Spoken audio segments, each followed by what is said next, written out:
So we basically start off our official first day as a part of Brave Hollow. We're waken up by Lucan, who is the chapter captain of Cravensbone.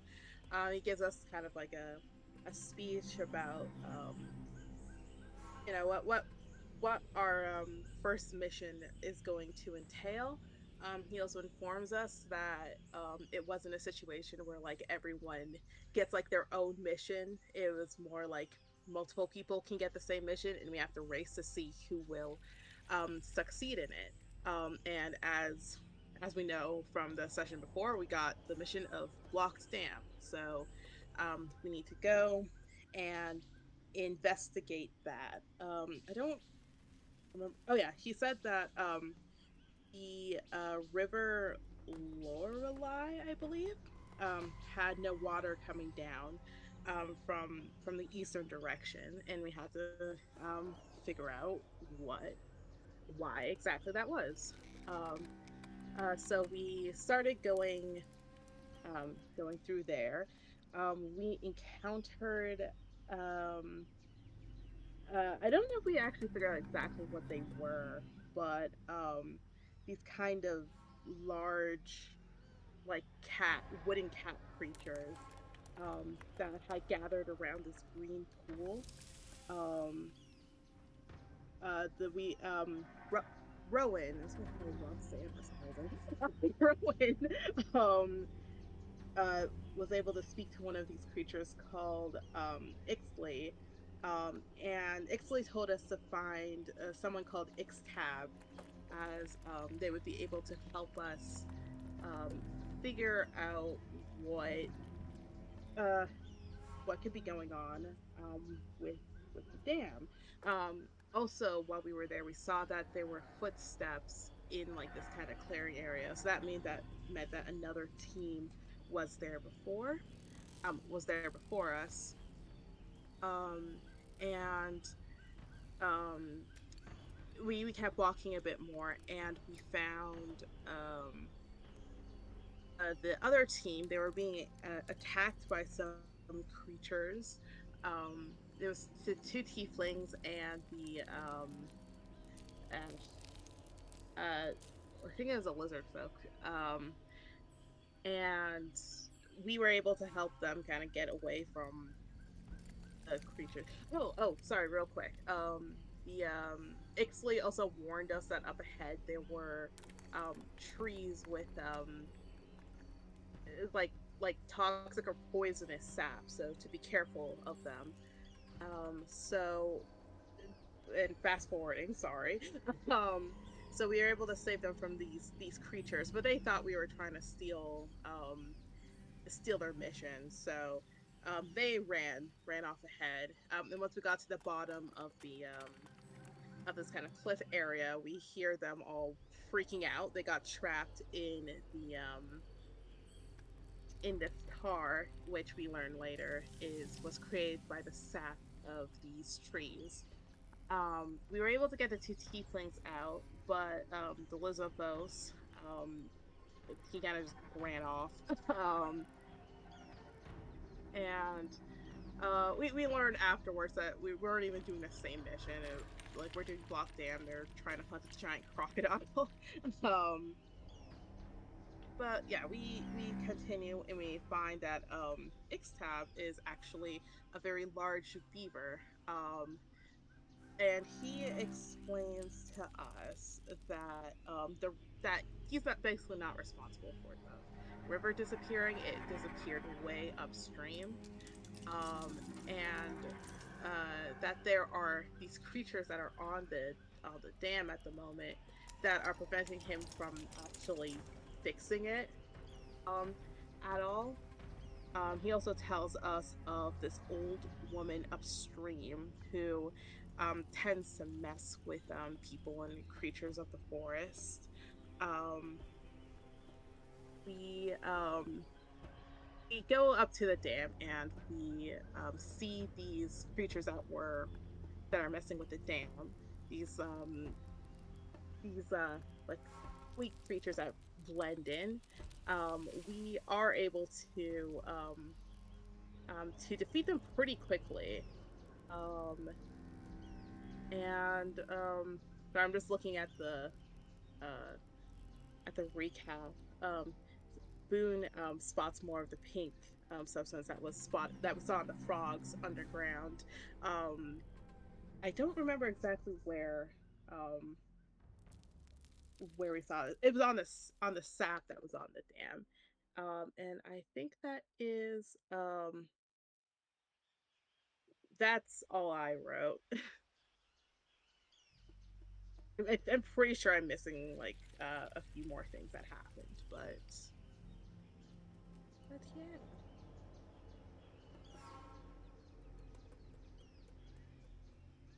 All right, any Um, details that anyone wants to add? I just wanted to mention, I think Lucan is a lodge holder, right? Not a chapter captain? Or is he a lodge holder at all? Or just Um, a member of the Deadwood? Yeah, so He's a he is the captain. So he's a lodge holder for the island of Brave Hollow. So he is in charge of basically all the hospitality on the island, as well as like actually allocating the different quests and things that people need to do. Um, yeah, Oh, is he not also a chapter captain of Deadwood? no, Oh, okay. Oh, he okay. he's a That member of is my Deadwood, but bad. he's not like one of the leaders of Deadwood. Yeah, I think He's not one of that's the how chapter captains you and then the other one of the that whose name I'm Isle of blanking on right Cravenswood. now. Aaron Wilek, yeah. Or the Yeah, that one. Yep. Exactly. Also, Harry, I just wanted to ask because Kezia mentioned the footprints, and I think I have two different notes in my notes. Was it 4 sets of footprints that we found when we were coming up to the tigers, or was it 5? There was 5 sets of footprints leading up to the tigers. Yeah, there's Okay, 5, but we only 5. saw 4 people, so. Fox We saw face 3 is people. lurking. You saw 3 people. 3 people. 4 people Okay, so is it's two. Illyria, Griffo, Brownlock, and Greymore. Hmm. So what you could probably infer from this is that multiple groups of people have passed through that clearing. Yeah. You're not the only ones. Not the only ones. We're not alone.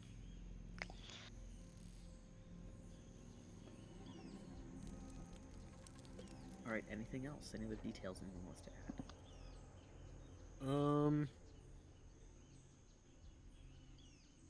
I have a vial of pink sap, poisonous sap Yeah.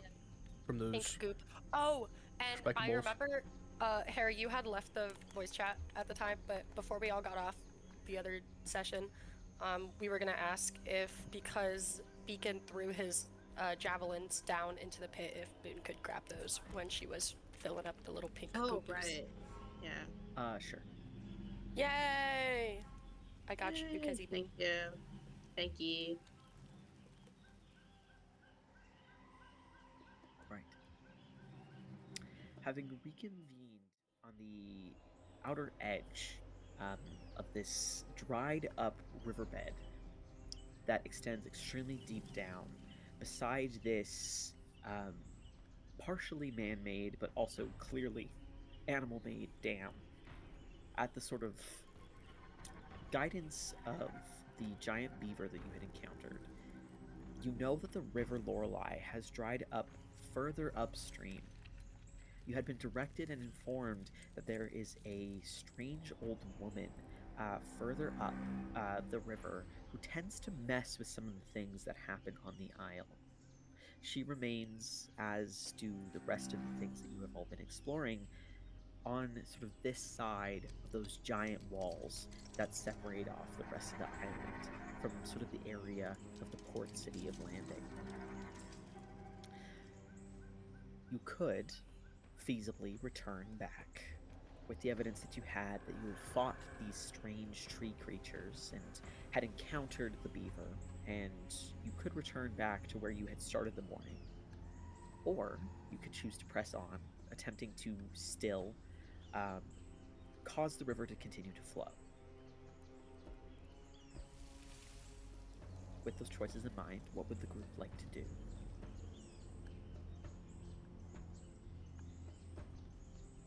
I mean, if those are the choices, I'm in favor of continuing forward. We need to find out Yeah.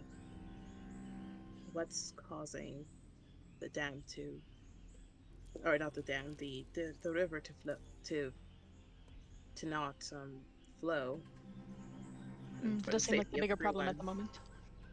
I agree. Yeah, seems like we're heading in the right direction. No use in turning back now.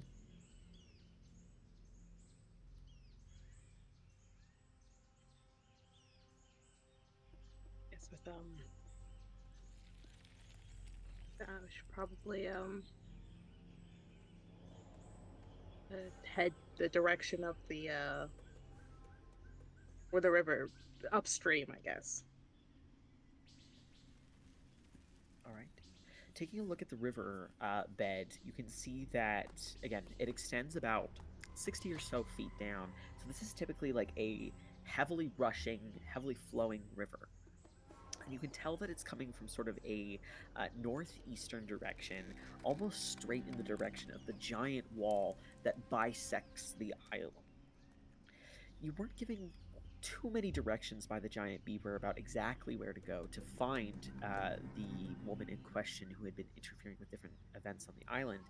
However, you do have a knack and a bit of an understanding that she's likely further upstream, considering she is somehow interfering with the water flow. You all sort of set your mind to heading further upstream. Is anybody leading the charge?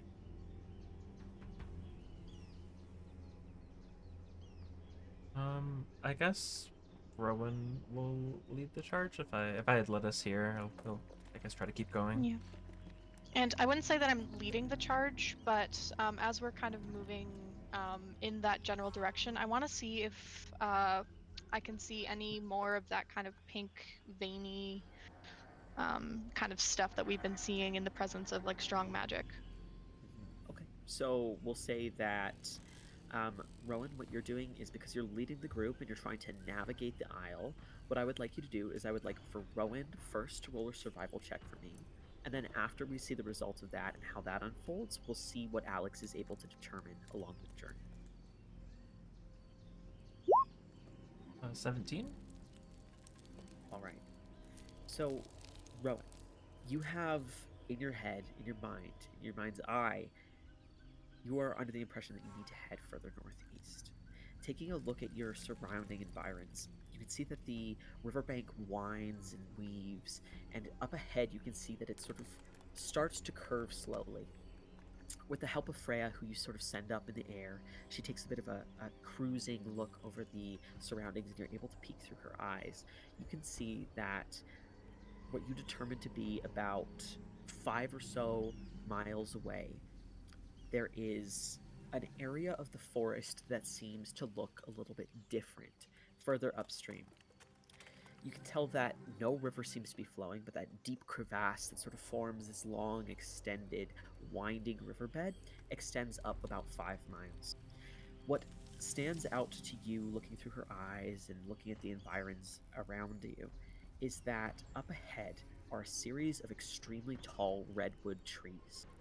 They stand right alongside where the perimeter of the wall facing your direction begins, almost like the trees themselves are springing out like uh, mushrooms out of the sort of like bark of a tree. These trees are popping out of the actual wall. And you can see a few plumes of smoke rising out of one of the knotted, sort of twisty, winding hollows of one of these trees. You recognize it to be likely some sort of abode, some sort of home, and you can see that far up the waterway, sort of lining directly up with these trees, the river is almost. You can see this long river, and it's almost like there's an invisible wall stopping the river from going any further. Almost like someone had summoned forth a wall of force, and you can see the water just like crashing against the wall, going nowhere. It's not like piling up or pooling or creating like a new dam. It's almost like the water hits this spot and then it vanishes from existence. And it lines up perfectly with these trees. I guess I assume at that point Rowan is kind of looking through Freya's eyes to see all that, so he'll just kind of verbally describe everything that he's seeing as clearly as he can to the group, so they can kind of get an idea of what we're heading towards.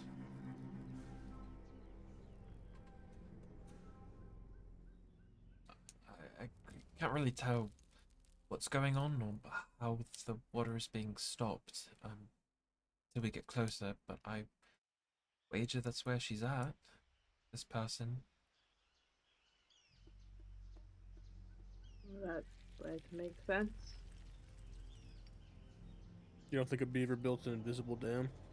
I mean, maybe like a very special beaver, but I would think Ixley would know if there was another beaver like that. Seen weirder things at this point. Yeah, I mean, who knows? It doesn't seem like Ixley really knows this person. Maybe there's just some kind of misunderstanding.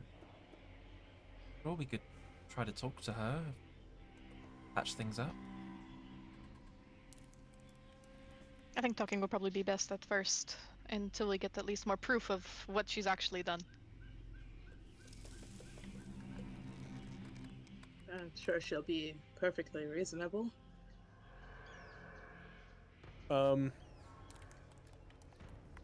Harry, what time of day is it right now? Looking up towards the sun, you squint your eyes and try to determine the time of day. Go ahead and roll a survival check. 18. Based on where the sun is aligning itself, although a few clouds have started to roll over the walls, almost like ominously starting to roll over them, you're still able to see the sun dappling up in the sky, spreading light down on this rainforesty space around you. You have a sense that it's probably around 1ish p.m. It's starting to lean into the afternoon here. You guys hungry? A little bit. Look towards the rest. Were you serious Didn't about show. grilling up steaks? With what meat? Do we have steaks? am I forgetting something? Steak. Yeah, that was a joke from last Yeah. session. Don't worry about it. You guys hungry? Could eat. A little bit, I suppose. Yeah. You guys stop here real quick. Sure. Or we can stop Or we can here. do a few of our rations. It sounds like you're hungry, Rackard. You can just say Yeah. that. I am. Yeah. Right. I mean, we could keep yelling, but just, hungry. We could. I mean, if you need to sit down and eat, I'll we go could take find a minute. tree. I'll go find a shady tree. Sure. This awkward He's fucking gotta go light argument. up. You go and you lean up against one of the trees. You pull out the different rations that have been provided to you, Rykard.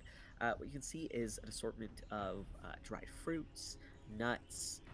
There are some like extremely dried out like squares that resemble somewhere between like a like really dry bread and like a thick cracker.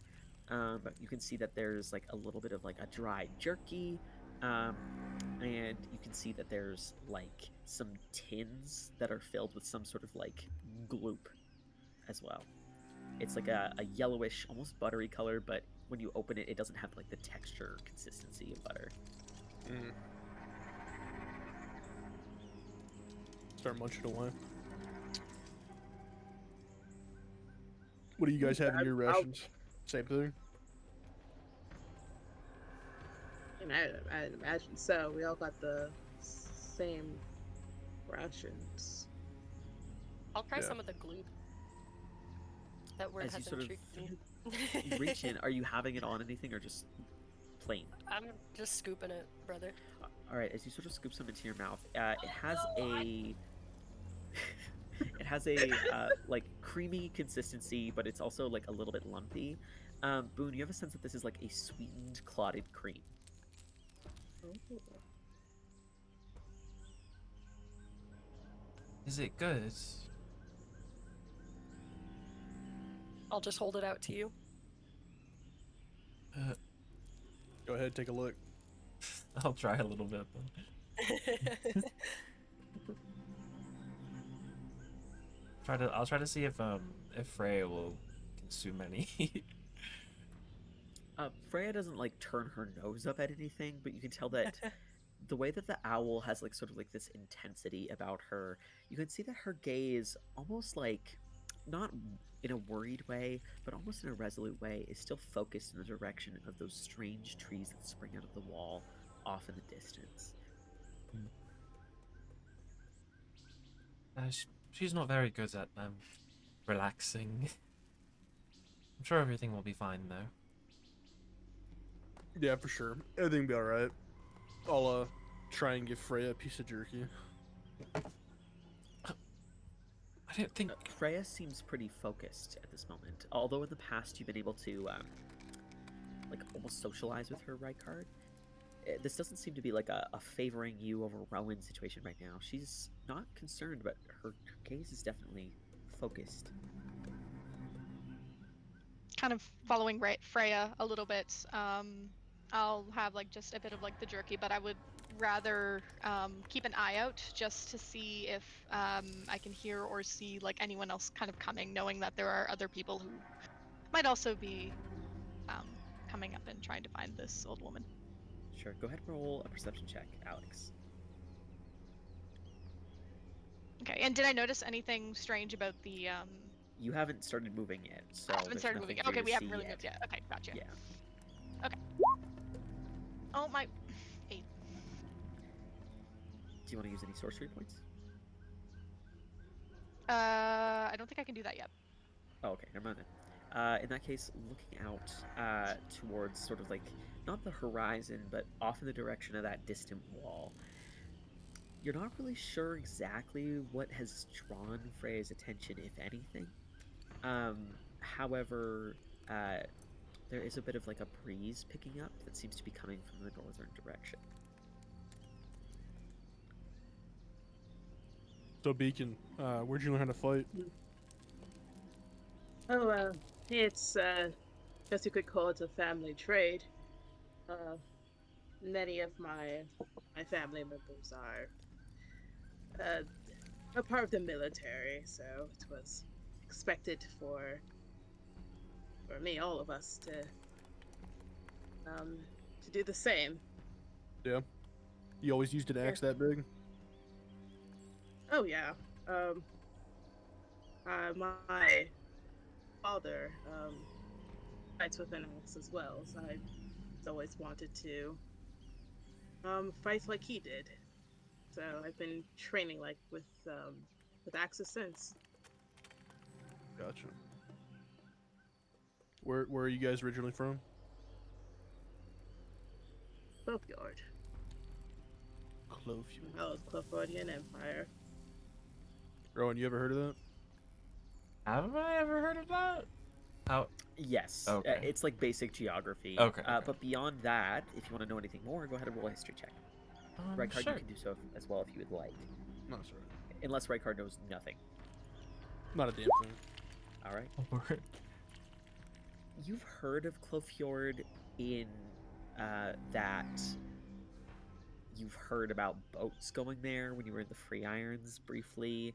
You know that it's like a big nation in like Celebrine, or rather, it's like in Continentia. You also know like that Possum was kind of from there, just because of your like knowledge of the Shrike Syndicate. That's probably all that you know with Lefort. It's really far away. Do you guys like it there? What's it like?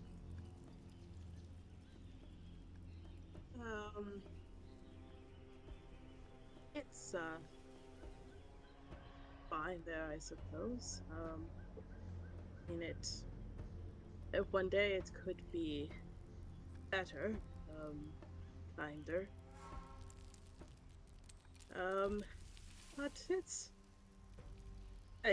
home. It's the only home that both Alexios and I have ever known.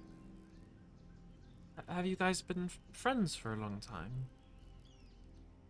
Yeah, since we're about both 12, 13. We met each other in school. Oh. What? That's really And what about sweet. and Boone? What about you? Where are you from?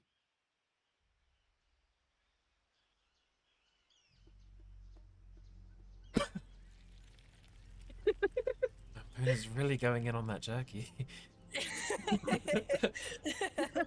Other I'm from the Caroline Isles.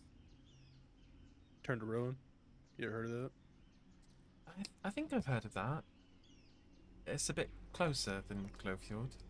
I've never been Yeah. there though.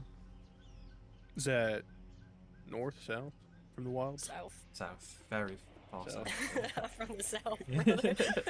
We'll say that Rykard maybe doesn't have so much geographical knowledge, but Rowan, just as somebody who like you're from that sort of hemisphere, you would have basic knowledge of the Isle in that like you know that during the riving that this is more of like a I suppose like an arcane side of it. You would probably know a little bit about the arcane sort of aspects of this. During the riving, an event that happened a long time ago now, the spheres of like the world cosmology all sort of overlapped, and chunks of the Feywild basically overlapped with the Caroline Isles and never like went back.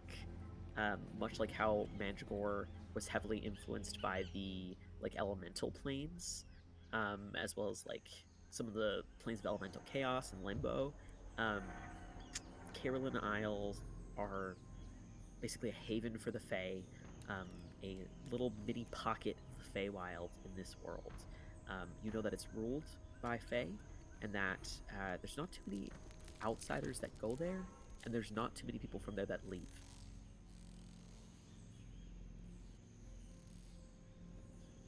Surprised to even see you here though. From what I've heard, I've never been there.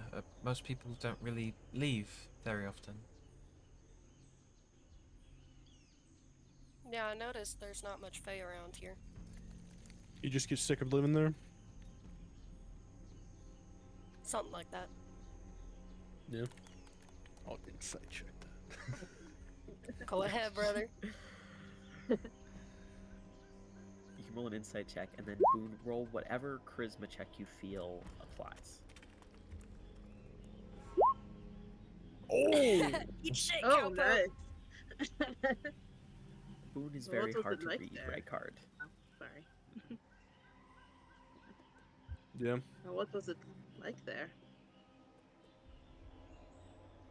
Same as anywhere else, I guess. Never really grew up anywhere else. Mm.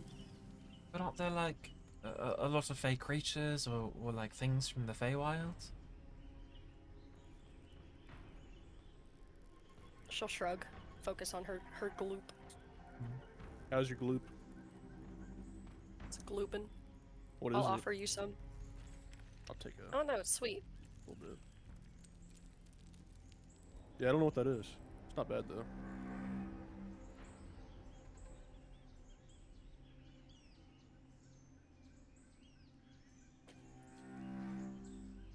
I don't reckon we should sit around for too much longer, though.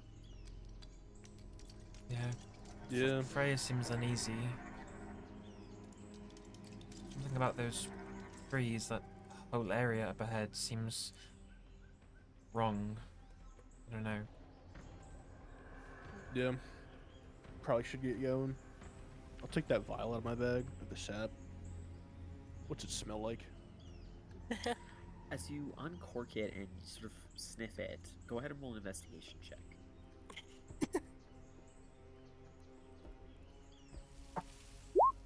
15. It doesn't have much of a smell at this point. It has a vague smell of something sweet and incensey, maybe something a little floral. You probably need either like a bigger sample or to not be out in the middle of a rainforest where there's already like other smells and things competing for your attention to really sort of like focus in on it. Damn. Got no idea what this stuff is. What's going on with it? I don't know if I've ever seen a pink color like that in my life. Maybe this lady we're looking for knows. Yeah, maybe. Alright, let's back up. Let's get going. Back on the road.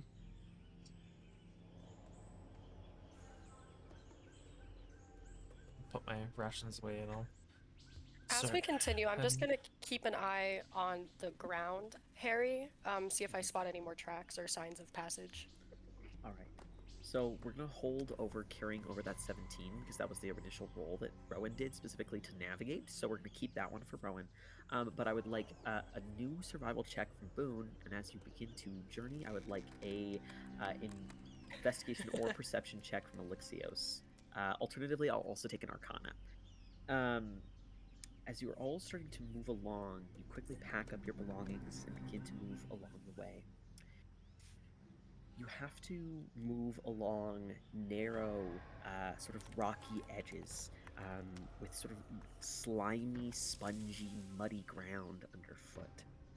There are points where you're walking along almost this deep cliff edge that cleaves down into the ground, deep into that riverbed. And as you track along the side, long arched trees sort of seem to bend and bow in the direction of the river's heart. The air feels muggy and almost heavy around you, but there's this sudden cool breeze that seems to be blowing almost over the wall up ahead that clears away some of that damp, heavy humidity that hangs in the rainforesty air.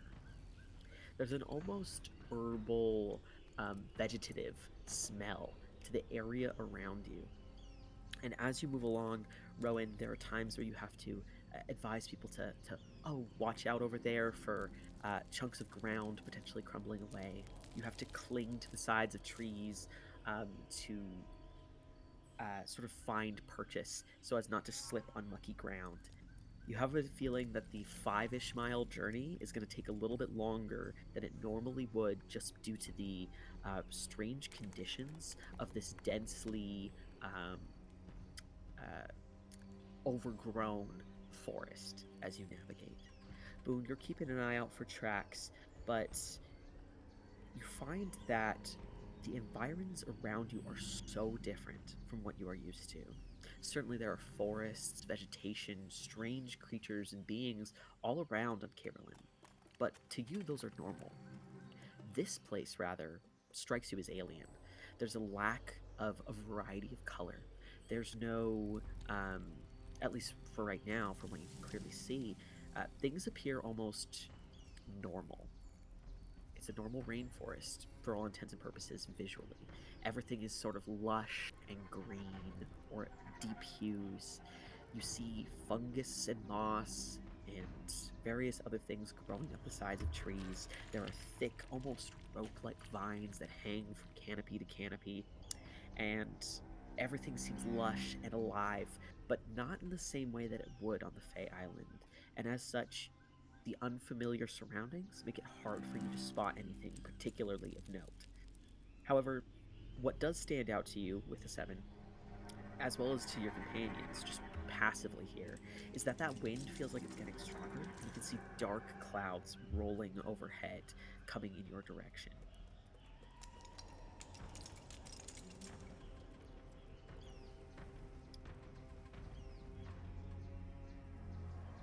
As Rowan guides you all safely along the riverbank, Alex, taking a look out, trying to spot any of that pinkish, those strange poofs and veins all around that you've been spotting over the course of the island. You take a look out. Looking around, nothing really stands out to you right here along your journey.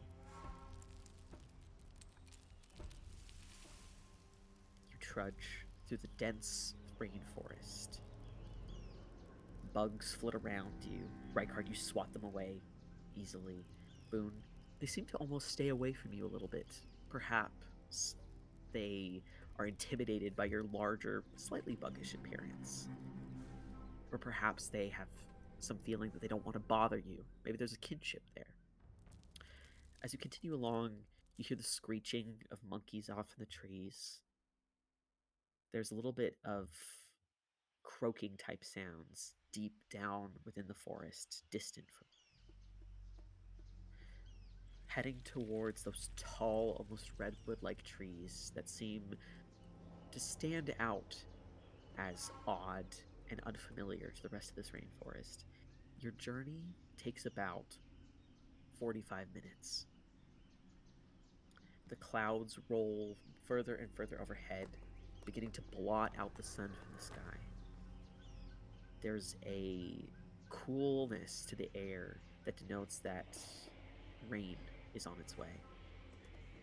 Rowan, as you sort of lead the group along, you have a sense that there's a cold rain coming, not a warm rain. You have a feeling it could put a bit of a damper on your journey, depending on how much further or how much more things you have to do. But eventually, after those 45 minutes, you all find your way right to the edge of the wall, at the base of these tall redwood trees. Again, they, oddly enough, don't seem to be sitting in the ground firmly like the plants around them, but rather seem to almost bow and bend off of the wall itself, like a mushroom or an orchid, or some sort of almost parasite growing out of the edge of something else. There are 3 tall trees that grow in a cluster, and the central one, where you can see about 200 feet up, is an open, almost hole or knot in this tree. You can see a little bit of smoke billowing out. Now the question is, how do you get up there? Looking at the bark, you can see that there are juts and carves and sort of points of it that extend outward. You could attempt to climb. Alternatively, some of you have other means of traversing this. But what stands out to you, Rowan, as you eventually lead your group to the bottom of this tree, the base of it, is you can see that there are pythons that somebody has attempted to hammer into the bark. Somebody got here before you. That they've attempted to hammer, like, unsuccessfully? You can see that there are only 2 that you can clearly see, and they appear to, like, just barely be in the wood, almost as though it probably would have taken a lot of effort to try to actually get them in the wood. And you don't see any rope or anything that somebody would probably thread through to make the climbing a little bit easier. So you're not sure if somebody has been, like, got here so early that they were able to, like, sort of take things back down, or if they gave up on trying to use pythons and rope. Looks like somebody beat us here. Doesn't look like they were successful though, I think. Does it look like there are any other signs that they might have been able to like climb up using like some other means, like anything around the tree? Roll an investigation check.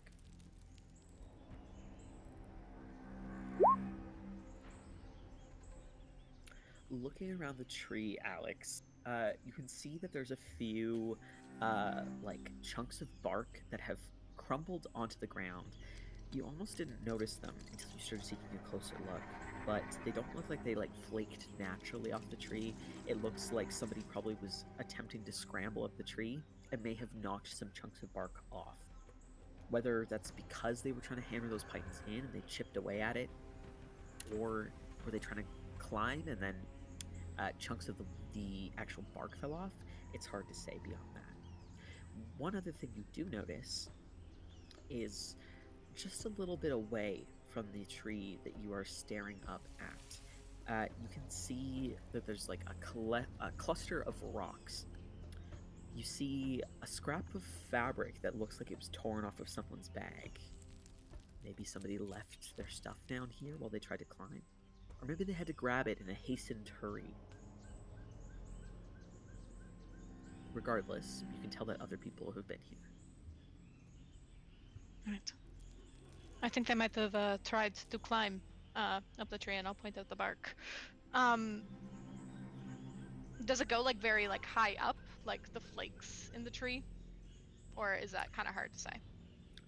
It's a little hard to say, just as the like hole in the tree in question that you're trying to like get up to is about 200 feet up. What Oh, you okay. can see is that for about 20 feet, like the pythons are spaced out about 10 feet apart, and they extend at up about 20 feet. Okay. All right. Are But the I'll go druids? over and I'll also take the scrap of fabric.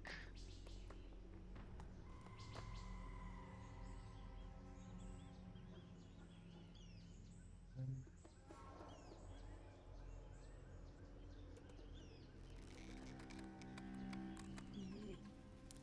I mean, there's a I'll turn to the druids. You guys got any anything with claws? Help get us up there? I mean, I hate to be a horsey, but I could probably carry maybe 1, 2 of y'all up. Yeah, multiple trips. That works too.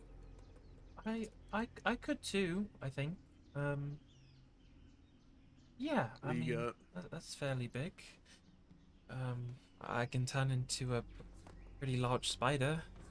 It would make it easy to climb up the side, and I could either carry rope or carry one of you, probably.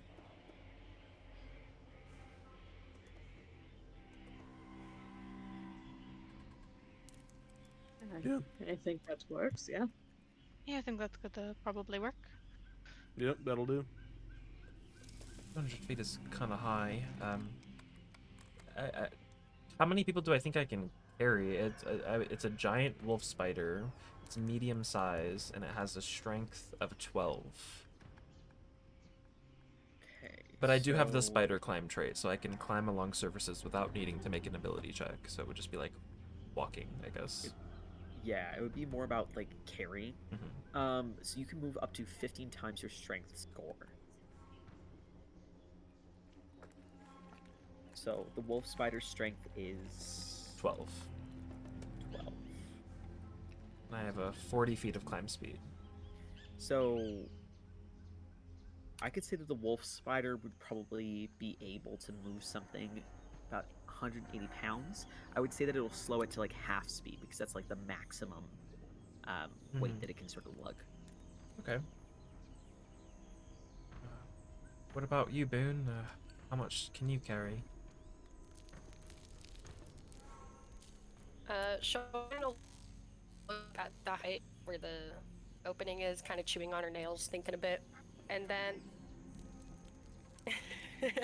and then she'll go ahead and wild shape into a giant bat, and it's kind of a very fuzzy, like kind of like a mongrel. It's got a little bit of mange on its side. It's very gray, like a dark gray, big old bat with her same nose. So Boone, not answering the question, changes before your eyes into a mangy bat-like creature. The day just keeps getting weirder. Oh.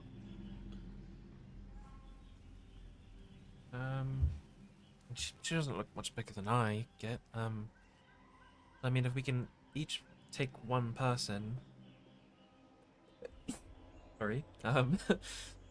That leaves one behind, so we'd need to. I could probably get up there by myself if we have to. If we'd rather not Yeah, make two Chris, trips. I am significantly bigger than you are. Well, that was the question I asked you. I thought it would be more of a show rather than tell. Okay. Okay. Well then maybe. I mean, how skinny are y'all? Is anyone really skinny? Yeah. I mean, I can probably get everyone in one trip then, I guess. Right.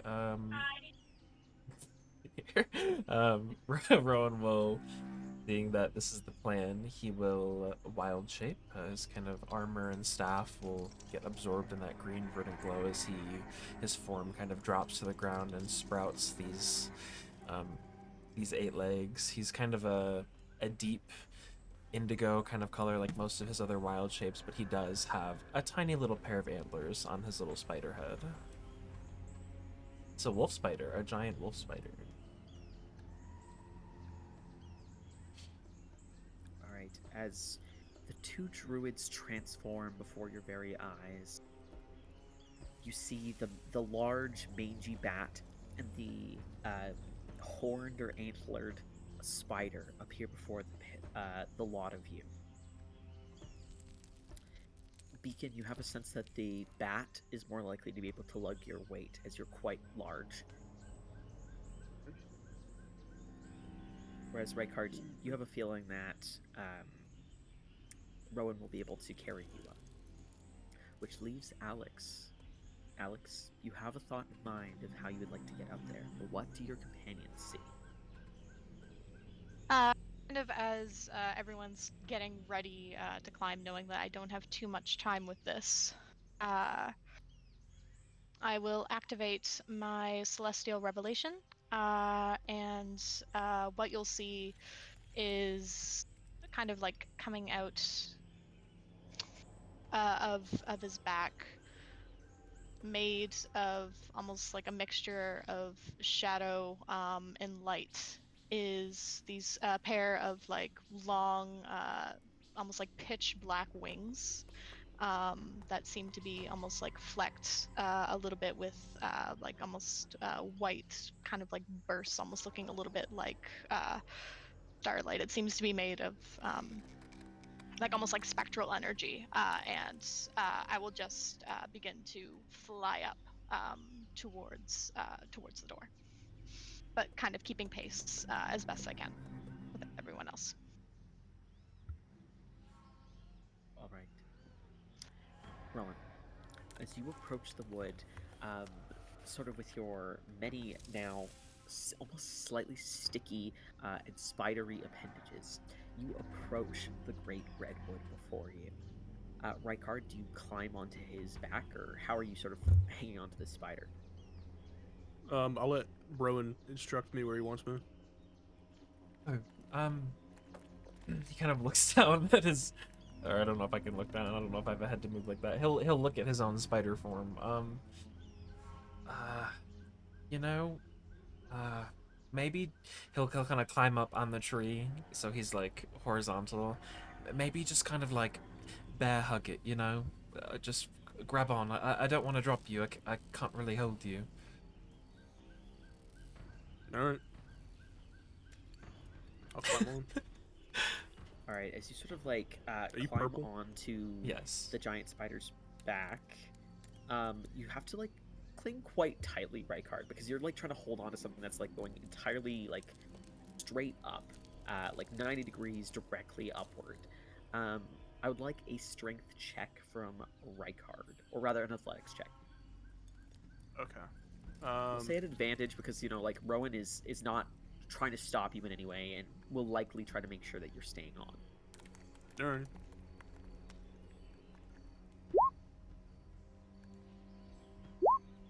Where's the 15? All right, you sort of have to almost put your you have to like almost grab onto this like slightly spiky and almost spindly, almost hairs that cover this giant spider before you. And clinging to it, Rykard, there's like a bit of like a purplish tinge to the fluffs and the different gray sort of parts of this spider as well. You hang on with as much strength as you can, as immediately Rowan begins to move directly up the side of this giant tree. Beacon, you see Boone in her bat-like form. How do you want to approach this situation? Yeah, I guess I'll try to like get on her back. I'll Kinda lower like a myself too, horse. so it's easier. Yeah, I will. On your back like that, and just kind of pulled on by like the fur, I guess. Yeah, there's a lot of like mangy fluff. Like I grasp the fluff. You grab onto the different, like, sort of mangy patches of fur that cling to this strange, almost like sickly or um, scarred looking bat. As you cling onto it, Boone, you begin to approach the tree before you, where Rowan, with his spider climb abilities, is almost tacky and easily stuck to the edge of this tree. You have a feeling it's going to take a bit more effort from you to climb up the 200 feet leading upwards. What I would like is, using your bat form, I would like you to go ahead and roll an athletics check. Eh. Okay, so that's d20 plus 2. Let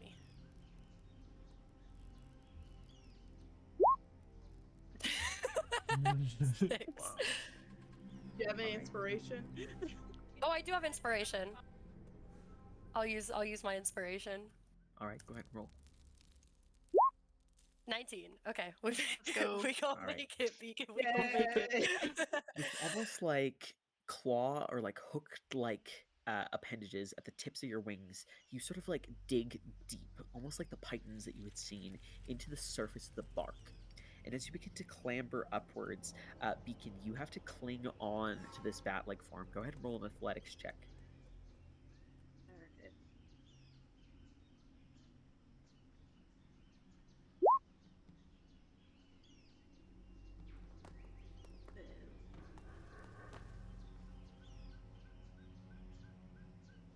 Not terrible.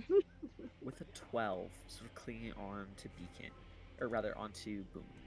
As you hold on to her form, you can sort of feel the almost resistance of this heavy weight of your armor, your weapon, as you cling on to Boone. You don't feel that you're like about to lose purchase and fall off of her, but you can tell that you are slowing her down, and the weight that you possess and you carry is more of an encumbrance than anything. Boone, you are moving at a half pace of what you typically would as you move up along the face of the bark. Cruising upward with nary any resistance, Elixios, you are the first to sort of make it up to the hole or like hatch within this tree surface in front of you. You can tell Rowan is coming up after you, with Boone trailing a little bit further behind. As they climb and clamber their way up, you get a chance to peek within the hollow of this tree. Go ahead and roll a perception check. Oh. You know what? I'm gonna do it. I'll use my inspiration on this. I'm getting tired of these rolls, y'all. All right. Oh, what? Even better. Even better. Amazing. 69. Welcome to being a 69. sorcerer. That gives me something, right? Looking within, there is a little bit of like smoke and steam that seems to be rolling out of the hollow. There is this intense smell of like powders and chalks and strange herbs, and a little bit of like an acidic, almost acrid smell as well that all seem to be rolling off of this hollow. Along the outer edge of where this perfect circle entrance is formed in this tree, you can see a bunch of almost crystalline looking flowers have blossomed all over the opening of this tree. Within, it's hard to really see anything. It's oddly dark within, almost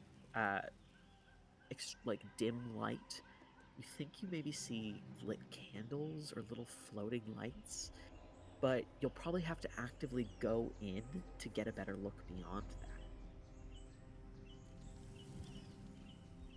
You know, this really isn't so bad. Are all spiders this fuzzy? You know, I've never really held onto a spider, but thanks. I'm trying to keep skittering up and hopefully get inside the window with Alex. So I'm Don't not fucking doing... say skitter. Yeah, maybe I'm skittering. Oh. I'll knock you off. So do all your forms have little horns, or is that just like a spider thing? Um, I never really consciously thought about it. I just have horns, so I think I always have horns. Oh, I mean, they're more like antlers. I think they're supposed to be horns, though. Hmm.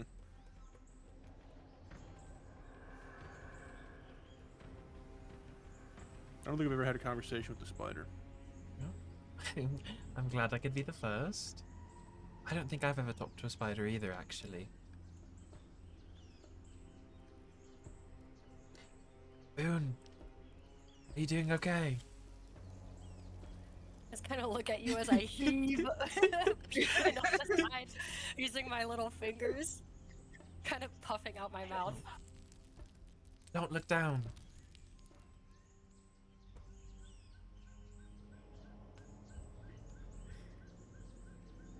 As Alex and Rowan and Rykard all reach the opening, are you planning on going straight in, or are you waiting for Boone and Beacon? Alex, you have a limited amount of time on your if I recall correctly. 1 minute, Yeah, right? it's only a minute, so they're probably gone pretty soon. Yeah.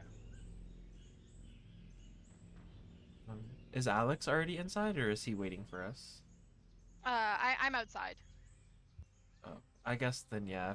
I'll just kind of hang by the outside, and I'll wait for Boone to get a little bit closer.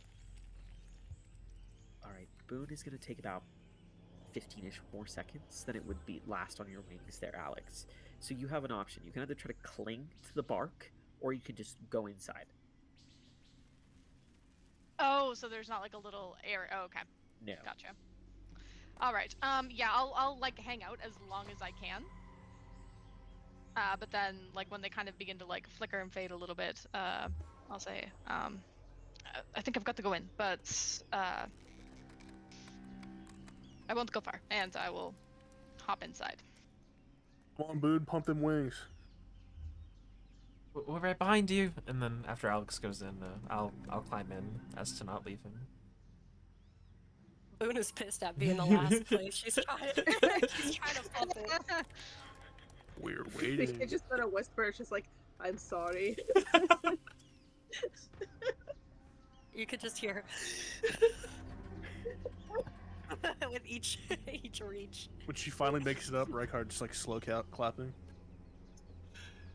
Oh my god. I'm just gonna sploot on the floor as soon as I get up there and kind of roll Beacon off my back. Yeah, I get off as soon as we're up. All right. As the two of you sort of flop, slight exhaustion on the ground there, looking in, you see a cold space. It's quite small, but it's almost like a perfectly carved out dome within the heart of this tree. There are mosses and like almost like dark looking growths that cover the entire ceiling of this domed space. There is a crackling hearth directly opposite from the entrance, but the fire within it has this cold, almost green color to it. There are jars hanging from the ceiling, held aloft by what appear to be very old scraps of rope with a grayish sort of color to them. The smoke that seems to billow out of the space is not coming from the hearth and the fire, but rather what seems to be from the middle of the room. There is a cauldron that is floating aloft in the air, and roiling off of it, almost like liquid nitrogen pouring out of a vessel, like smoke at a haunted house. There are plumes of this thick, almost slightly noxious, purple tinged smoke that is bubbling off of this cauldron.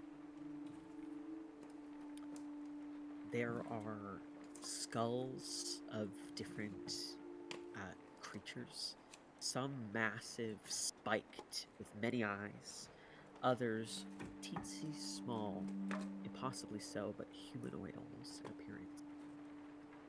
Floating through the space are small, almost little flitting lights, like extremely tiny will-o-wisps.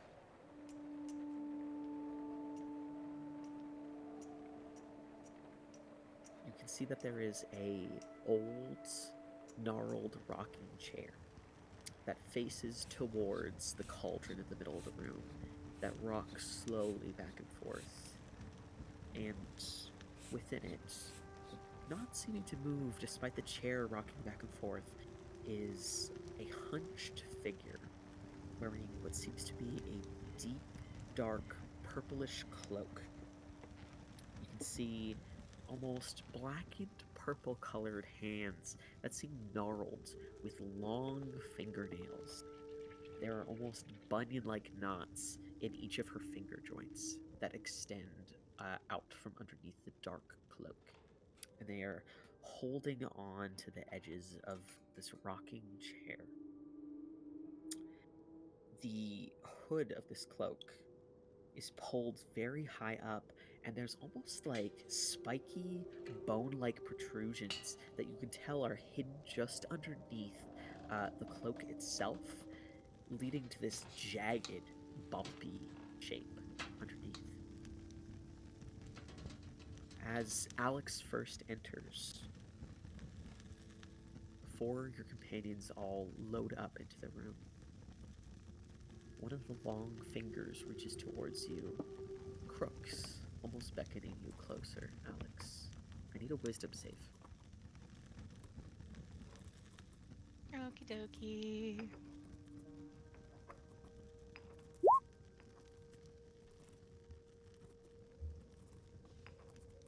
Alex, you feel yourself walking towards the figure involuntarily.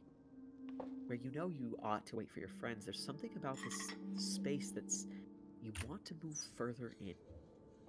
After all, you were coming to see this person anyhow. You may as well go over and talk to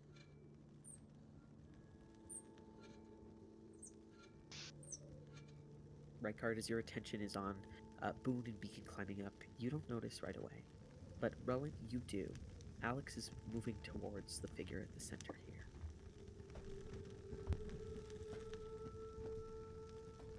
What are you doing? Wait. I'm going inside. Good afternoon. The figure, hunched in the chair, does not turn to look at you, but you hear a voice almost echo through your mind rather than spoken aloud, Alex. You hear, "Welcome to my home. What a long journey you must have had.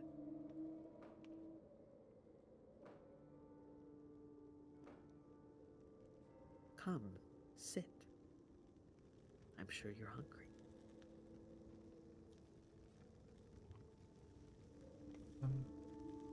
Can I, now that like I'm fully in there, I'll kind of shoulder Ricard off my back, and since Alex just said that he would go inside but wouldn't go far, and now he's wandering in deeper and not really responding, can I try to move in front of him? Skitter in front of him in my little spider form? You are Sure, not you a can little move closer spider. as a giant spider if you want. Yeah, I'll just try to walk in front of him, and I'll lift up two of my spider legs and wave them in front of him. Alex, hold on, stop, wait. As you sort of like, almost like buck like a horse, but as a spider, in front of Alex. Alex, you can see that, Rowan is in front of you, but you feel very calm and comfortable in this space, despite the darkness and the strange smells and the odd figure in the rocking chair. You feel very comfortable. You don't feel disinclined to move closer to this person. Rowan, what are you doing? You almost gave me a heart attack. Stop! We're just going to sit down. She invited us to sit and have some food. She hasn't said anything yet. we don't know who that is. She just did. She just told me. I didn't hear anything. I turn around and I Hello? look at her. Sorry, we're just wandering through. Didn't notice you there. What's your name? All right, so Rowan, you're turning to look at the figure in the chair, and Rykard, you're beginning to speak to the figure in the chair. Yep. I would like a perception check from Rowan, please, and I would like a persuasion check from Rykard. 14. Ooh, 8. Rowan, looking over the figure, again, you see a hunched, knobbled, humanoidish thing. You don't see a face from underneath this draping, massive cloak. You have a feeling that if you were trying to, like, see the face hidden within, you'd almost have to peel it back Oh. and see it. But you can tell that by the way the hood and this draped, spiked cloak turns ever so slightly, almost like tilts in the direction of the opening to this, not quite cavernous, but caved space, that this figure, this creature, can tell that you're all here. You all now hear a voice almost echo through each of your minds, saying, "Come, sit. Tell me why you're here." I would like wisdom saves from everyone, please.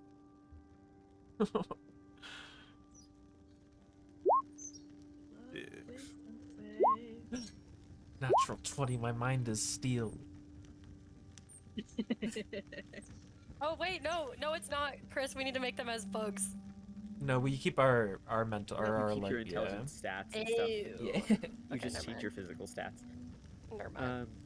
So, Rykard, you don't feel, like, creeped out or uneasy either. In fact, you see Alex sort of moving towards the figure, getting comfortable right beside the bubbling cauldron, and you feel inclined to do so as well. Alex, where you sort of approach the cauldron, almost springing directly out of the wood underfoot, is a large mushroom that sort of gnarls and twists and forms into a toadstool-like seat underneath you. Boone and Thank you. Beacon. Neither of you feel inclined to get closer.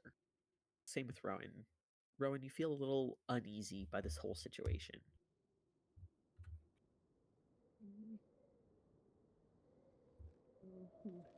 Come on, everybody lighten up. She seems nice. Don't even know her name. Who are you? What's your name? Put him at ease. She doesn't even know our names either. We should introduce ourselves. You should let her introduce herself first, maybe? The figure doesn't turn or show any sort of almost physical features aside from those gnarled, impossibly old looking hands. But you all hear the voice again, and it says, "Why do you find yourself here?"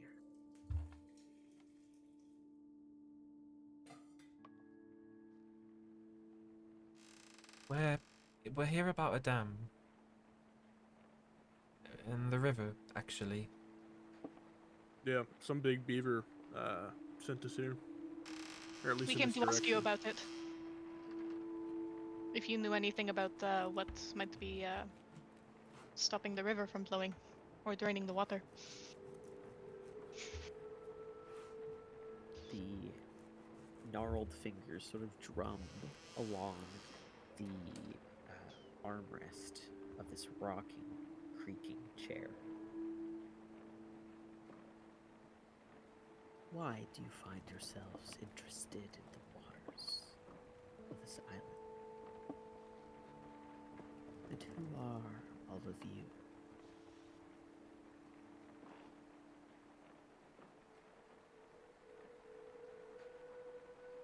We're on some kind of mission. I'll show her my arm where it says "Locked Dam" real big on it. There should be my a bee name's... there. Say again? He said there should be a bee there. He said locked dam. It's blocked down. Oh, I heard locked dam. Real Uh, quick, The as bee an got rubbed off. aside, Harry, while they're having this conversation with her, can I try and look around and see if I spot any signs of the previous group that was here? Roll an investigation or perception check.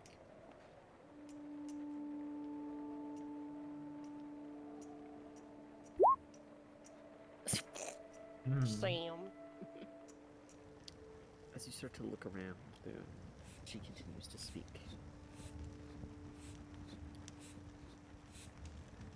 What led you specifically up my tree? Had a few referrals along the way. I think we're heading the right direction, but, you know, just asking around.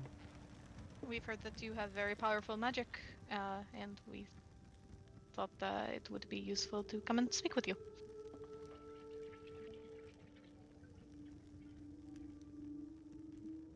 You Do you heard happen of to my know anything about power, why?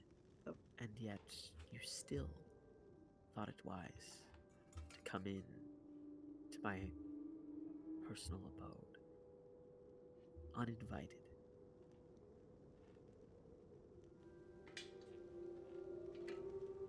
well, we apologize. We went sure how we went to even we went aware that you were living in here in these trees. Yeah, it's pretty high up. How'd you manage to get up here? She sort of gestures vaguely and doesn't really answer. Spends a moment almost like staring at the cauldron in a sense. She then speaks What with do you have in there? Oh, sorry.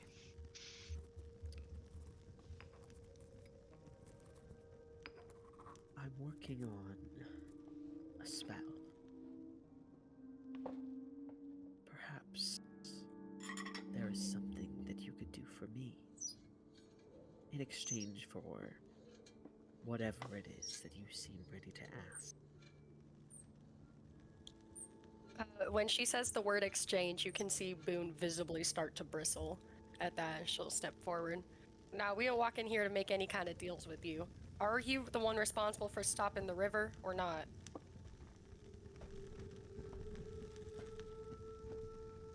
The sort of drumming fingers stop as if thinking.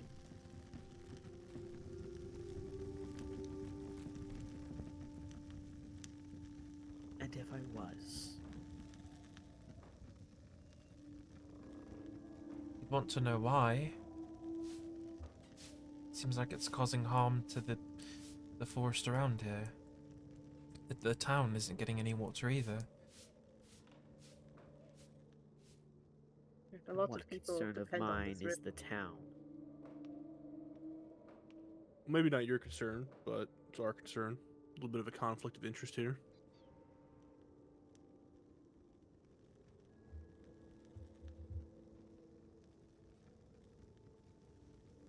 Do you have any involvement with the water?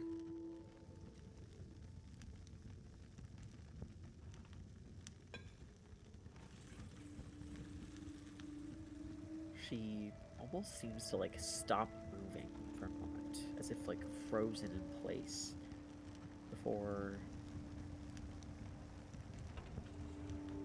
the figure seems to all at once almost rise directly out of the rocking chair.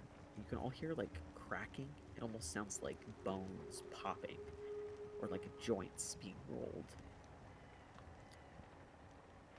You still can't see what lies beneath the billowing cloak. It almost seems like it's held aloft by an invisible force, were it not just for those long hands sticking out from underneath it.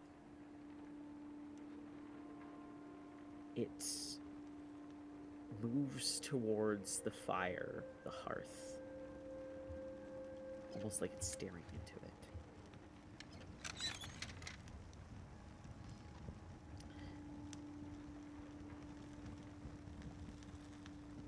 I am responsible. Yes. And knowing that I have the power to stop the flow of an entire river. Does that make you pale at the challenge?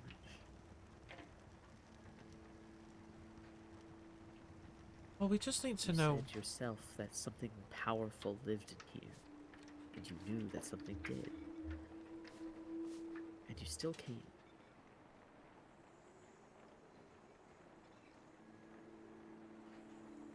Well, we were hoping that we could talk to you about it, maybe try to understand why you might have this water away from the town. Maybe we could work something out. To be powerful doesn't always mean bad. It just sounded like, from what we heard about you, I mean, you helped some people, you talked to people. We just wanted to talk to you.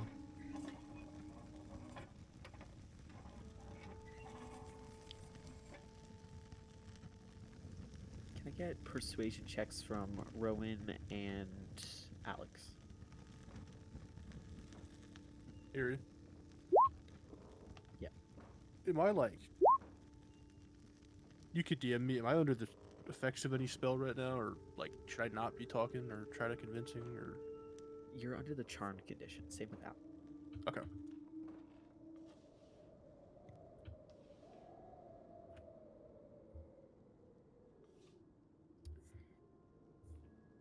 The figure sort of like hovering almost right beside the flame still doesn't turn to face any of you.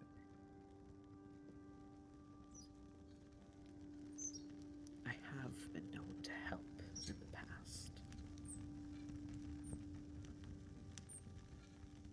Help the people of the village, the creatures of the forest. But help never comes free. My motives for taking the river are my own, and I am disinclined to share them. But if you truly need the river to flow once more, I will require something of you.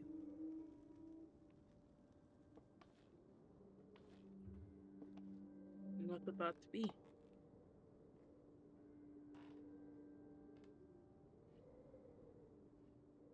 Before I tell you, I require your agreement.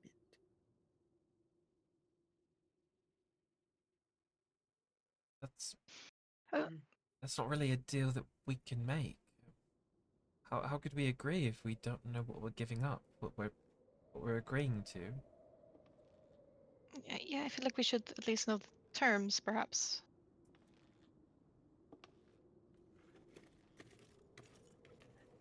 We don't need to know the terms because we're saying no. We didn't come here to make an agreement. Lady, you can either return the river to the way it is, or we can make you. Well, don't have to That seems a bit aggressive. She seems support quite the fire. maybe misunderstood.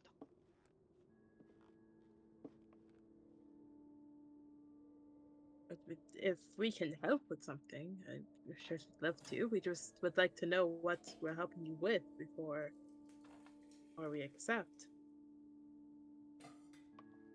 I'm lighting up a cig.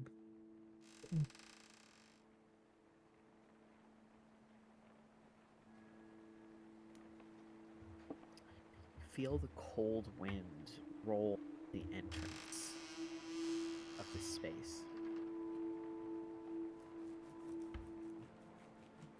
As it does, the smoke that was rolling out seems to almost blow back in. You all hear the voice again.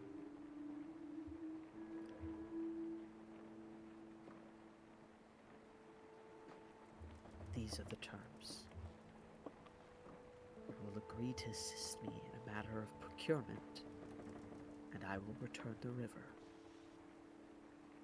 If you do not agree, well, it's a long way down.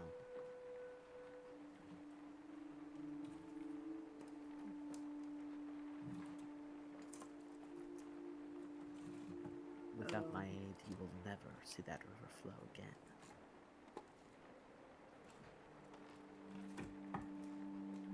kind of dark in here. He'll cast light through his cigarette. Can I see any more of her with the light?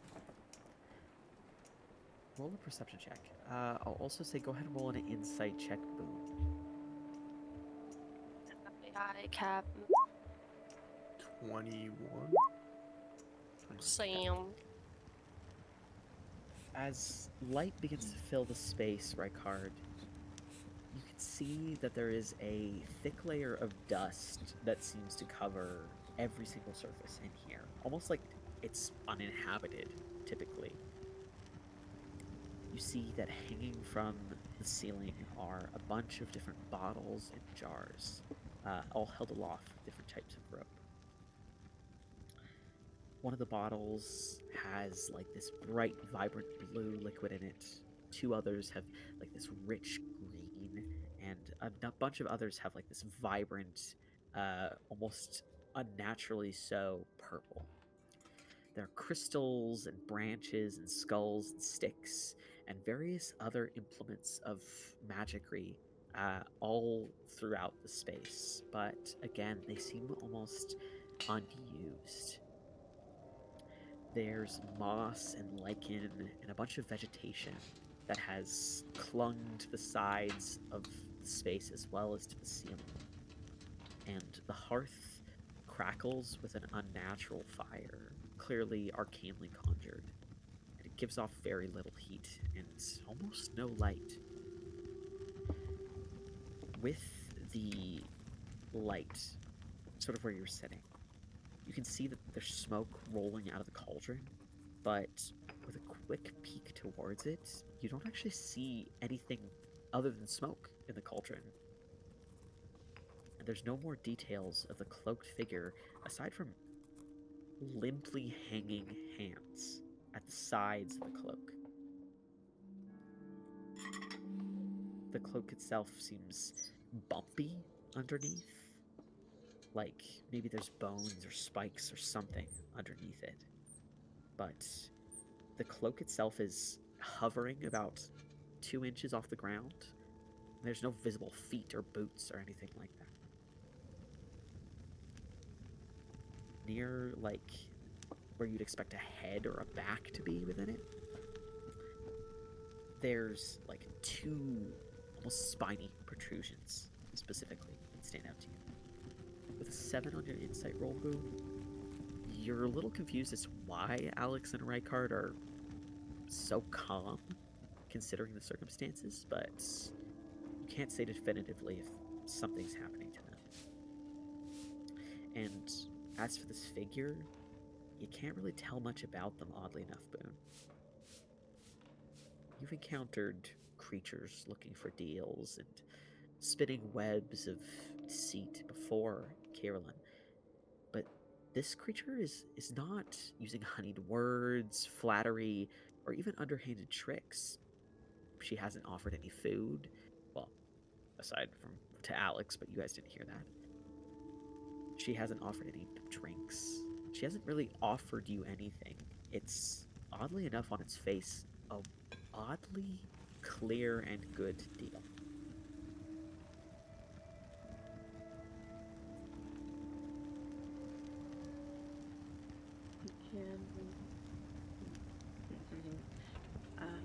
Beacon will like kind of look at the wild shaped druids.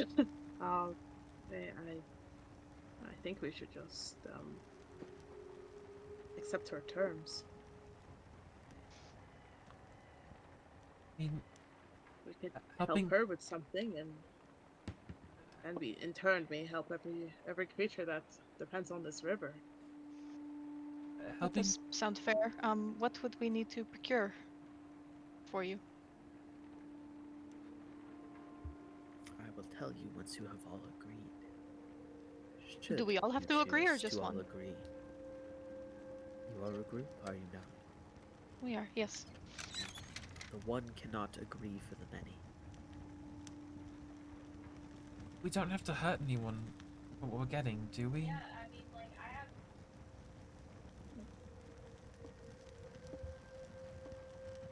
The figure doesn't answer that, Rowan.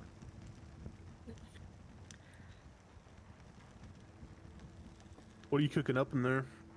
Seems like it's might be done.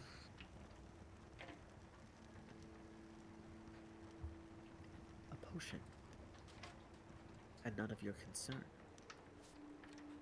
Roll an insight check, Rykard. All right. While he's looking at that, with my many eyes, can I make like an Arcana check? Am I able to look at like her workstation, or does she have any like clear ingredients or like things that I might recognize? Sure, you can roll an Arcana check. You got a Rykard, 9. you're not sure why it is you trust this figure, but you do feel trust towards this figure, oddly enough. And yet, there doesn't seem to be anything in that cauldron aside from ever-billowing smoke. Rowan, the 22 Arcana, as you sort of look around with your 8 eyes, taking in the surroundings, there are all the makings of a witch's space, but there's no signs of actual use. Most of the things here seem to lay abandoned or untouched, based on the thick layer of dust that coats everything. Even the cauldron that sort of bubbles and roils in the middle, there's no flame underneath it. It's just a cauldron with smoke coming out of it. In fact, there's no true smell of a potion or signs of anything being cast. There are no arcane sigils, seemingly no components. The herbs that hang from the ceiling seem untouched, and aside from the few bottles that hang strung up by rope above you, nothing really seems to give off a true powerful sort of arcane essence that you can glean without, some sort of magical ability of your own. This has all the makings of someone imitating a witch, rather than actual witchcraft. I see, I see.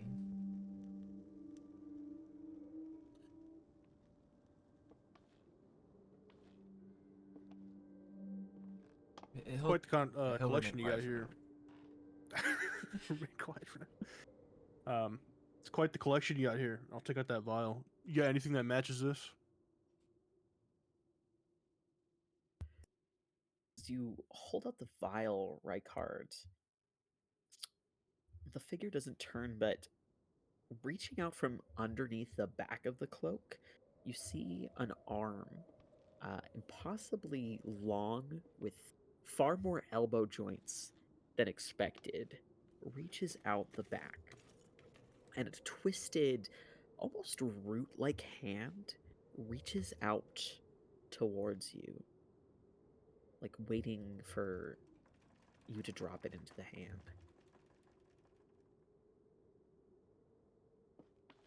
Up. You tell me first. You know what this is? The hand sort of almost like gives off, if it could emote, it'd be like the hand itself was aghast as it sort of peels back a little bit, sort of looking towards you as if the hand had eyes.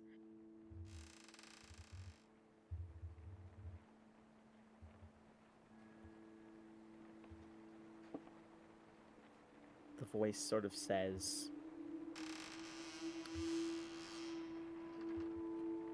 "What? Where did you get that?" I'll ask you, and you know what this is?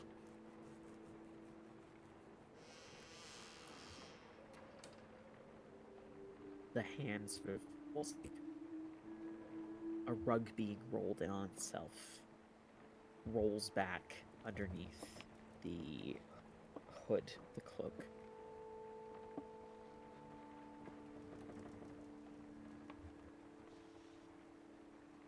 This is not a discussion. Agree to my terms or leave. Rowan is gonna kind of, I don't know the whole layout where she's standing, but he'll kind of back up a little bit. Not trying to make a scene or anything, but just getting, maybe not right next to her. He's going to drop Wild Shape and then hopefully quickly, he'll kind of, as his form shifts and his equipment comes back and he holds on to his staff, he'll grip it tightly with one hand, and these thin threads of white, like a white weave of magic, will kind of wrap around his hand and up to his eyes, and he'll quickly cast detect magic. He'll say, "With this spell upon my eyes, show me where the magic lies."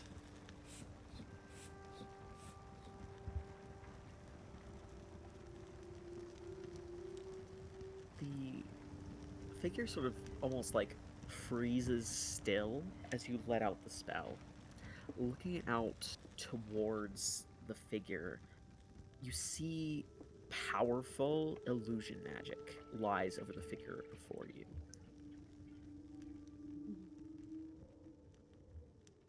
You're a fake. And I've kind of looked at everyone. It's all fake. It's all illusions. What do you mean? It, She's sitting right here. show us who you really are. Stop this act. It's mildly offensive.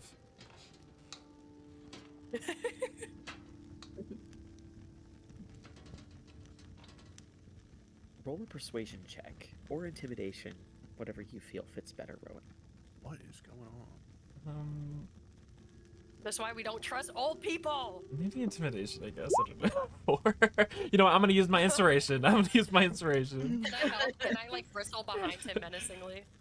Are you trained in investigation or in intimidation? I'm not trained in either. No. I am. Boone Oh, specifically. oh. I'm trained in intimidation. You can only use the help action on something that you're trained in. So in this case, yes. Boone, how do you try to like add to the intimidation factor here? Using my very large creature bulk, I'll kind of like sidle up to where Rowan is standing, and I'll growl. Okay. So in the future, be sure to call it before the first roll, just so that way you Oh, can roll okay. with I'm sorry. advantage. But we'll say that you could roll with advantage there, Rowan. So go ahead and roll again. If you roll a 3. Oh, 420. lava! Okay. You twin. All right. Sort of with an accusatory finger pointed towards the figure and with a bristling mangy bat behind you, the cloaked figure turns towards you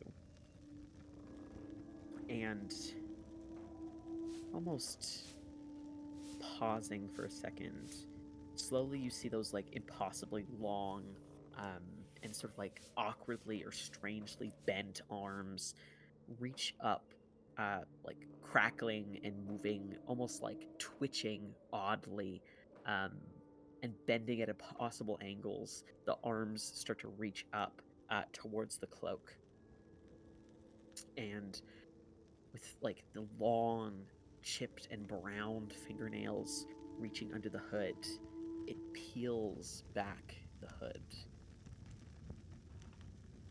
And let's take a 5-minute break. Oh, fuck. I'm making soup. That made me want stew. Yum.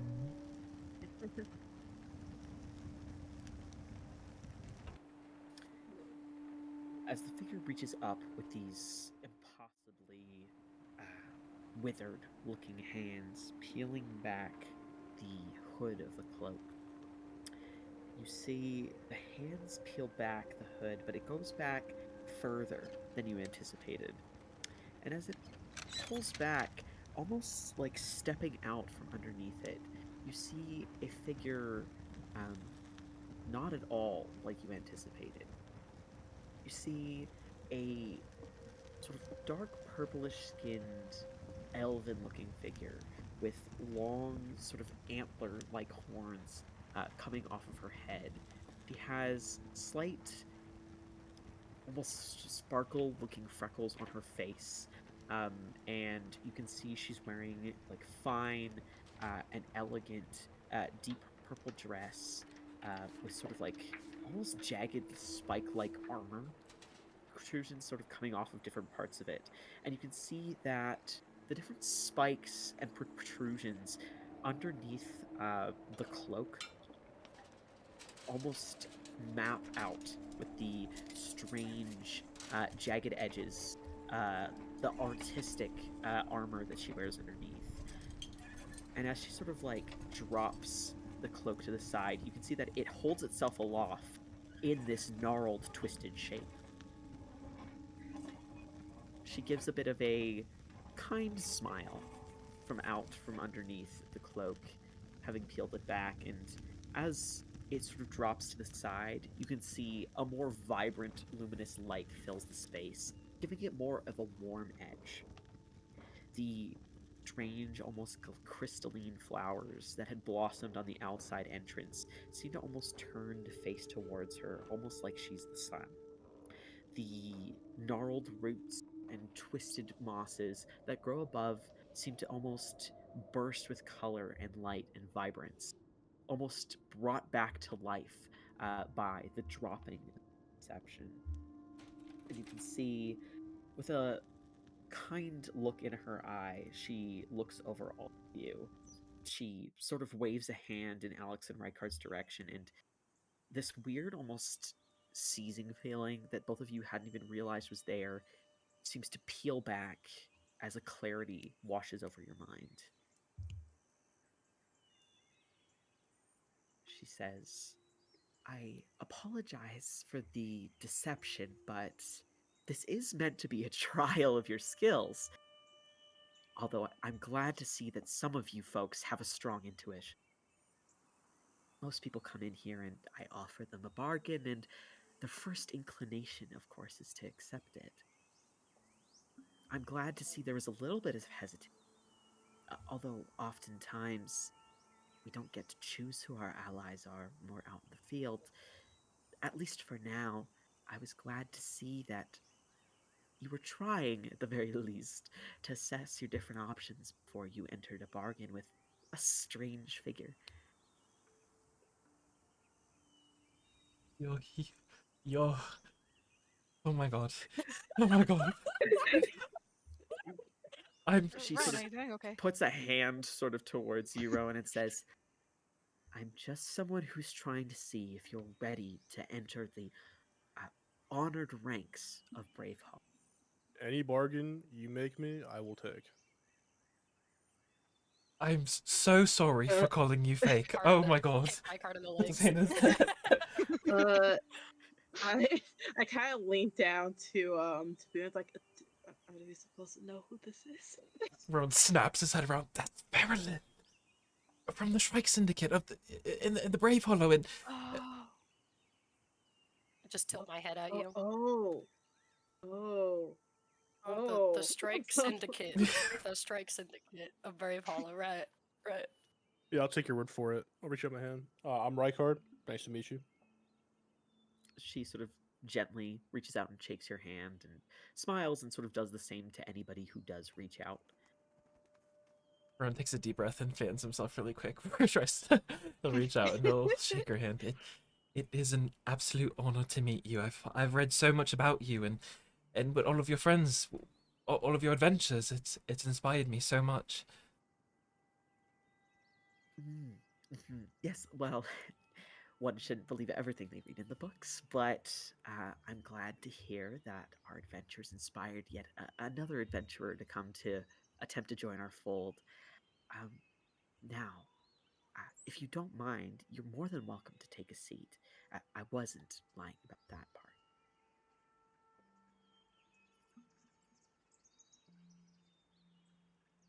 I'm Seeing set. that it's kind of hard to maneuver my big ass bulk through this little home, I'll drop the wild shape.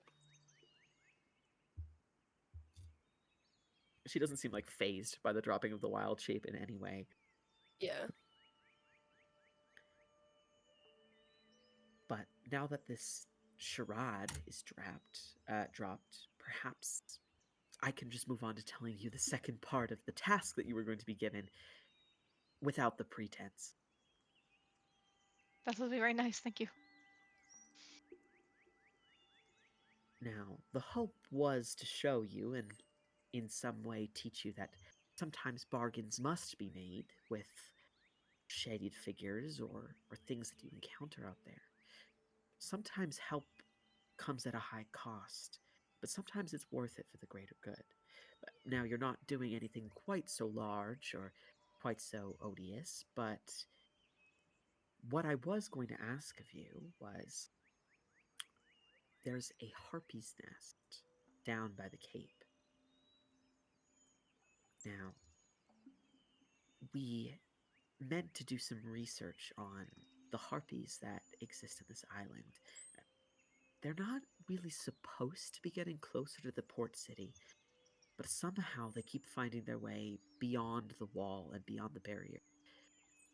Before you think me a little bit silly, it's not just that they're flying over the wall. We have magical protections in place to ensure that those who live in the town are safe, and yet somehow these harpies keep getting around it. We need someone to go and collect an egg from the harpies' nests so that it can be researched. Harpies are born from eggs. I know that. I thought they were mammals. She kind of just blinks a few times at that, but it still sort of has this smile on her face.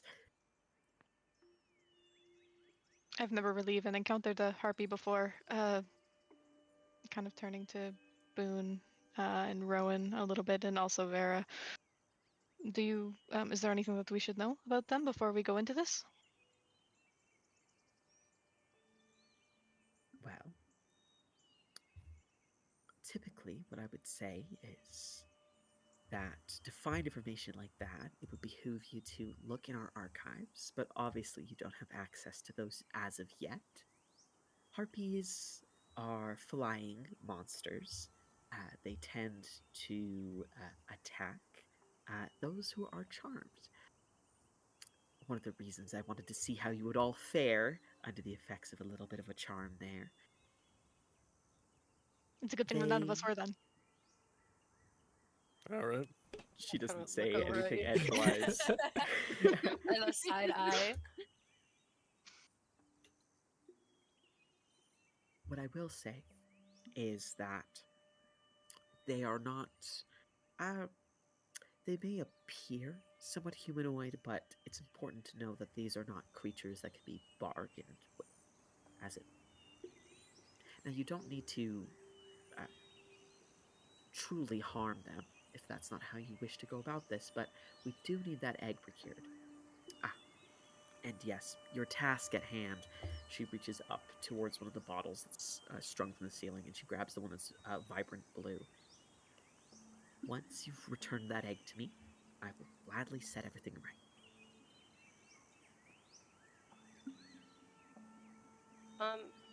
That does bring up a question from before, Miss Velma. Rackard here had shown you a pink bottle.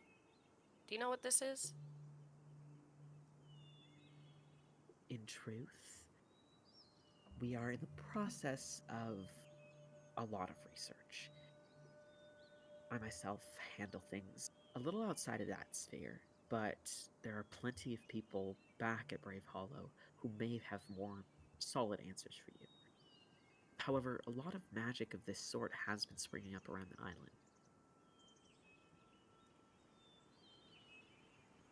Has it only started springing up recently?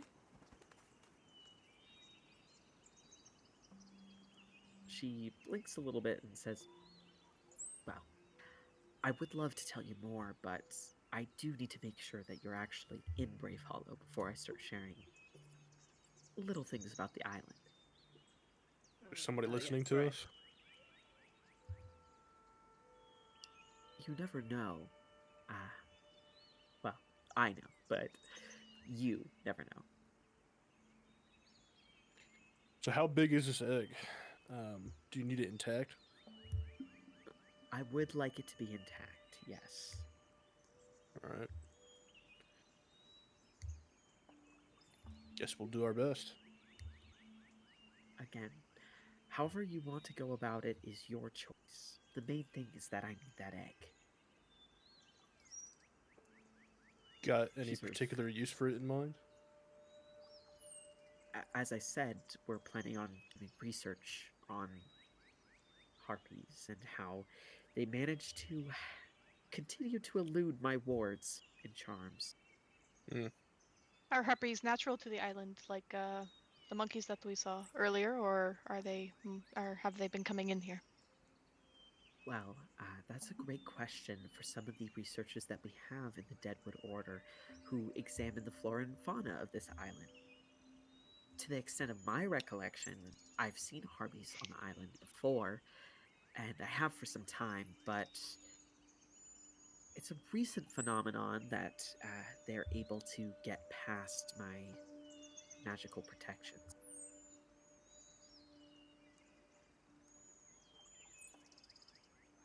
You really turn one of Ixtab's cubs into a horse with wings.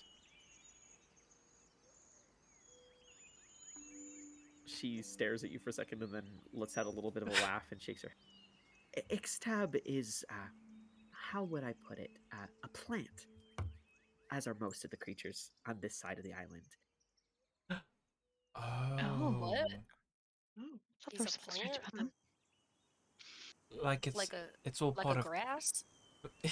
like they planted them there, or like they're in on it, right? That's what you mean? Exactly. Uh, there's no Oh. risk to the city or the town of not having water. I would never allow that. These are all, well, aside from the harpies and a few other tangential tasks, mostly put together as a test to see how you're all going to do. Again, hence my slight annoyance at you all prodding and not just going along with it. Our job to ask questions. Yes, but bear in mind that in the future, should you be off on a quest or seeking out things in the interest of Brave Hollow, not everyone will react uh, necessarily the way you think that they will if you keep asking questions. But Very good I advice. digress. There are other groups that I can feel just went past an alarm that was set here, and they should be arriving in about 10 or so minutes.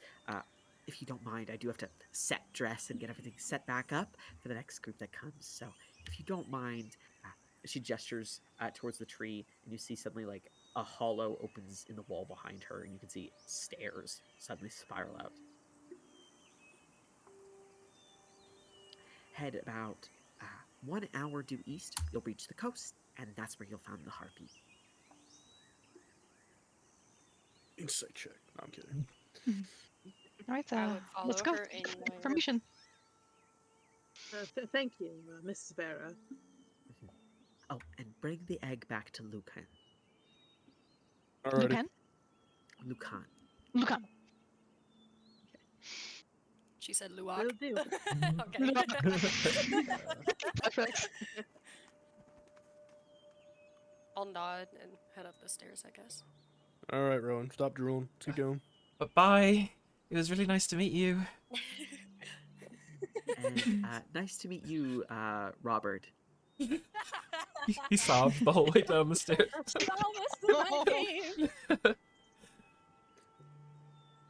All right, as you all sort of work your way back out the hollow, you can see very quickly she sort of like tosses the cloak back on, and immediately the area seems to darken once more, and that strange, almost eerie atmosphere reestablishes itself.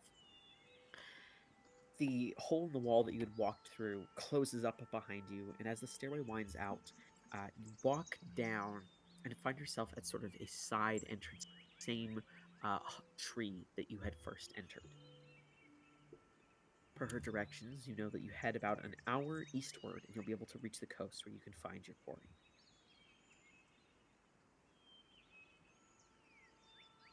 I'll kind of kick Alex in the back of the heel, or not hard or anything. I'm like, I can't believe you were about to agree to that deal. She was very persuasive. Persuasive? Yes. I couldn't picture someone who looked more like they wanted us dead than that. But I mean, like, I wasn't going to agree blindly, of course. But it might be. I don't know. I thought that might be a good idea.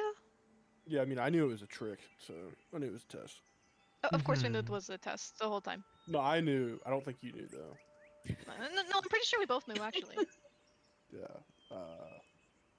Sure. So, Harpy's Nest. We have any thoughts on how we want Yes. to deal with that? You think they're gonna hatch it? I don't know. That's what I was trying to get to, but didn't seem like you wanted to answer my question. Is this kidnapping? I don't know. Maybe. What egg I mean, mapping? does a harpy come out of that thing? Like, is it like a small human when it comes out, or Yeah. like is I it? could have sworn they was mammals. I don't. They got feathers and all. I don't. Rowan, do you know? Beacon. What do I know about harpies? Do I know anything? Go ahead and roll a nature or an arcana check. Is it like a chicken when it comes out, or? That I have no idea. And You haven't really encountered harpies before. Your assumption is that because they're monstrosities, they, uh, are not humanoid, although they may appear it. It's almost like the humanoid guise is just like almost like a lure on an anglerfish. It's not real, really. It's just like a shape. Besides monstrous physiognomy, and it doesn't like adhere to biology. It's magical. Are there boy harpies? 'Cause Yes. they got an egg. more bees. Boy bees. Boy bees. Well, I've never really seen one in person, but all I know is that with some monstrous creatures like that, just because they look like us doesn't mean they really work like us. Okay, but like, can you imagine them laying that thing? No, I would Ew. rather not imagine. That must be. I don't think Ugh. anyone should Okay. imagine that. How do you think we should handle it? You've had a good mind for strategy so far, and it hasn't led us wrong today. What do you think we should do? Can I insight check that? Why is he being Yeah. nice? Instantly grumbles. Sure. Here, rather than repeatedly rolling insight checks for party members, why don't we just role play and see what comes out of it? Yeah. Well, she said it was how far away? To the east? Yeah, toward the coast. Anybody catch that? How much would you say? Like Hour? an hour and a half, An I hour. think. Yeah, no. Well, I think we've been on a pretty good roll so far. Maybe have Freya scout if she's down for it. All the way Well, up there. I feel like, because Velma said that they attack people by Vera. charming them, so I feel... Gesundheit. Same thing. Shake I my feel head. like the two of you, and I'll point at Alex and Ragcard, should stay in the back. Why? Okay, if you say so. Because they charm people. Oh, I charm people? Who charmed that's people? no. The harpies do. I didn't get charmed though. I'm Well- pretty sure I did not either. I hate No, to break both of you it, was charmed. No. And you were surefire ready to agree to whatever the hell that creepy old lady wanted you to do. I was asking about the pink vial. I don't know what you're talking about. It's okay. In your defense, Vera is a very powerful spellcaster, and she's very persuasive. I have no idea what you're talking about. But we're losing light. Yes, Ragard, That's true, please we do gotta get continue. a move Freya on. should scout. We hang out in the back. Should we maybe try to do this like stealthily, if possible? I would rather not have to. I'm Oh. not sure how to fight these creatures. You know what? Why I would don't rather you not scout? You, fight them. we didn't have time to talk about it. You have wings. We were. Not very often. Just for a short while. Is that like a spell, or No. you can just do that? You just have wings sometimes. Yeah, I do that like you eventlers sometimes, or all the time I should say. That's true. But That's if you We true. had don't body shame in this party, Rowan. No, it was just very cool. I wasn't expecting it. So do you like think about putting antlers in all of your forms, or is that just something that you just happens? I don't really think about it. I mean, I You think sprinkle that in. maybe if I thought about not having antlers, I would probably not have antlers. But I don't know. I Mm. mean, if you Does your whole family have antlers? know, well, that's what I was saying. I think they're supposed to be horns. I mean, like technically, All right, we're losing light. We gotta go. right, right. Let's go. Yeah. Yeah. He We said, "All can't right, talk quiet, about you have a throne." later. All right. As you discuss, you begin making your way towards the coast to the east that you had been told about. The rainforest along your trek begins to give way for rocky crags and the crashing waves. Looking out from a slight distance, you can see up ahead spiky rock-like or rocky protrusions standing out of the water, like um, sort of almost cavern-free stalagmites. You see that there is the crumbling remains of what appeared to be a watchtower off in the distance, and crashing waves against the shoals. You can see the darkened water underneath the sort of angry gray sky. From sort of a perch slightly a ways away from the shore, you can see down below that there appears to be a large nest um, raised up on some rocks a little distance from the shore itself. Can everybody go ahead and roll a perception check? Perception. Blam. Me 13. So-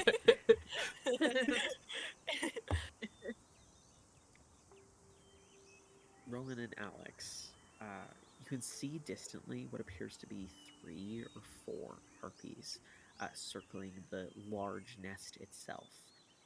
Some sort of stand slightly hunched on some rocks a slight distance away from the nest itself, um, sort of uh, almost like using their large wings off of their backs wrapped around them to keep themselves warm and safe against the crashing wave.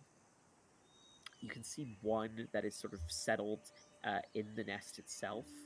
Um, she appears to have almost like a beak coming off of the center of her face.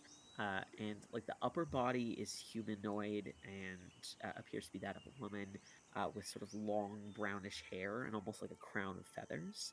But the rest of the body is decidedly almost like a monstrous uh, version of like a bird, like an eagle or something of the like. You're currently about 150, if not 200 feet away, and you can see that from your slightly raised position, there is a small path that leads down to the beach and the rocky crags. Aside from that small path, though, with the rules that you have, you don't see any other way to approach where the harpies are. It's almost like a quite almost fortified area. Okay, I'll point that out. I do have an idea. If there is someone who might be more capable of perhaps getting in quickly in and out. Typically, charm spells, I think you need to be able to hear the person when they're casting the spell.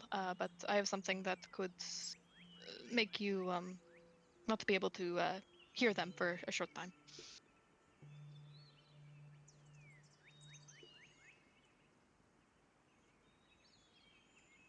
Wait, what? What are we doing? Uh, that is an excellent question that I was trying You to don't ask need to earlier. worry about Rowan not listening to him because he ain't listening anyway. Um, Harry. Um, harpies, they're like flying capabilities. Is that like a mechanical thing or is that like a magical thing? Would rain affect their flying? They got like rained on, their feathers got wet. Oops.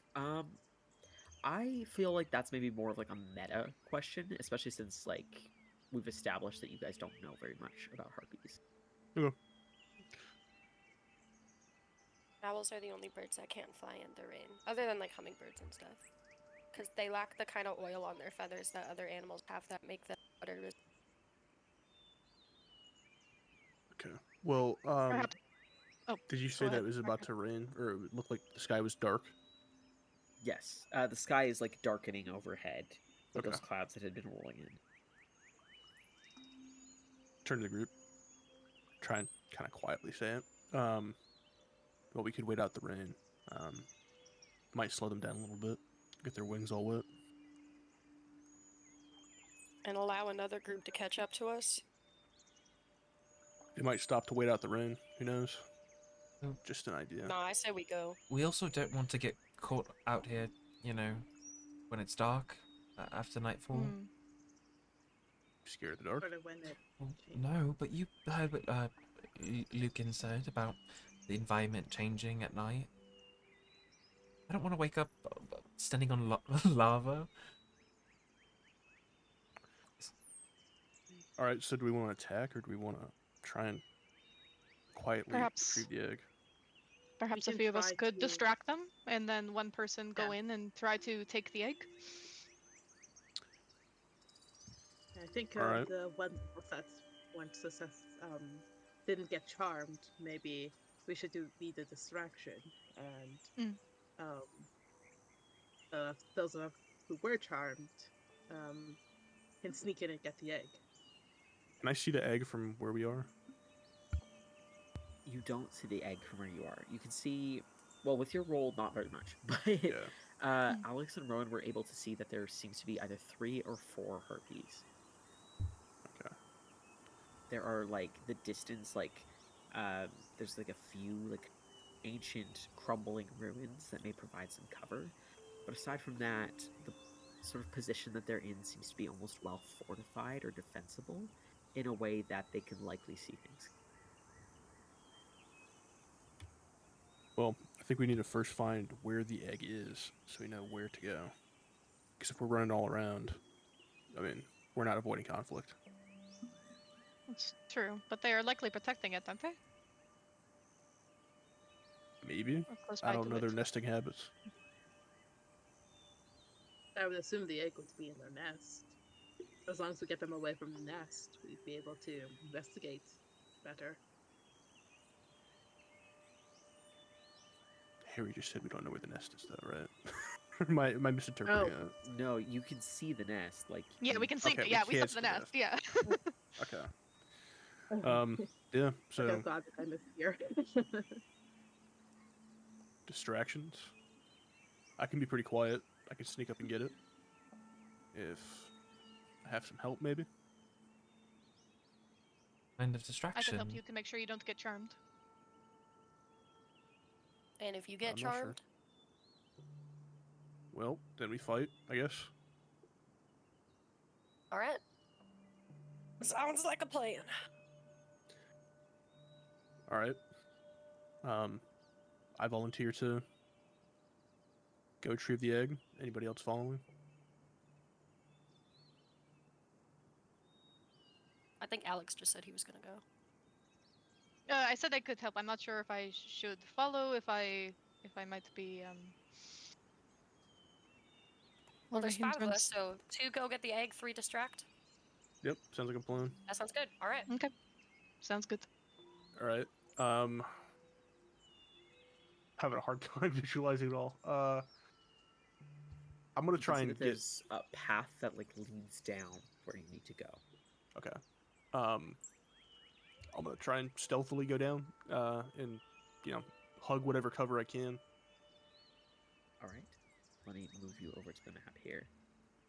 Go ahead and roll a stealth check, please. Map. A map. 11.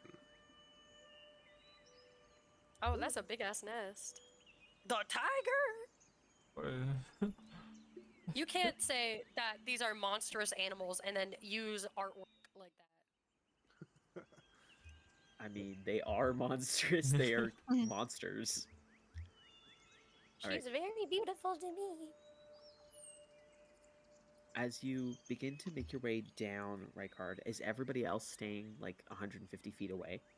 I will go. What is my move speed? Or what is my flight speed, rather? I think it's 60.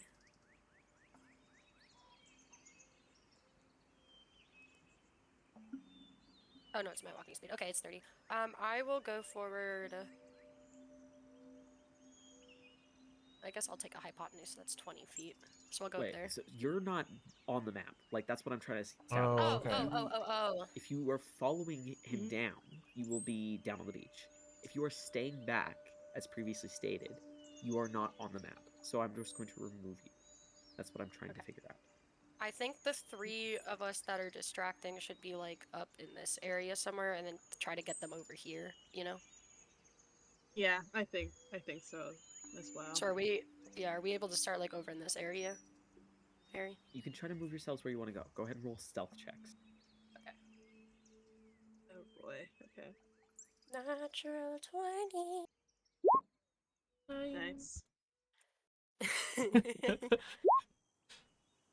Also 9. Okay, twin. Oh Lord. Oh, sorry, I need to roll stealth as well. Oh, it's blue. 12. Mwah.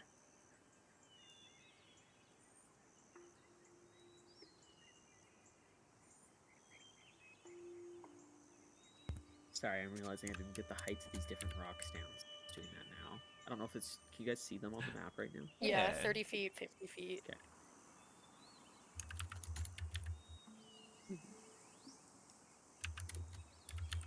Hold on, I'm gonna go turn my light switch on. It's dark in here.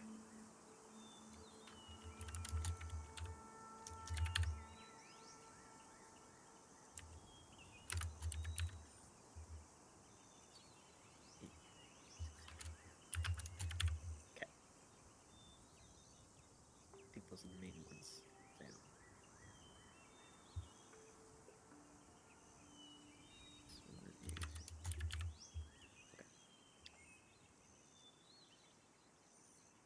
Okay, so having sort of approached the beach, some of you go up on some of these sort of like higher rock, trying to stay a little bit away from the bottom of the beach, or rather the shore and the sands of the beach. As you all try to sort of subtly move to different places,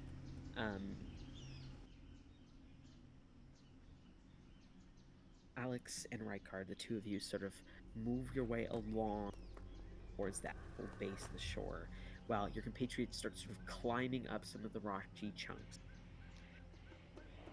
Immediately, some of you can tell that you're better or more quiet than others. Despite the crashing waves, you have a sense that the harpies are probably, familiar with their surroundings. After all, they have a large nest sort of established here. Rykard, Alex, the two of you moving down the beach, try to sort of cling to some of the rocky edges, attempting to hide within the shadows. While, as the rest of you sort of climb up, there's sort of open visibility up on that sort of raised stone that Rowan, Beacon, and Boone start to make their way towards. Boone, being smaller, sort of tucks along the little bit of rocks, attempts to sort of like hide a little bit there. But Rowan and Beacon, the two of you clambering up the rocks, can feel as chunks of shale and stone crumble away underfoot, causing a bit of noise.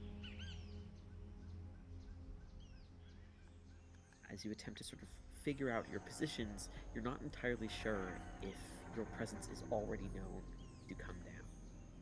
But you have a feeling that you weren't as subtle as you were hoping to be, as you were first grabbing your different positions.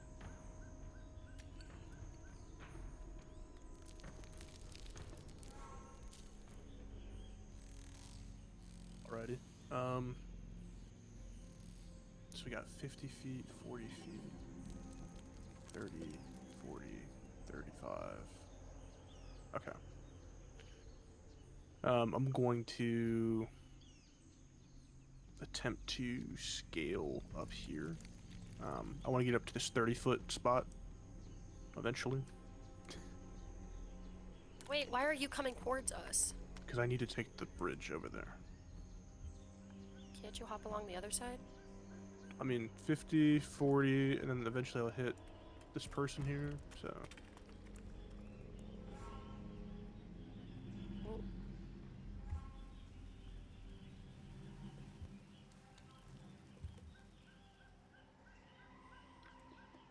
All right. Sort of assessing your surroundings, Rykard, you start to try to clamber up the 30-foot sort of raised rocky face. As you make your way there, you start to climb. I want another stealth check from you, please.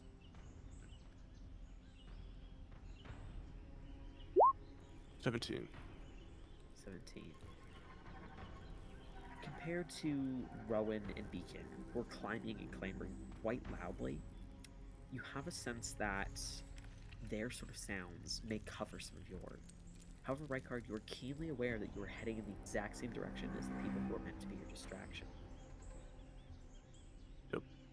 Am I up on top of here now? Yeah. Alright. You guys are above. You'll see Rykard going up, and he just kind of disappears over the cliff. And I'll cast invisibility. All right. As you sort of vanish from sight there, Rykard, I'm going to hit you with a orange dot to show that, okay?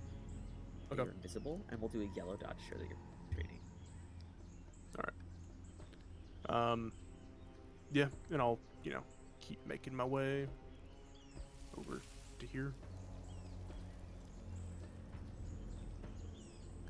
As you begin making your way that way, you can see Rykard looking out at the sort of beaches in front of you, that the harpy that you had sort of observed before, with her wings sort of tucked around herself, almost standing stalwart as like the waves crashed around her, is looking in your direction. And you can see that sort of looking in your way, she has this like neck that's longer than it ought to be. It's almost like a vulture's neck that seems to be like craning and peering in your direction. However, you have a sense that she probably can't see you, but her attention has been drawn by the sort of clamoring and clattering of Rowan and Beacon.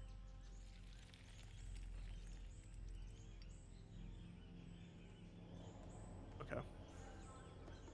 I'm gonna keep moving along, trying to stealthily make my way over to the bridge, first bridge.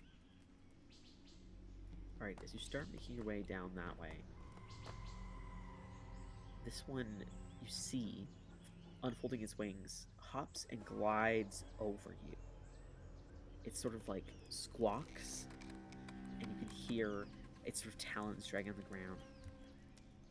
It then sort of like tilts its head backwards, and you start to hear a soft sound beginning to sort of fall from its mouth. I need everyone within 300 feet, please, to go ahead and roll a wisdom saving throw.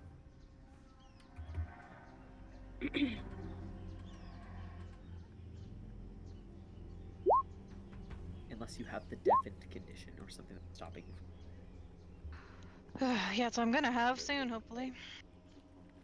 do you already have that spell or no? Yeah, I do. Yeah, Okay. Does Rykard need to make it if they can't see him? Yeah, because it's sound here. that's Yeah. Sound, emanating. okay. All right, just Yeah. wanted to make sure. Since It's not targeted. It's Boone like a, gave me yeah. help before and I didn't have to use it, I'll use my inspiration now. I'll try again. Or... Well, you know. Better. Right.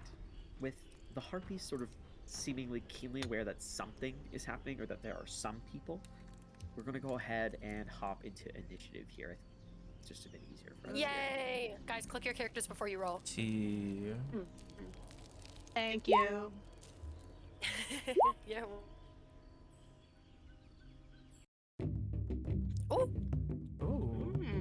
the bongos.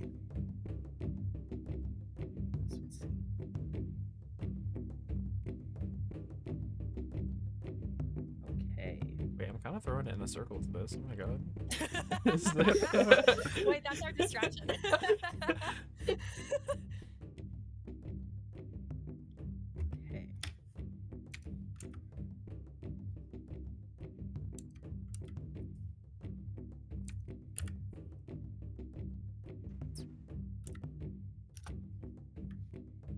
Okay, here we go. So, at the top of initiative order here, we have this burst harpy. Tossing her head back, she begins to let out this beautiful, almost melancholic sound.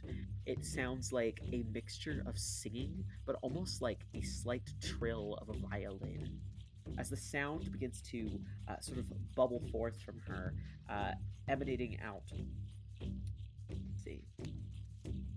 Anyone who rolls a 12 or lower has the charmed condition. On, sorry, let me read this. Until she stops spending her turn doing it, or until you manage to break out of it, which you can repeat the save at the end of your turn. You need to use your action on your turn to try to get close to her, as close as you possibly can, by the most direct route. And being charmed, you cannot take any aggressive actions against the creature that you are charmed by. And you do not intentionally avoid any areas that make damage to you. So, 12 or lower, that means Rowan and Beacon, you are both charmed. I used my inspo, so I got a 15. Okay, in that case, just Beacon is charmed by this first harpy over here. So, at the top of initiative here, Boone, you are up with another harpy on deck. Seeing that Rykard has decided to go in the exact same direction as... Bro, you scurried up there without me even getting to look at my surroundings. That's on you. That's on you. I'm gonna fly over this way and down a bit, so I'll be like maybe 5 feet off the ground. I am going to lob a... I am going to lob a firebolt at this lady, seeing that she is uncomfortable with Rykard right now. So she has full cover from you. Seeing as there is like a chunk of a ruined watchtower here, and you'll be lower based on the elevation there. I thought that was like a rock nest. Okay, never mind. In that case, I will fly 50 feet up. I'll kind of go upwards in a kind of angle there, so I view of her. I'm above Rowan right now, basically. Okay, And so I'll you fly lob a 50 fireball better. feet.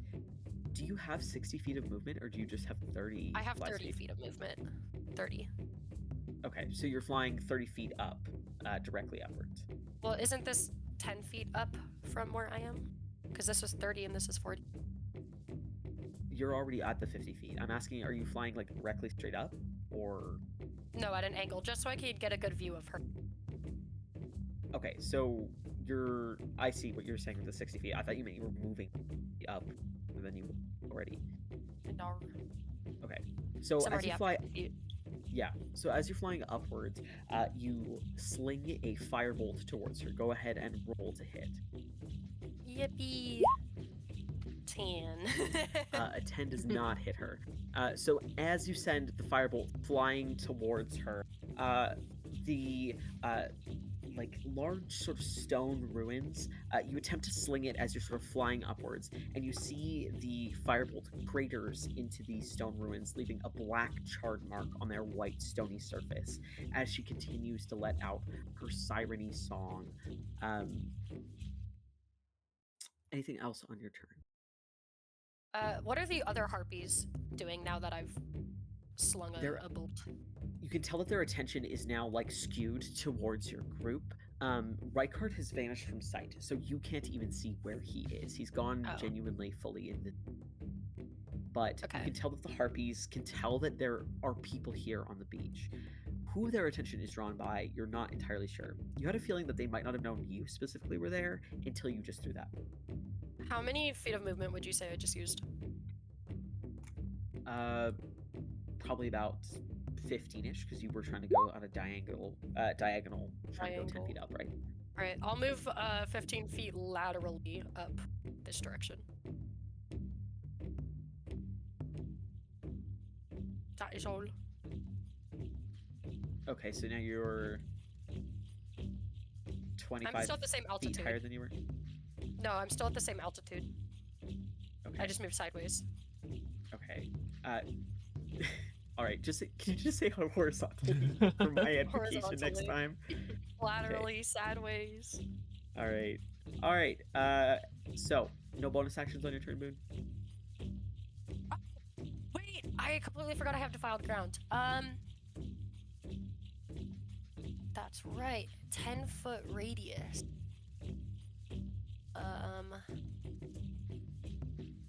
Wait, how far away from me? Sorry, I completely forgot until I said that. 660. Okay, I am going to do my defiled ground in this area where it won't hit right. So maybe centered here, out. Oh wait, no, 10-foot radius, which means this. Is it a sphere or is it a square? It is a The 10-foot radius, right? yeah. It says a patch of land. In a So it's 10-foot probably because it's a radius. It's probably like a sphere or like a circle. yeah. Circle, yeah. I'm 10 foot so- below, so you're not gonna If I hit center me it, right well, now. if I center it here, I can get everywhere that you. Beyond that, remember you don't know where Rykard is. He's invisible. But regardless, because he's 10 foot down, he won't be able to be hit by it. So. Okay. So please Okay. describe the defiled ground to him. You see on Boone's frustration as she wildly inaccurate firebolt. Will kind of grit her teeth together and lock her jaw, and sticking one hand out, kind of in the semblance of Vera's very spindly, like kind of angular, grotesque way that she had her illusion.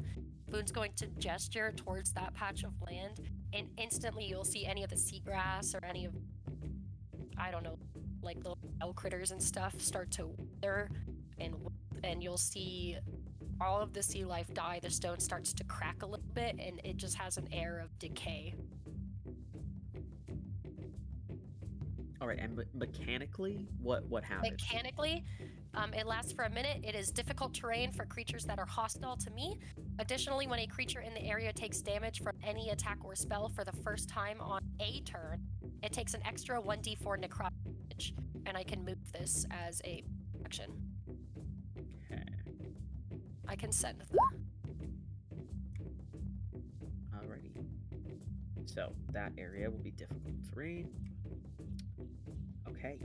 So I don't believe anything happens to her right away. It's just when it's the first She time is somebody attacked, attacks her.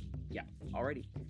Okay. At the end of your turn, it is now this harpy all the way over here's turn. This one here. Sort of noticing that some sorts of attacks are happening on her feathered brethren over there. This harpy is going to use. They've got fly speed. This one is going to use its action and bonus. It's going to go 1, 2, 4, 5, 6, 7, 8 for 40. Action and bonus action to fly.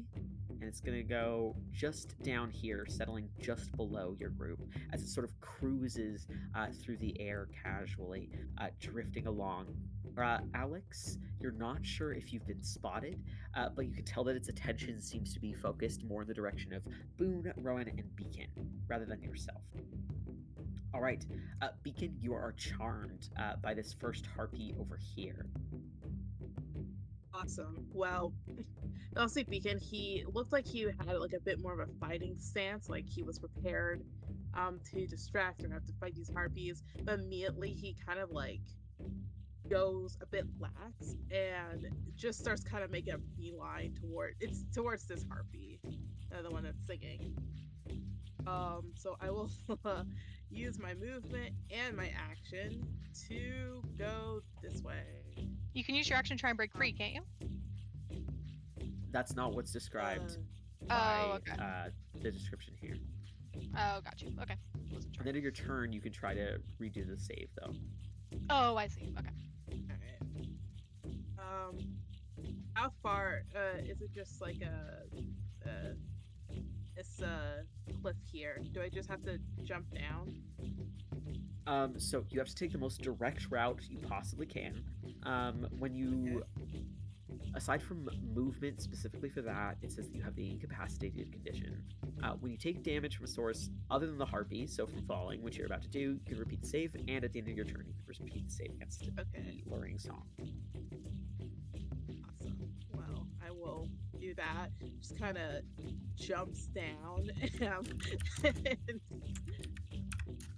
All right, as you run and sort of almost take like a running leap, as you crash down, sort of landing very firmly on your flat feet here, Beacon, you take 8 points of bludgeoning damage. I would like a wisdom save from you, please.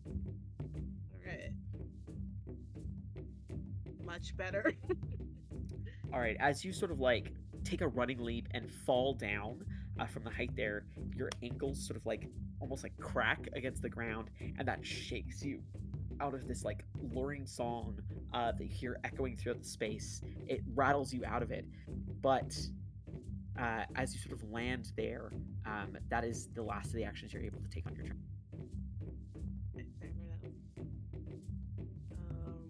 Yeah, I guess that's it for my turn. Okay. All right. The harpy over here. My dex is 14. I'm just curious what theirs is for initiative order. Theirs is 15. 15? Okay. All right. So this harpy over here, it is quite similarly going to use its movement. It is going to fly forward over to here. And then it is going to use its luring song. I need everybody to go ahead, please.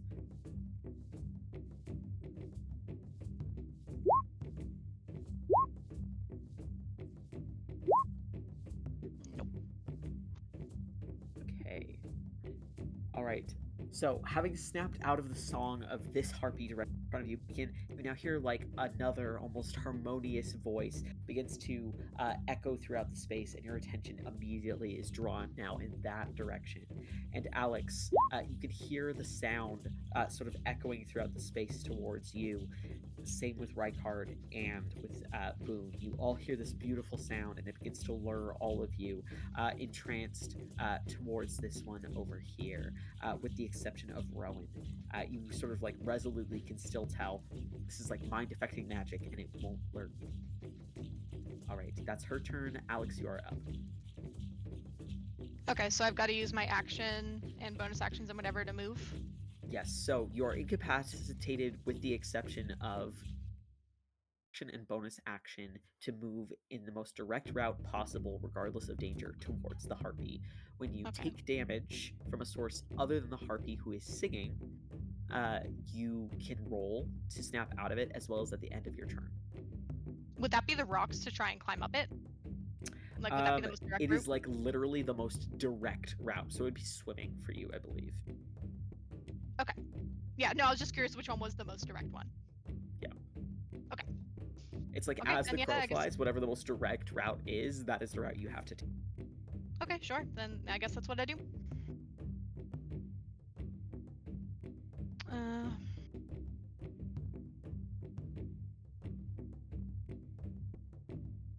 So when you're in water, it counts as like difficult terrain, so your speed basically Yes. gets halved unless you have a. Right. Okay, so 5, 10, I make it 20 feet here, I think, and then, yeah, so I would just be like, oh wait, no, because I'm dashing. Yeah. So that would be 60 feet. So, okay, I think I would basically make it to these rocks up here. All right. So as you reach, we'll say like the first of those rocks, you begin to like clamber up it. You're entirely alert and entranced by this voice that echoes throughout the space toward. All right. At the end of your turn, Alex, you can try to make the save again. Okay. 12? Does that succeed or fail? So 12, I believe, just fails. Okay. Yes, just fails. All right, Rykard, you are up. again, this entrancing song begins to call to you. This is the one that's calling me over, right? Yes, the one over here. All right. Okay. Yeah. So, since it's difficult terrain, you want to just? I think I have like right here. I would get like jumping in the water and stuff. Yep, so you immediately run and jump into the water. As you do, you're going to be falling 30 feet, so that's 3d6 of damage coming to you at the start Into the here. water? Is it shallow? Yeah, it's still considered fall damage. There's no like rules around water breaking your fall in a way that would change the fall damage. Okay. All right, as you rush forward, you jump down and hit into the waves. As you do, you take 9 points of bludgeoning damage, and you're able to repeat the save to see if you're able to break it. My invisibility is broken if I take damage, I think. It would say, I can't remember if it does, but it would say in the, I think it's when you take actions. I don't know that damage necessarily breaks it, but if it does, it would say in the spell. Target makes an attack or deals damage or casts a spell. Okay, so I'm still invisible. I'd like a concentration check, please. Okay. Let me add this damage, so 9 damage. Concentration check. So you need to make Advantage. 18. All right, so as you hit the water, can I also get a wisdom save from you, please, Riker? Yes, that's the repeated save. Yes. 18. All right, so Rykard, as you hit the water, you're still invisible, and there's like a little bit of a splash around, and immediately, almost like awoken, almost from a haze that immediately hit you. You recognize that you're down in the water, but you are like snapping out, almost as if from like a dreamlike state. You recognize that you're not up on the rocks where you need to be, but now you're in the water. However, you have a feeling that none of these creatures can see you as of yet. All right. All right. Rowan, you are up, a harpy on deck, and then back at the top of the initiative. Okay. Could I get a token for Freya? I rolled initiative in chat. I forgot before combat, but she's. Hey. Um, You get a tinker toy. And I can't put her in initiative, but she has separate initiative for me, so she has 18, so she'll go at the start of the turn next time. Okay. Okay. Where's that last one?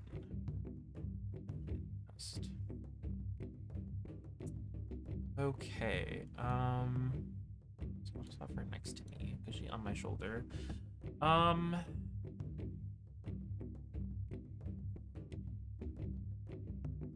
far is this? Okay, that's what I'll try to do then. So, kind of seeing how quickly this is going poorly for us and realizing we're going to have to be very offensive, Rowan will kind of turn to Freya on his shoulder, kind of one hand on his staff, and as he holds it and kind of chants quietly under his breath, these threads of magic, green, red, and white, will start to kind of form around Freya and encircle her a little bit. I will cast through her inflict wounds, which then on her turn she has to deliver as a reaction. That's how Find Familiar works. I realized I never really used the attacks very much. Okay. Because she has So her own on her initiative. turn- She has to use her reaction to deliver the spell. Okay. Okay. Interesting. Yeah, I thought they had the same initiative, but then I just read through the spell and it says they have a separate initiative order, and then they have to It might deliver be the like spell the as a 25 reaction. levels. Yeah. So, okay. So, that was my first level slot. Cast that. That is my action. As a bonus action.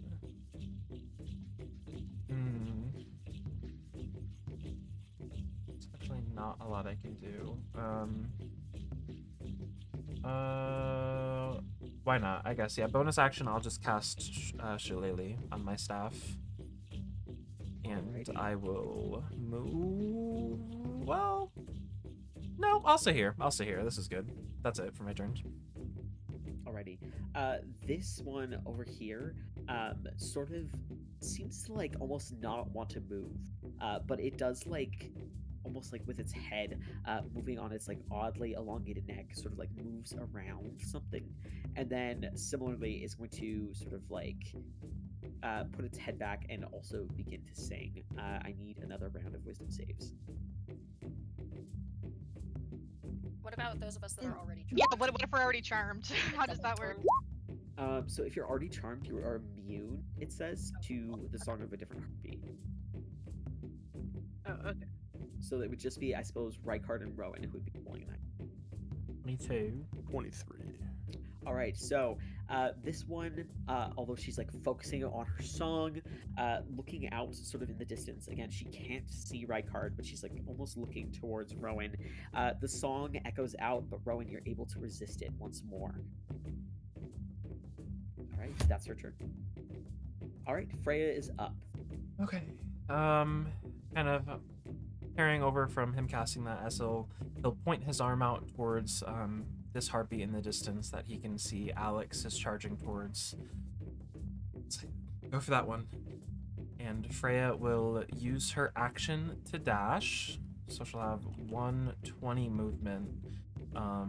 And she gonna go. She gonna go. Let me pull up the stat block. Sorry.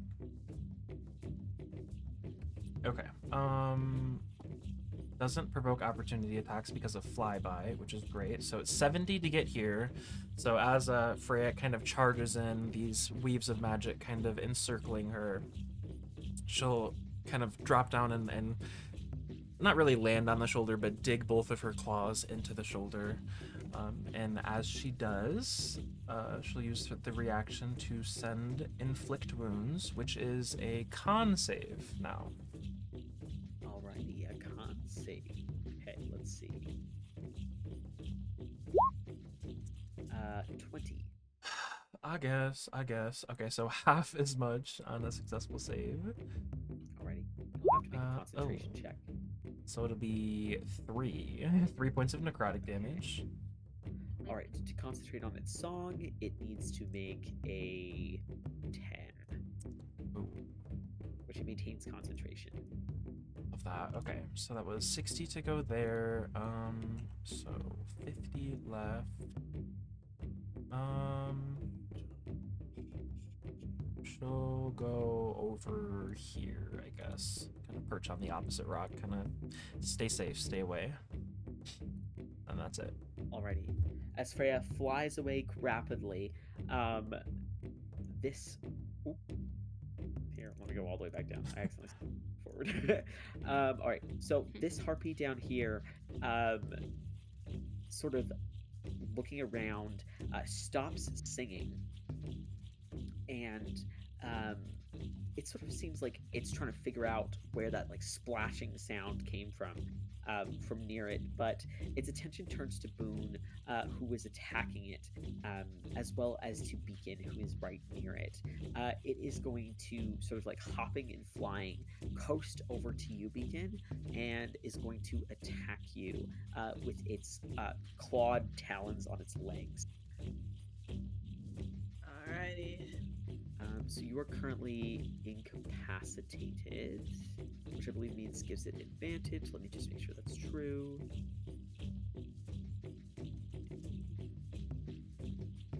Incapacitated.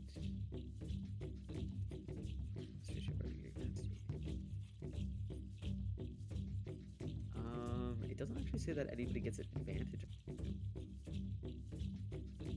Okay, weird. I guess it doesn't then. I'll just roll.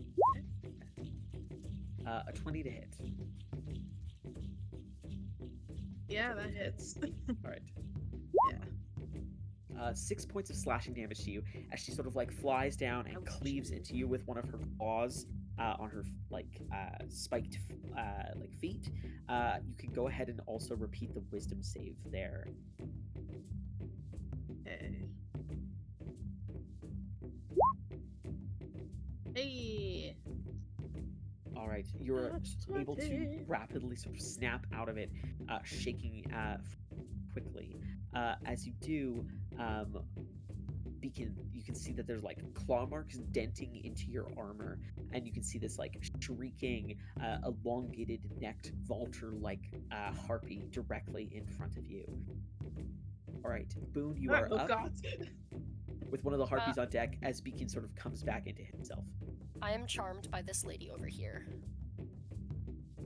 Yes. So that means that So- again, you need to take the most direct route you possibly Right. can to reach her. I don't lose my flight, right? I'm just moving. Yeah, you still have access to flight. Cool. So I was 30 feet. Yeah, so I'm right here. So you use your action and your movement. Oh, so action to. Okay, so 60. So I'm right there. Alrighty, at the end of your turn, you can go ahead and save.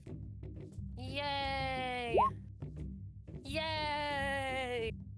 All right, Boone, as you're gliding through the air, almost like hazily, not quite cognizant of exactly what's going on, you suddenly like blink your eyes and recognize that you're like almost like on a crash course towards this harpy directly in front of you.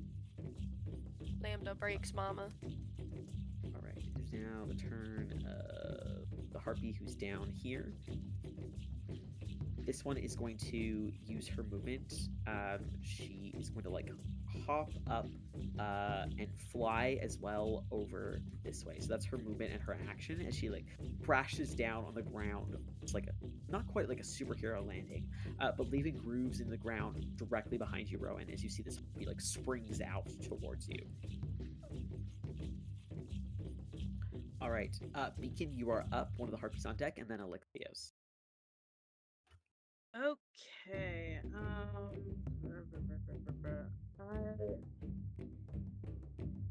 know they're attacking, so I don't know if I really want to. Okay.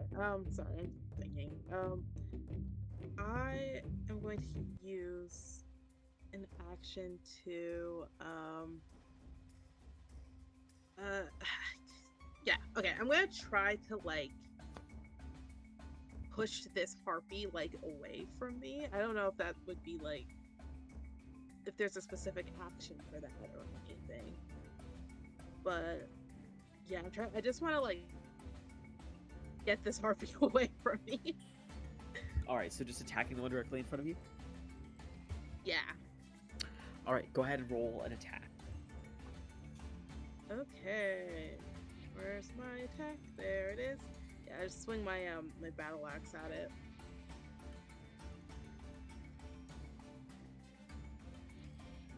And I roll these. 10. 10 just barely misses. Dang it. Okay. Well, seeing that not work, I'm gonna use my bonus action, and I'm going to do some lay on hands. 5 points of lay on hands. Is lay on hands a bonus action? Yeah. Lay on hands is an action. Is Oh, it changed says in the new it says rules? bonus action. Oh, Yeah. oh, they must have changed it then. Okay. Good, because that was always stupid. I never got to use it because it was an action. All right. How much of your pool are you using on yourself? 5. 5 points. All right. You heal up 5 points. You can still see this harpy directly in front of you, almost like shrieking towards you, her attention drawn to you. All right. After you, it's this harpy over here. She is still concentrating, and she has to use her action to maintain the song that she is singing, luring Alexios closer towards her. All right, with that being said, Alexios, you are up. Cool, I'm getting closer towards her.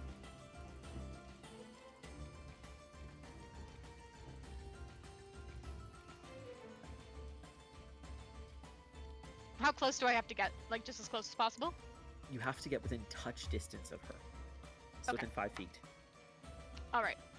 So am I able to get up there with my movement in my action? Or in my dash?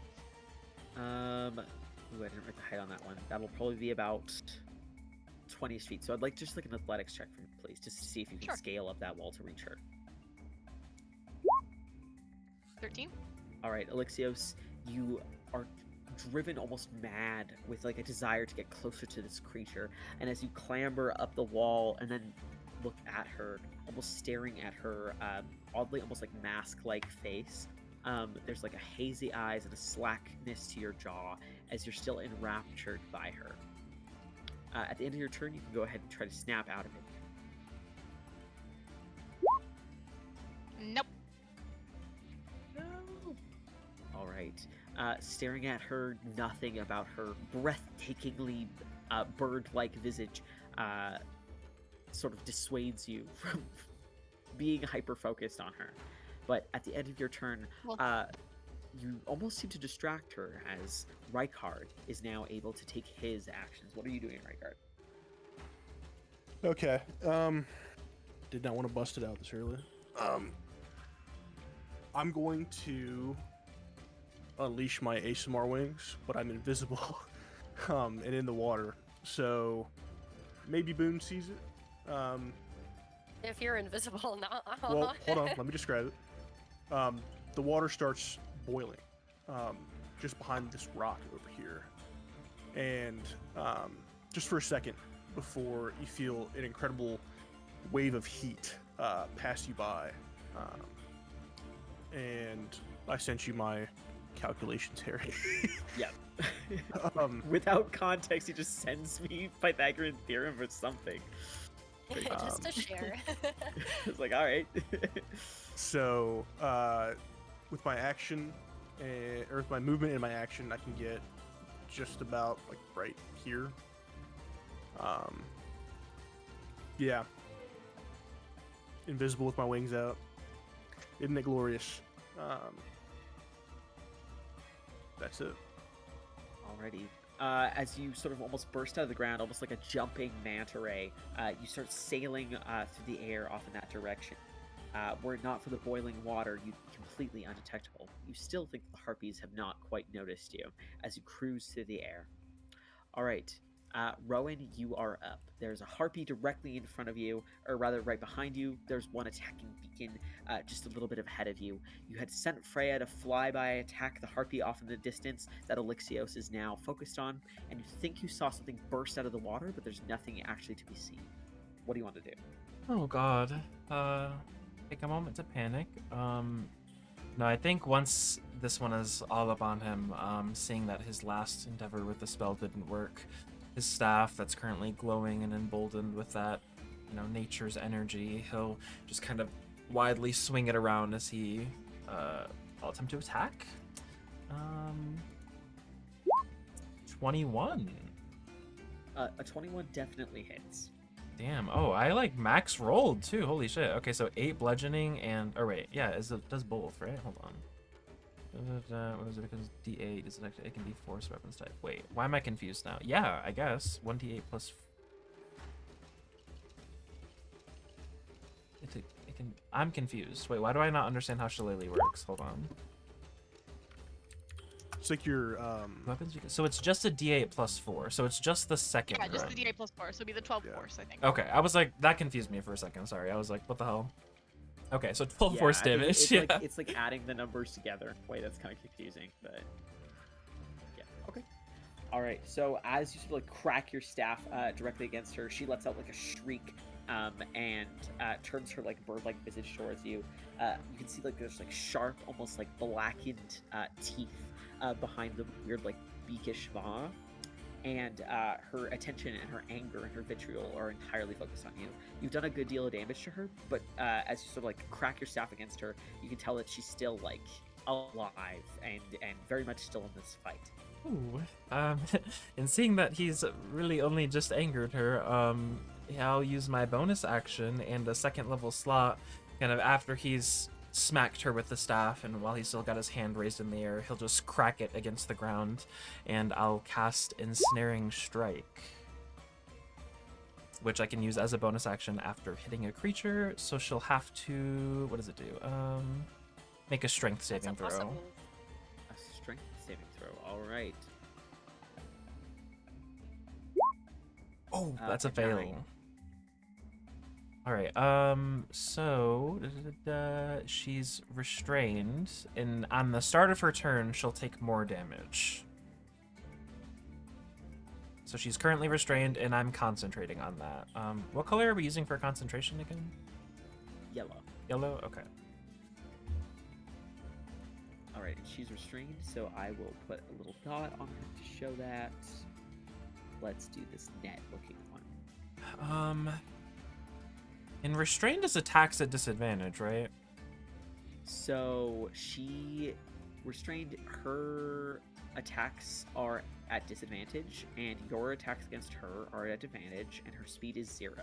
Okay. And she has disadvantage on dex saves. I'm gonna attempt to move then. Alrighty, Move 15 she feet is of that way. course going to attempt the attack of opportunity at disadvantage.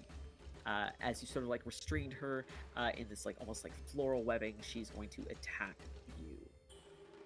A 7, I believe, is not hit. He just lifts up his shield as he runs by. Or wait, it's 30 feet down that way? Oh, maybe Is there no way to get down other than a 20 feet drop from on this side? You can take your action to climb.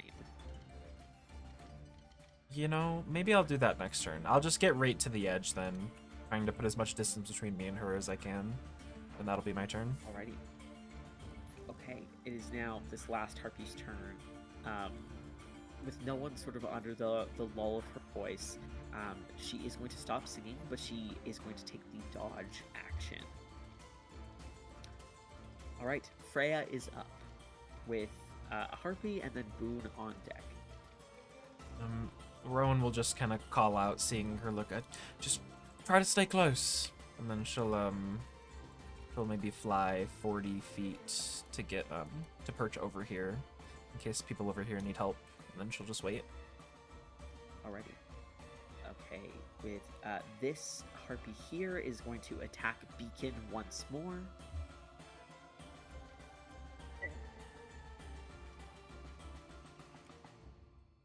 A 19 to hit, which I believe hits. That hits. And 7 points of slashing damage against you, Beacon. Yeah. As she sort of like almost like jumps up and almost does like a kick directly at your face. You can feel the claws dig deep into your cheek and leave like a deep slashing mark.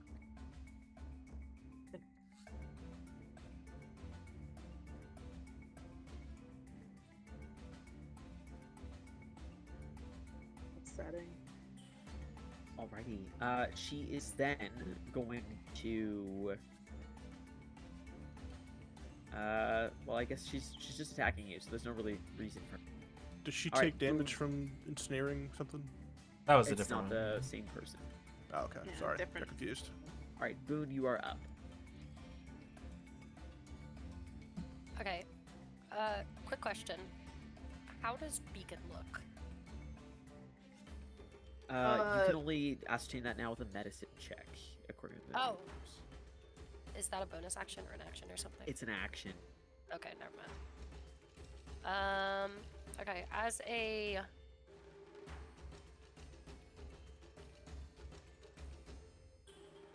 Okay, I am going to use my action to firebolt this one right here that's in front of Alex again. Okay.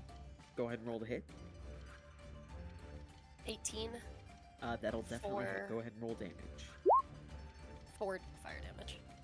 Alright, as you watch force the firebolt spins through the air and like directly smacks in between like sort of her shoulder blades where her wings sort of connect to her back.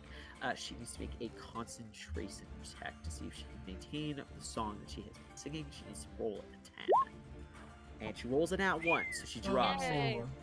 She Okay. lets out like a shriek of surprise. And Alex, you feel the song sort of fade from your ears. Boom. What else would you like to do with your turn? I would like to use my bonus action to move my defiled ground, because I can move it up to 30 feet, so that it covers this harpy. And... Beacon. Alrighty. You move it over here. Yes. And then with my additional 30 feet of movement, I'm gonna go ahead. Is flanking still a thing? Flanking exists? It's not a thing in the new rules. Okay. I'm gonna assume this large cat isn't actually there. That's on my screen. If you see a cat, there are no cats on the screen. And I'd like to. You're like perch having on top- hallucinations. Yeah, I've got the big cat plague. I'm gonna perch on what for me is this big cat's face, but what I think is a pillar underneath it. I'm gonna stand there.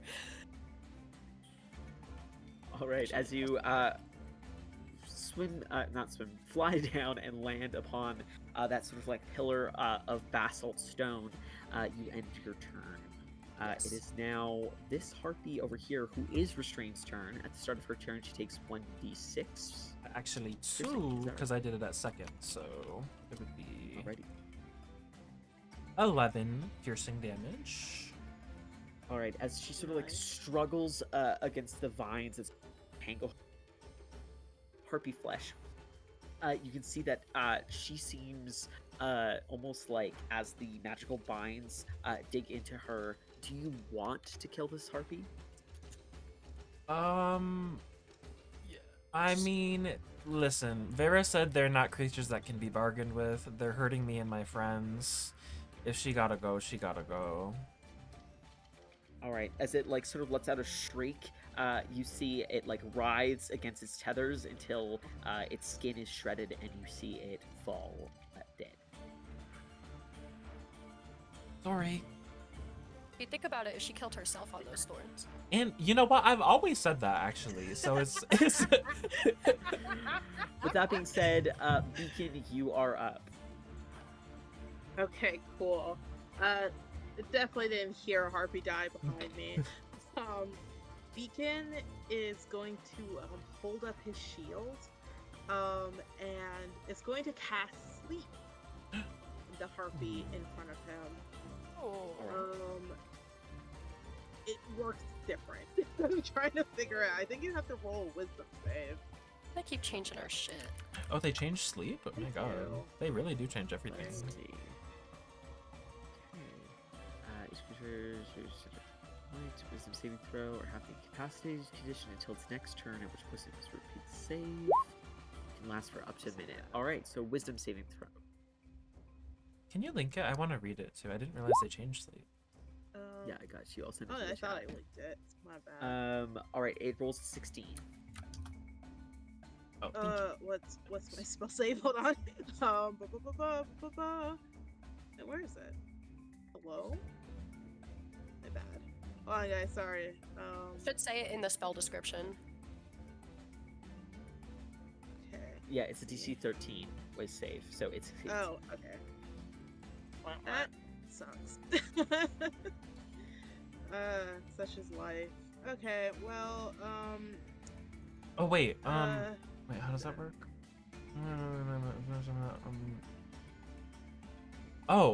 I think I can help, maybe. Yeah, seeing Beacon kind of raise his shield and attempt to cast a spell, Rowan will use his reaction. I'll use one of my spell weaving charges, and you can see kind of Rowan throw his arm out, and he kind of grabs onto this suddenly perceptible thread of magic, and it connects to your spell, and I'll use Weave of Fate, which will attach a 1d4 plus 2 penalty to the saving throw. Alright. Go ahead and roll Is that a a class D4 feature? Beacon. Is one of my witchy class features. I roll or Beacon roll? I said Beacon. Okay, T. oh, okay. A It's D4 1d4 plus plus 2. 4 plus 2. Yeah. Okay. I live. So just don't roll a 1. Well, Hold on, how do I do this? slash roll. Why do I forget this? D4 plus 2.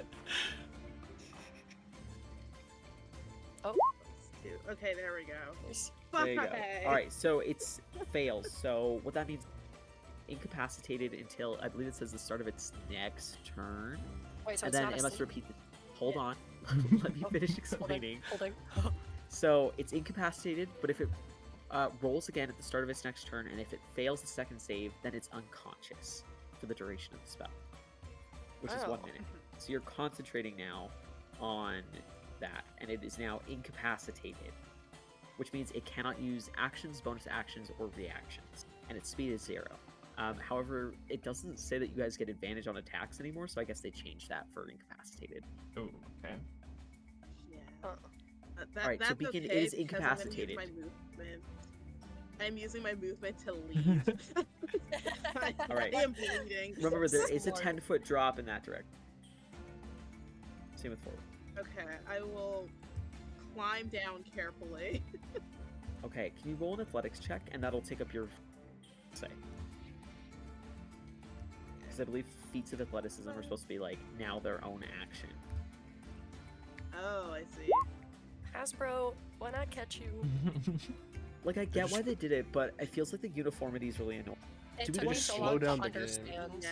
Yeah. Do you it guys took me want so to long change it understand so why. that the investigate action, so like that includes like medicine, investigation, perception, like or it's the search action, and then like all the ones that we had before that were bonus actions, do we want to just make them bonus actions again? Because like this Please. is like it's Yeah, I- I'm slow down to shit doing the yeah. thing that we have Yeah. already done for 5 years. Alright, sure. So that'll mean that the influence search, whatever the words are for all those ones, we'll just say that those are all bonus actions now instead of actions. We know Cool, more than you, cool. Wizards of the Alright. Coast. Because We'll take it's it from just here, leave it's it. slowing things down. Alright. So Beacon, we'll say that that's your full turn there. Alright. Alright, cool. It is now this harpy that's right in front of Alex. Alex, now that you've woken up out of it, you can see that the harpy, with her claws, the sharp talons on them, she's reaching out to claw into you. You're not incapacitated because you are not under the influence of her song anymore. Not that that would help her rolls against you, apparently. But she's going to attack you. Oh wait, I rolled damage. Oh no, he doesn't hit. A 7 doesn't hit you anyway. So as you claw against, or as she reaches out to claw against you, you're sort of back in your body, your senses come back to you, and you're able to nimbly dodge away from the attack. She is then going to use her movement. She is going to attempt to fly away. Alex, you do get an attack of opportunity against her if you would like to take it. Yeah, sure, because I get my reaction back after my turn, right? Yes.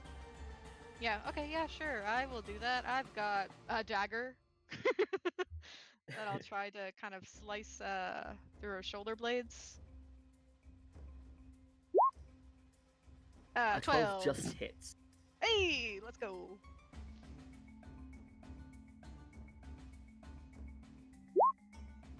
It's gonna be 3 points of piercing damage. All right, as she jumps up and begins to fly away from you, you stab your dagger into one of her wings, not digging deep enough to stop her movement. But she is going to hop over and she's just going to fly over to this rock over here.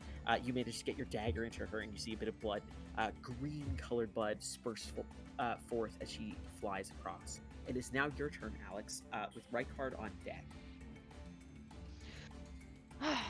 Okay, so assessing the situation here. Don't see Rykard, see Boone up ahead. Okay. All right.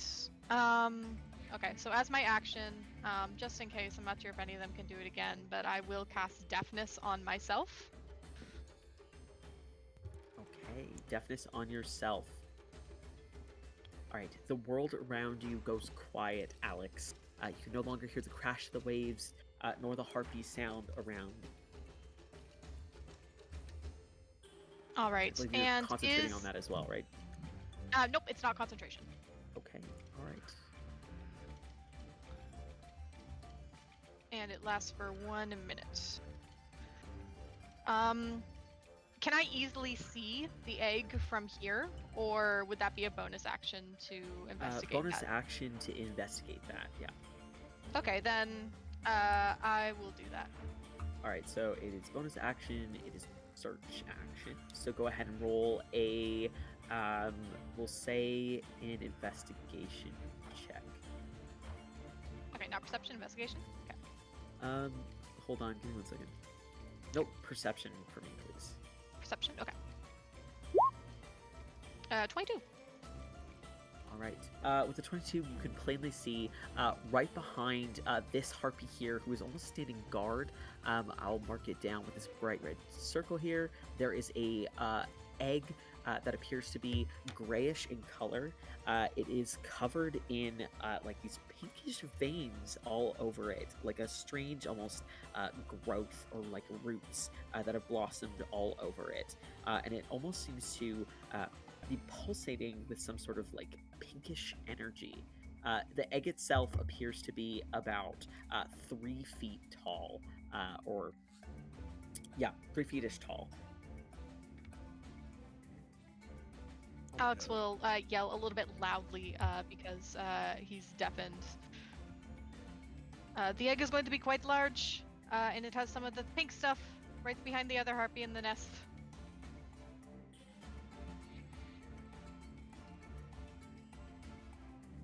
All right, as you yell out to the and- people around you, any movement for you, Alex? Is it easy to make my way over here, or is that like a? Would I need? I'm not sure what the I height would say difference is. this one will be on par with the one beside it. Okay, so could so I you easily like can- kind of like hop over? Yeah, you can just jump because it's. I don't Okay. think it's like a big enough gap that you need to actually make it pulse or anything. Okay, cool. Yeah, then I will go over here and I will hang out with Freya back here. All right, as you sort of rush back over there, Rykard, it is your turn. You heard Alex yelling out that the egg is behind the harpy over in the nest in front of you. Okay.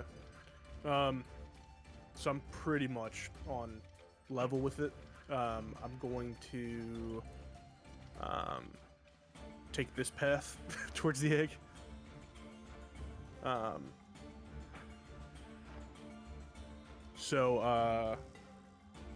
Yeah. Now that I see the egg, is it an action to pick it up? So it will be because this thing is so large that it's like quite hefty and will require work to carry in.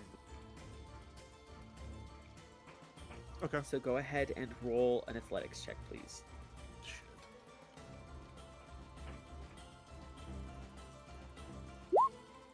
10. All right, as you sort of like squat down, attempt it, a bit too heavy for you. Push on it, and it like rolls a little bit to the side. Although it makes a little bit of sound, the harpy that's in front of you doesn't notice it immediately. Okay. Well, I'm just gonna stay invisible. I'll rotate over to this side. And All right. yeah. Okay, moving over to the other side, you eyed Rowan, you are up. Oh, that was fast. Okay. I'm a little far. Okay, wait. So we just said the bonus action is like the to get down thing now? Yeah. Okay. Just make I'll it easier. I'll attempt to start climbing down because I don't really want to be where I'm at. Is that athletics or is there a different check I can? We'll say athletics. Okay. Oh, I'm strong. 18. All right, as you climb down, we'll say it also takes about half your movement. Okay. I'll just kind of rush again, and I'm getting a little closer to Beacon, but kind of to the edge of this cliff face. I'll pull out my short bow. I will. Is it knock or notch? Notch? Knock an arrow? Not your arrow. Notch? TH? Okay. Like Minecraft. Like Minecraft, okay. I'll get my Minecraft bow out and I'm gonna shoot an arrow at this one right here. Which I think is well within. Yeah, I have 80 range. Okay. Attack! Alright. Go ahead and roll the hit. Ooh, 12? 12 hits. Let's go! Okay, 8 piercing damage. All right. The arrow sort of flies through the air, and it sinks directly into the shoulder of this harpy, who lets out a shriek. She's looking quite like there's a good amount of blood on her, and her feathers have almost puffed up as if she's like perturbed. Ooh. Okay, that's all. Okay. All right. It is now this harpy who's in the nest's turn. Sort of seeing Boone up ahead, this harpy is going to jump out of the nest and like dive bomb towards you and swing out towards you, Boone. Come at me. And guard, bitch. 1 second. I think I accidentally closed the stat block. She's standing on top of my cat. That can't stand. Let's see. I think she has a +1 to the or Some +3 respect to the on roll, so I'll just X-tab. do. What the fuck is going on my screen? X-tab, get her! A 9, I don't believe, hits you, Boone. So as she swoops and dives bombs towards you, you quickly, sort of like with your wings almost like buzzing, are able to like I guess it would be stepping, side fly Like a out of her drone. way. All right, it is now Freya's turn. Ooh, I didn't give her anything to do, so she's just gonna scoot back a little bit and sit next to Alex.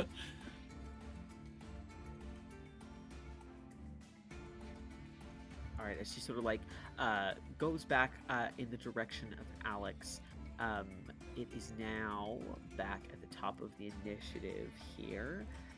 This harpy down in Boone's sort of area over here, she is going to jump and swoop down, trying to like dive bomb towards Beacon. Now she has a fly speed, but I would say that she just needs to like jump up.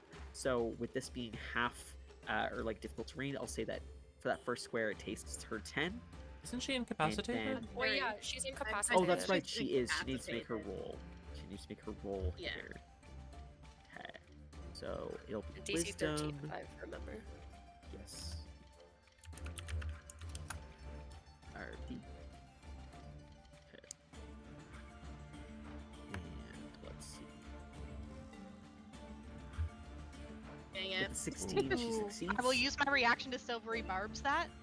Is she within range? Legend. Vera would be so So proud. 120 feet, Okay. isn't it? Hold on, let me double check the range Yes. on it. It's either 60 Oh, or 60 120. feet. Sorry, I thought it was 120. Yeah. Nope, you're right. Sorry.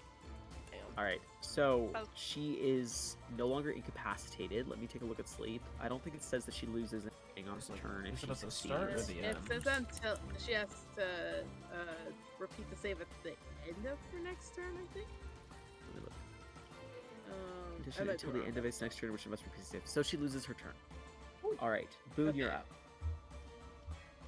She's no longer Question. incapacitated, and you're no longer concentrating. Also, Beacon. Yes. Is it? I'm only allowed to cast one leveled spell per turn, correct? Yes. Okay, I just wanted to double check. In that case, Thunder Wave. I will Thunder Wave at Hell level 2. yeah. Alrighty, go ahead or is it a save on her? It is a Constitution save with a DC of 13. I don't think a 7 will beat your DC, so. Nar.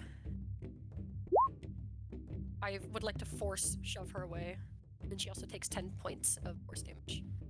All right, so she is going to go flying. She goes flying down into the water below as you launch her. She takes bludgeoning on top of that as well. So as you send her down into the depths below, you see her fall into the water and vanish from sight into the blackened waters. Period. Okay, so Rykard didn't pick up the egg or did pick up the egg? Not yet. It's He really wasn't heavy. able to. It's too strong, heavy for him. Is it an But action or a you don't bonus know action? Yeah, I know. It'll be a full action because it is so heavy and like a involved process to lift this thing. Okay, in that case, because I don't know where the hell Rykard is, he could be down under the waves for all I know. I'm gonna prepare to try and grab. Alrighty. Okay, Beacon, you are now up. Okay. I think I'm just going to I'm gonna take a few steps back. Can't do much right now. And I'm just gonna use my I'm gonna use my action to dodge. But as a bonus action, I'm going to cast what is the spell called again? I'm gonna cast yes, okay. I'm gonna cast Shield of Faith on Rowan. Thank you. Okay. So I What believe you're is now the faith? concentrating on it. Yes. That'd be concentrating.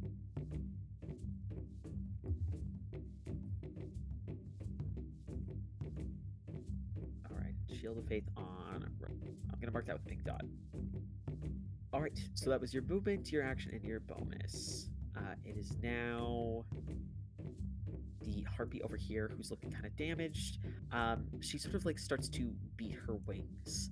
And then you all see as she sort of like almost like taking stock of what's going on, you see that she starts to fly off in the direction using her action and her movement. She's going to fly off the map over in a eastward direction as she starts flying towards the forest.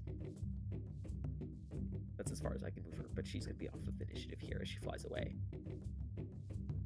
And I accidentally deleted Alex from initiative. Let me put it back on there. All right. With that being said, Alex, you are now up.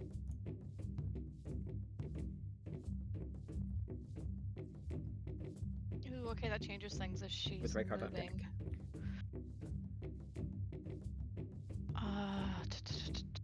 Sorry, I had a plan and then it just got. Well, you know what? Maybe it'll still work.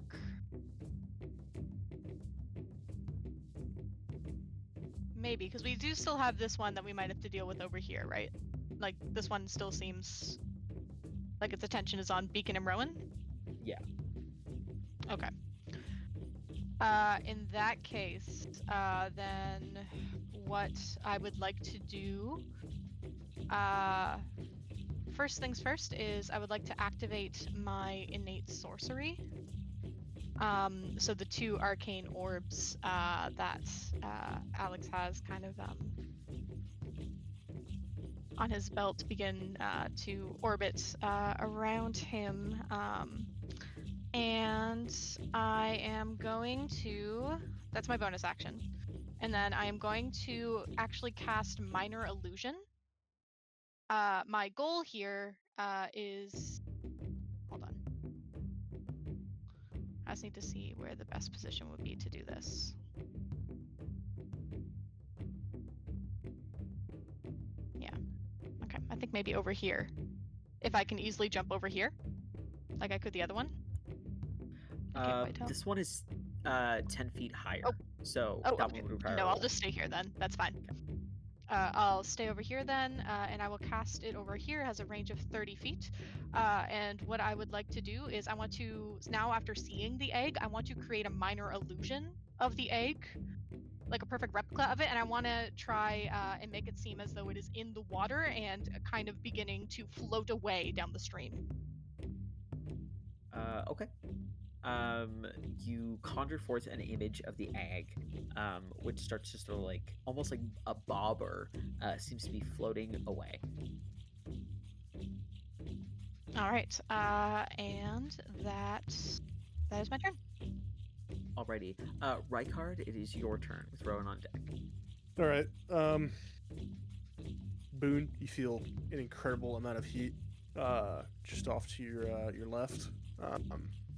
What the hell? But you hear, Boone, give me a hit with this thing. What the fuck? And I'm gonna try and pick up the egg once again. All right, go ahead and roll an athletics check. Does Boone help with that at all? It's just, can I get advantage? So I don't think she can use the help action outside of her turn. Okay. You can hold your You just scared action the shit until out of me, her. man. I also, are you trained in athletics, Boone? Oh, that's right. Any rules for that? Yeah. No. So she wouldn't Alright. be able to use the help action in this case. I'll just give it a try again. All right, go ahead and roll. Oh my goodness. 4. Boone, you can see the egg like sort of like moves a little bit, but like it doesn't roll away and it It's isn't gonna lifted up. hatch. It's hatching. Feel free to jump in. The I egg's don't know if this talking makes to a her. difference. Never mind. Go ahead. Oh. I don't want to. Go ahead. It's gonna imprint on us. All right. Anything else on your turn, Riker? Let me read something real quick. I'm sorry. I'm holding up shit. You're Sorry. good. You're gonna boil that baby anyway with your heat. We got a fried egg. Oh god. Oh my gosh. Class features. Where are you? There you are.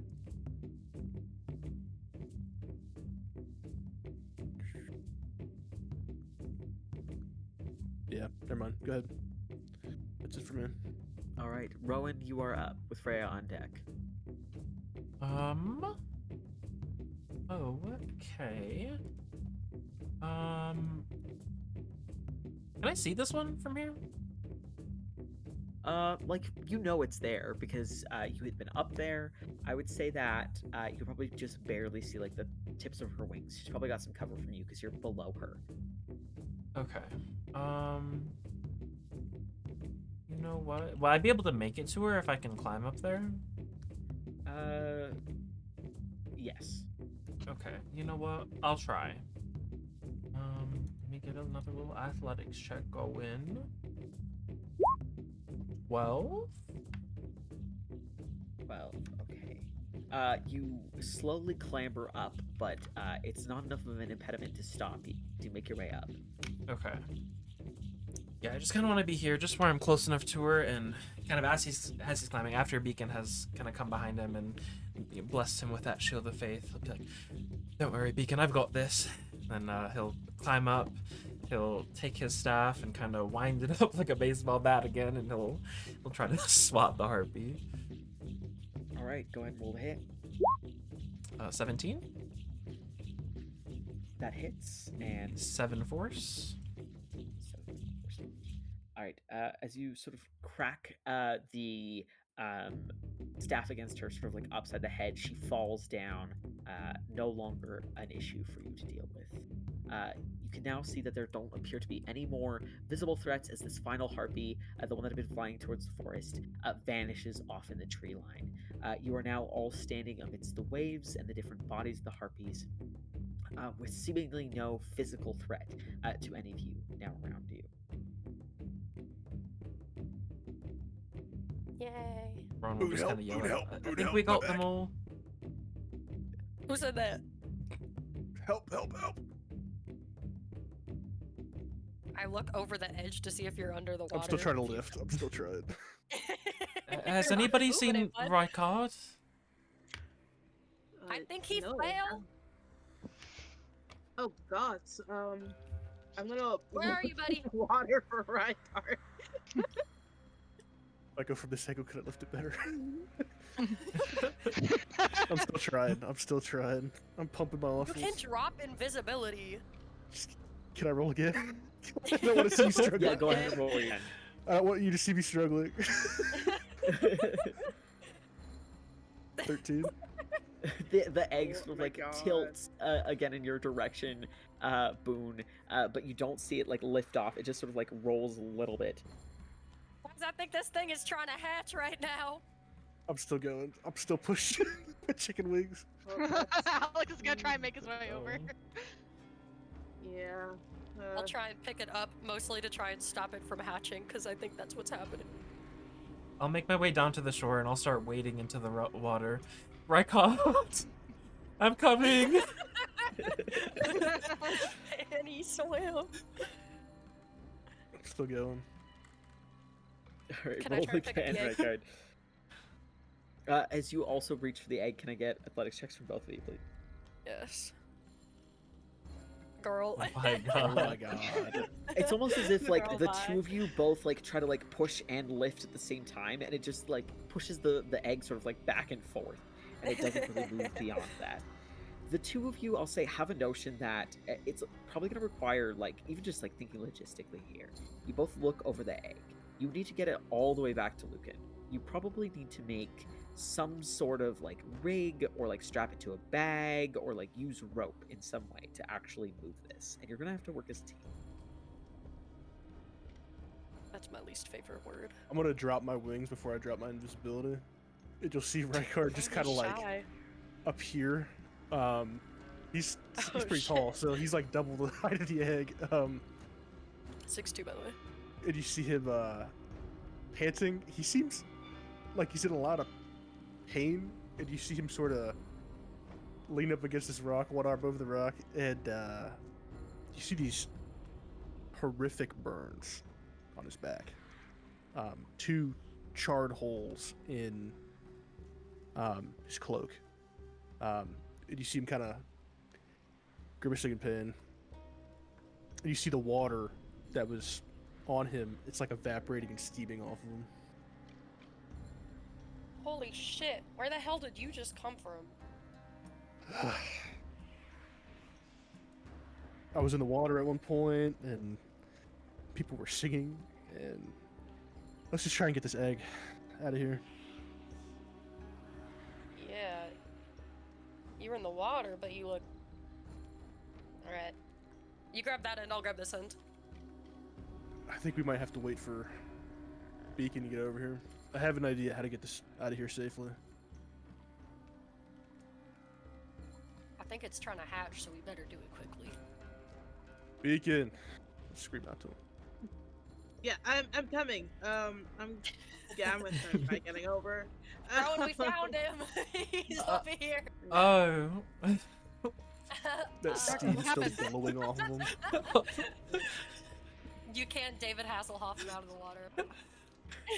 Let's trudge back out. All right, as you all make your way over, you take the whatever time is necessary. You all make your way over to the harpy's nest cautiously, and as you all convene over there, you see this large egg. It's about 3 feet tall.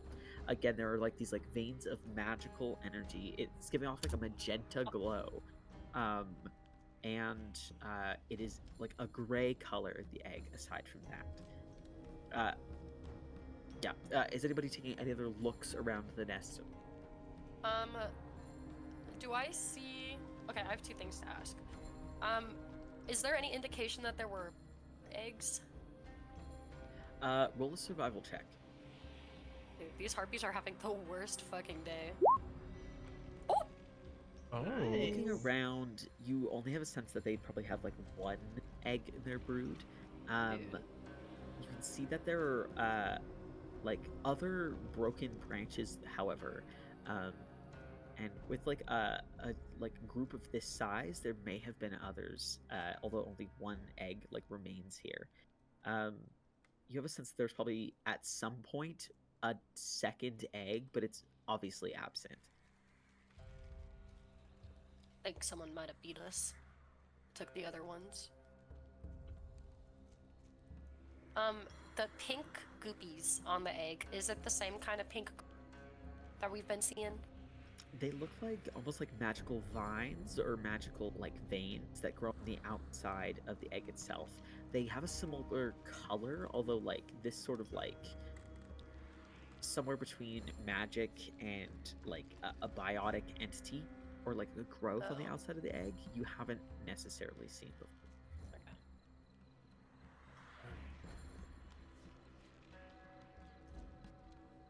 Is there anything else in this nest? Yeah. Go ahead and roll an investigation check. I help. Right card investigate. Are you Yes, trained? I go ahead have and roll the an proficiency. advantage, right card.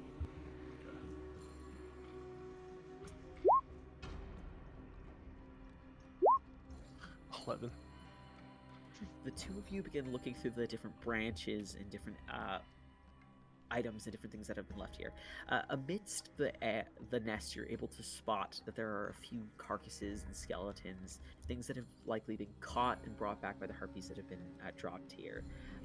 Amidst the branches and various other like chunks of shipwreck and bits of rock and bone that form up the nest, you are able to find a few items. I'll type out a list and I'll send it all over to you guys in just a few minutes. Alrighty. Alright. I have an idea. Here. And you'll see he'll reach at his side and he'll untie this. It's like a really ornate lantern, maybe. It's got really nice brass, sort of like filigree all over it, and different colored stained glass on it. Rowan, you've seen it on their trip. No real idea what it is. He never really mentioned it. All right. Rowan, can you hold this? Sure. I'll reach out and grab it. All right. We need to get this thing off the ground for this to work. Beacon, everybody else, can you guys lend a hand? Yeah, no problem. I can certainly try. Do you just need help lifting it? Yeah, Or is there something else help we me should get it do, off the Rykard? ground. Alright, I guess we all pitch a hand. Good luck. Rowan, And I'll hold that steady. I'll hold the bottle with one hand. With my other hand, Rowan will slap his arm on Rykard's shoulder, and I will cast guidance. Right on the burn. For athletics, any ability check using. Do I have to select the skill? Yeah, for athletics, I guess. For guidance? Alright. Yeah. I thought it was just the next New roll. guidance. You have to choose the New skill guidance. now, yeah.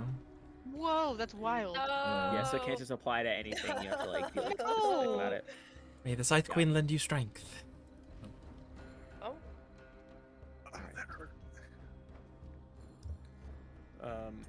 So yeah, we're all trying to pick up the egg now. Alright. Are you all working together? Yes. Yeah, I think so. Okay. Can I get athletics checks from everybody? Okie dokie. Who gets the D4, Rowan? Athletics starts Well, I didn't know how the check was working, so I think I tapped you, so you can have it. I have it. Let me get a D4 on that. Annoying. Probably got it. Oh my god, 14. Alexios. Flexing those muscles. It's strong. Twink Should have called you muscles. Aflexios. Twink muscles. Twink, Flexios. Afflexios. Alright. As you all sort of like reach onto the egg, it's a little awkward with all of you attempting to grab this like almost slightly like it's ovular or like almost spherical shape. As you reach out and all begin to lift it, it weighs like a surprising amount. It feels like it weighs like about 75 pounds. It's very awkward and cumbersome to lift, but with the whole group working together, you are able to get it up off the ground. All right. Hopefully this works. And I'm gonna attempt to banish into my bottle that Rowan is now using with the egg. It's furnished, so there's pillows everywhere. So I'm hoping to make, a whole You mess have of an pillows. incubator? You all see with almost like a puff of like dark heat, almost like for an instant there's like a puff of smoke and a bit of sparks. Suddenly Rykard vanishes from sight once more, as does the egg. With those of you with keen senses, which I believe is basically everybody but Beacon, sorry Beacon, you can sort of see that the smoke almost seems to stream with direction and intent into the bottle or like the vessel that Rowan is holding. Whoa. He's gone again. I think he went inside. I kind of like look at it, look at the bottle, look at the little hole. How'd they get in there? Are you okay in there? I can hear everything you guys are saying, but I can't respond. I look at the bottle. There's like the distant, almost like muted or slightly muffled sound of Rowan yelling out towards you. But within the domicile, within the lantern, what do you see as you are in the space, Rykard? It's pretty, very nicely furnished. Very comfortable. It's a good temperature. There's pillows thrown about everywhere. There's a little basin with water for bathing. There's sort of a central sort of pit fire. A few pretty low to the ground tables. The idea is that you sit at them like on the floor. And a lot of beautiful light is coming in through those glass windows, those stained glass sort of windows. You can't really see through them; they're opaque, but it's casting this beautiful effect all over the room. And I'm just trying to, make a nest for this egg out of all of these pillows, gathering them up. Alright, you create a cushioned, almost pseudo nest for this egg. As you sort of prop the egg up within this cluster of pillows and cushions, within the warm space, there's almost like a slight prickling to the back of your neck, Rykard, as you feel an uneasy sense that something is watching. There's sense of disapproval, hot, almost shame washes over you before vanishing just as quickly as it appeared. All right. Pretty, maybe 10 minutes, 15 minutes after Rykard disappears in the bottle, you see Rowan still holding it. Leaping out of the fire, or out of this bottle, is an immense amount of flames, and what emerges is this blackened, charred skeleton that quickly materializes. You see the muscular structure formulate itself quickly in the blink of an eye. And emerging from the flames, you see Rykard again, panting, out of breath. And he goes, "Oh, I forgot my staff inside there." Right, Carter. Are you okay? Is that That normal for was- you? Sorta. It's safe. I got a bunch of pillows tucked around it, so things don't really get jostled around in there. Can I have that back? Oh, Reach his hand out towards Rowan. Did you hear when I was blowing inside of it? Nope, couldn't hear a thing. Alright, I'll hand it back. Uno kind of prod at your arm. So are you like some kind of smoke creature?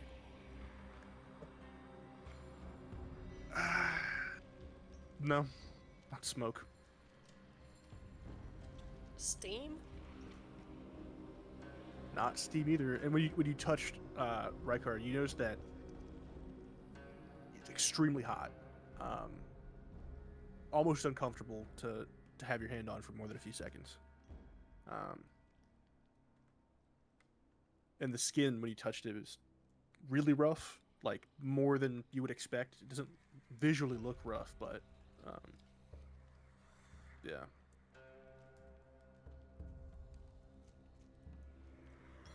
All right. You I might mean, have a fever. let's. I always run hot. Is everybody okay? I know that Think didn't really so. go according to plan. Plan was get the egg. We got the egg. That we did. Eliminated part of the harpy problem too. Yeah. I don't really like those guys. They weren't as fun as the plant tigers. No, definitely not. Wasn't expecting everyone to get charmed by them either. That was scary. I wasn't either. Yes, sorry, I meant to do something before you ran off, but then you disappeared and I couldn't see you. Yeah. That's my bad. I dropped the ball on that one. No, it's not your fault. We all managed to complete the task. Well, not quite yet. We still need to get back. That's good. Yeah, would love to celebrate, but somebody already beat us here, it looks. So we might Yeah. want to haul tail and leave. Yeah, we might want to head back. Isn't that safe in the vessel? It will just stay there indefinitely until we get back? Yep. Not unless I bring it back out.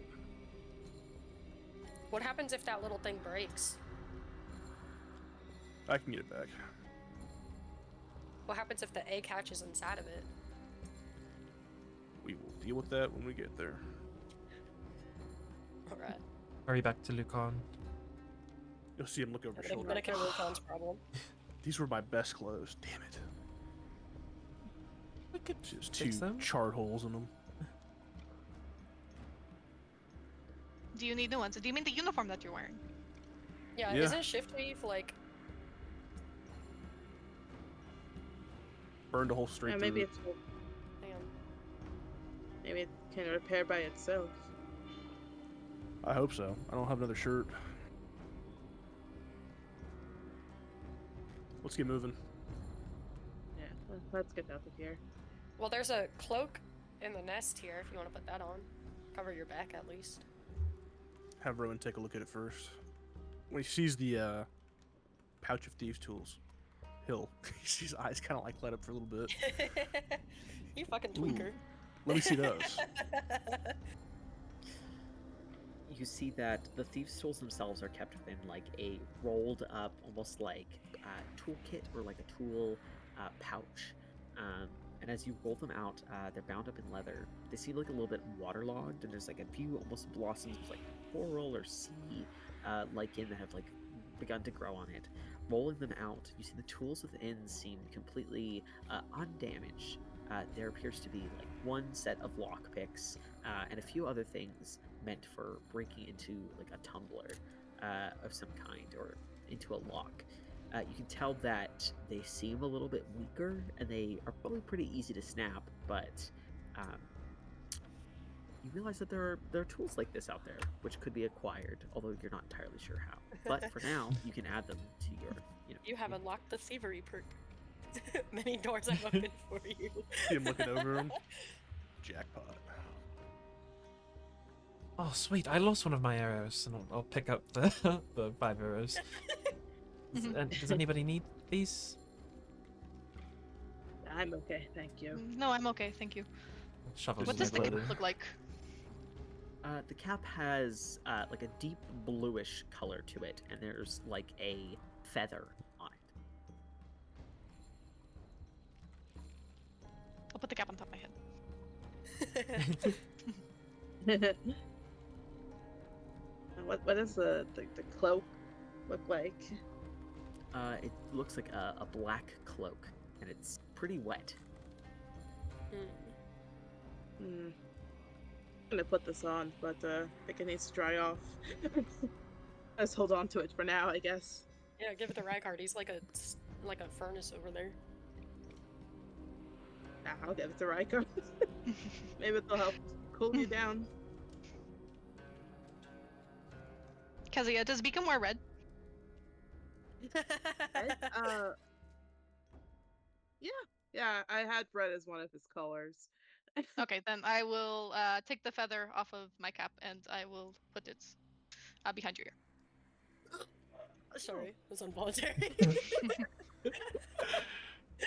Well, Be Rykard using It's a the microaggression. wet cloak, kind of like a wet towel. He's like cooling himself off, but it's steaming off of him. Ew.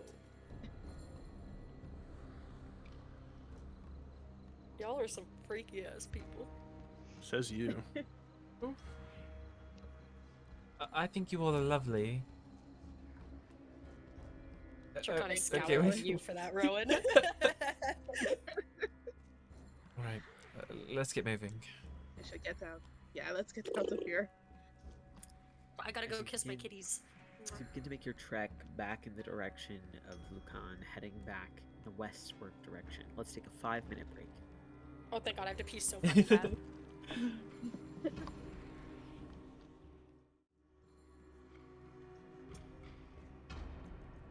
As you traverse back through the lush jungle into the direction where you remember the sort of pseudo barracks that had been set up for the different prospective members of Brave Hollow to reconvene, your journey is unperturbed or not impeded in any way by denizens of the forest nor by the environment.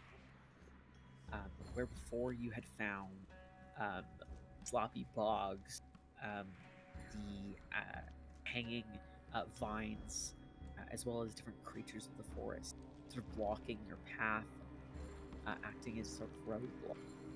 As you make your way through the forest, it's almost as if all those impediments have been impeded, or rather removed from you. However, that doesn't stop the fact that your journey is still quite long.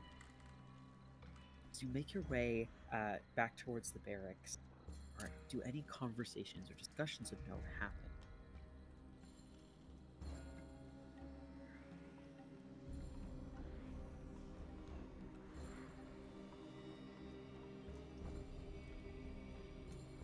Great talk, guys. Anybody? Anything? We're all shell shocked. Like, We just killed 3 people and stole their baby. Where are we, the good guys? in the sense that And what do you think that they're? What do you think that they're going to do with the egg? They said they were going to research it, so I'd imagine. Seems like something Deadwood would likely be interested in doing. Edwin? Ain't one of the other schools the research one? I mean, Vermilion Crest, I suppose they both, like, they work together, I guess, like Lucan said.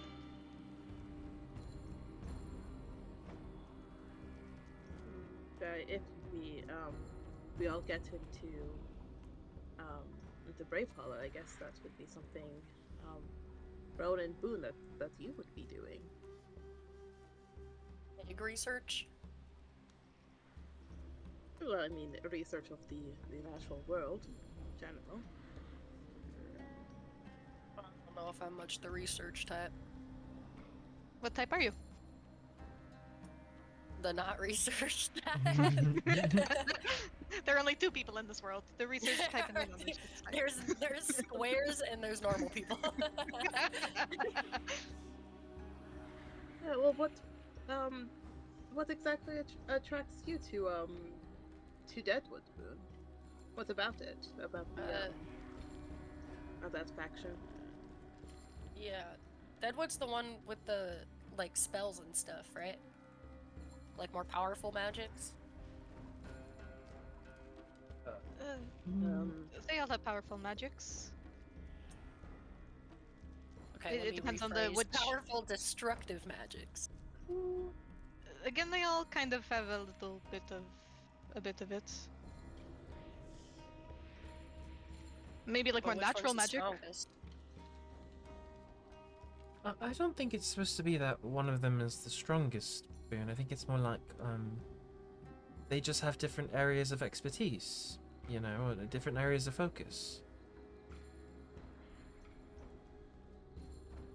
So, like, Deadwood is, my knowledge anyway, a little bit more focused on the natural world, the elements, that sort of thing.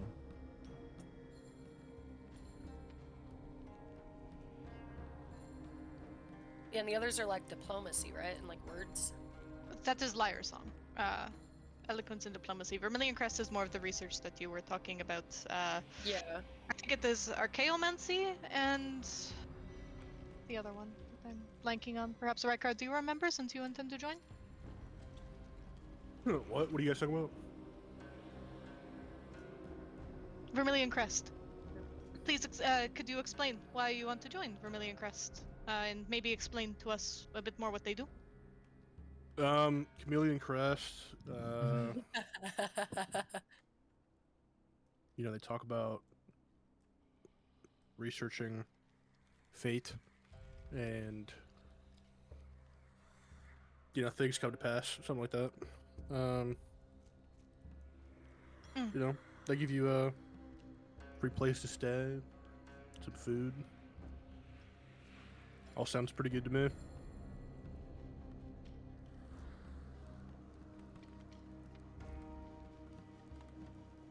Yeah.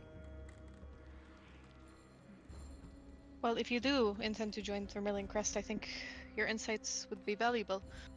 I'll kind of turn to Beacon a little bit. Yeah,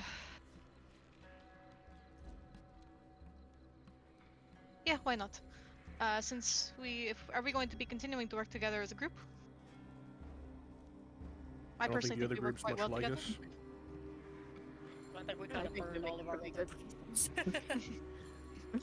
I don't think that lizard's gonna work with me, so. Well, I ain't gonna work with him. Well, maybe the tieflings or some of the other people that we've met have not been so bad. That's true. I gotta see what Greymore's up to. You don't seem super competent though. That's very true. But since we are away from the others, I think now would be a good time to share that Beacon and I are here on a bit of a short assignment, I suppose.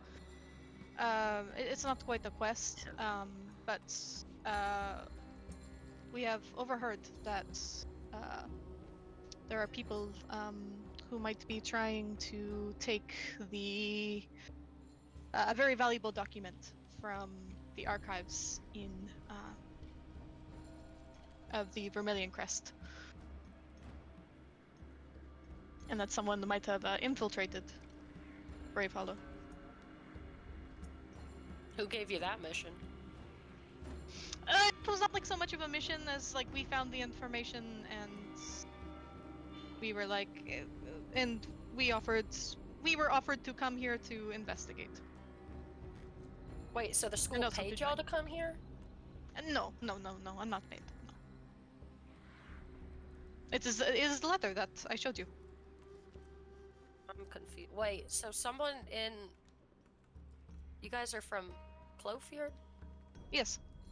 Someone in Clofjord wants to help the Chameleon Crest? No, I am perhaps explaining this. I'm perhaps not explaining this well. No, we have simply like overheard news. We don't know where they are from, but that someone is trying to infiltrate into. I'm blanking on the name right now. I'm so sorry. Harrison. The big archive in What's it called? Biblioteca. I think it is the bibliothèque or something like that. You're lying. Biblioplex. The Grand Biblioplex. That's it. To steal the Pact of Kasarian. Oh. To what end? Well, how much do you know about the Pact of Kasarian? Well, I I know. don't think Rowan knows anything about it. I think you should explain it. I know a lot about the Shrike Syndicate, okay? And they were heavily involved in that. Well, some of them. They were. Yeah, see? But for those of us that don't know, like Boone, maybe you could explain? Attention record.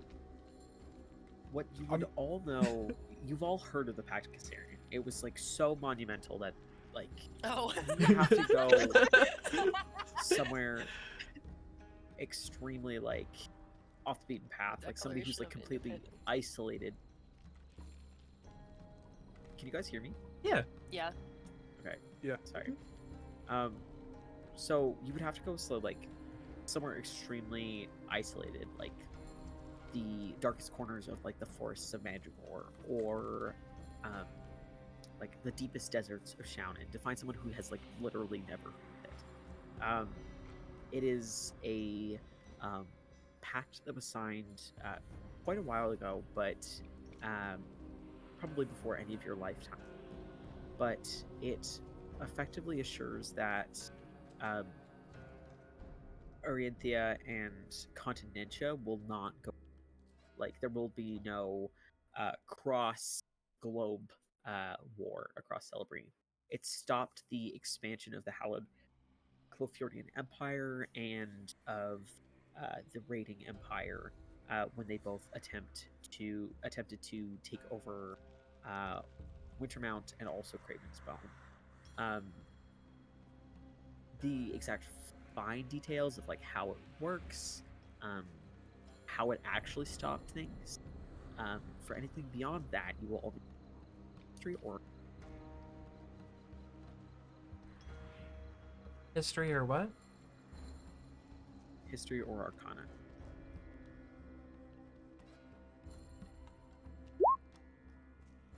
Hello. 9/11. Oh, oh. I hear the bells. Bells, No, the bells. no, stop. Oh my god. Group trauma button. Alex and Rowan, the exact fineries of like how this works are sort of lost to both of you. Rowan, you know it's some sort of pact, so there's some connotation involved in that. But Boone, you vaguely have a sense that pacts are almost like the currency of the island that you're from. It's not so unreasonable to think that there could be some sort of application or some way of stopping whole groups of people from fighting each other, so long as the pact is intact. And as such, stealing that pact would be extremely valuable for people who wanted to get rid of that binding man.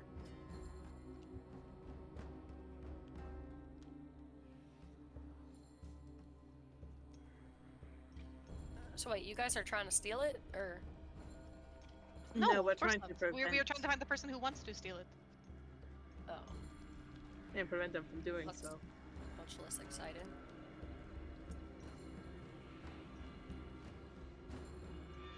Wouldn't the Clothiordian Empire want it to be stolen though, if they want it?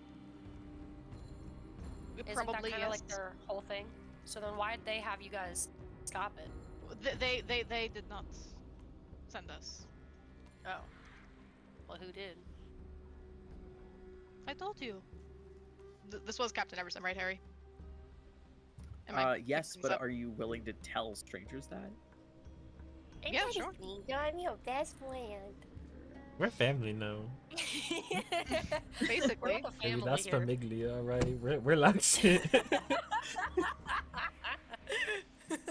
Basically, we locked in. We had near-death experience with each other.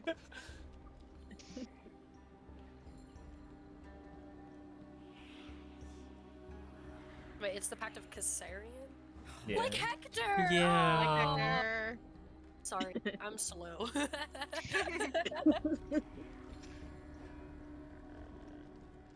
But it does not matter. We were tasked to do this, and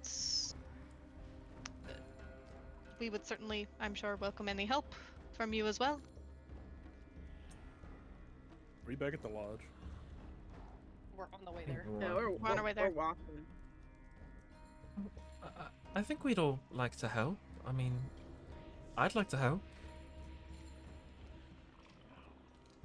I mean, if someone tells me they're gonna steal the Pact of Caesarion, you know, give you.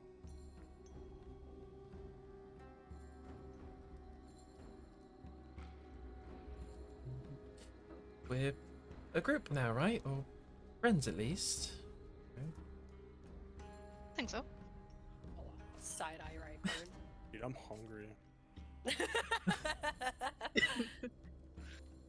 You want a ration? We should have seen if Erilith actually had food. Yeah. I've heard she has really good food and treats. Oh, So are you like obsessed with these people, or? Oh, well, just because I'm well versed in something good doesn't mean that I'm obsessed. What was her name? Verilith. Velma? Oh. Which one is it? Her name is Verilith. You sure? I'm the most sure, I think. I could have sworn it was Velma. I could have sworn it was Velma too. You guys are gonna Maybe get us you're kicked mistaken. out. Be nice to her. She's basically, What do I you mean, mean?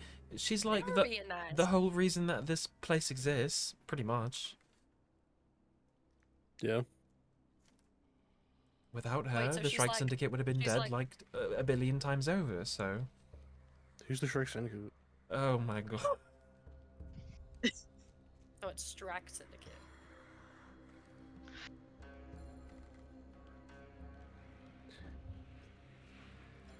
As you find your way back to the barracks, the hours pass.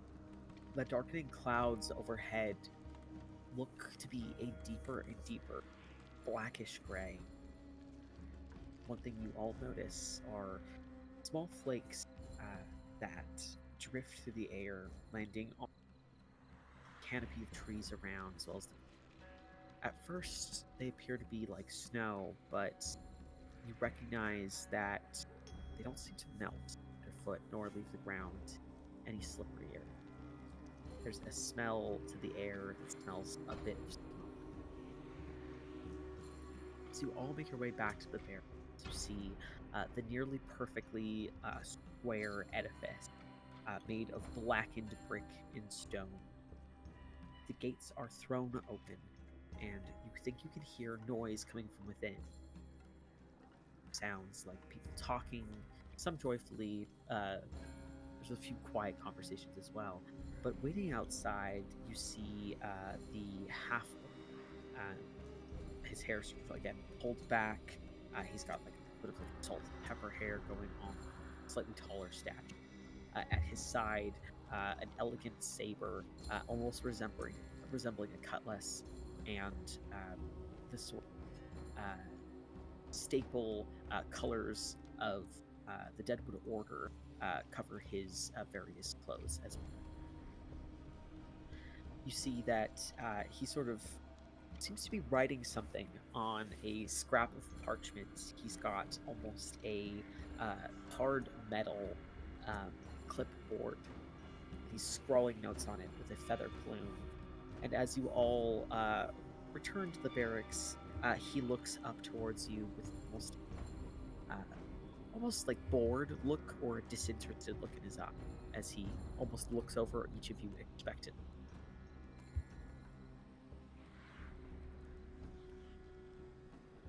Were you expecting someone else?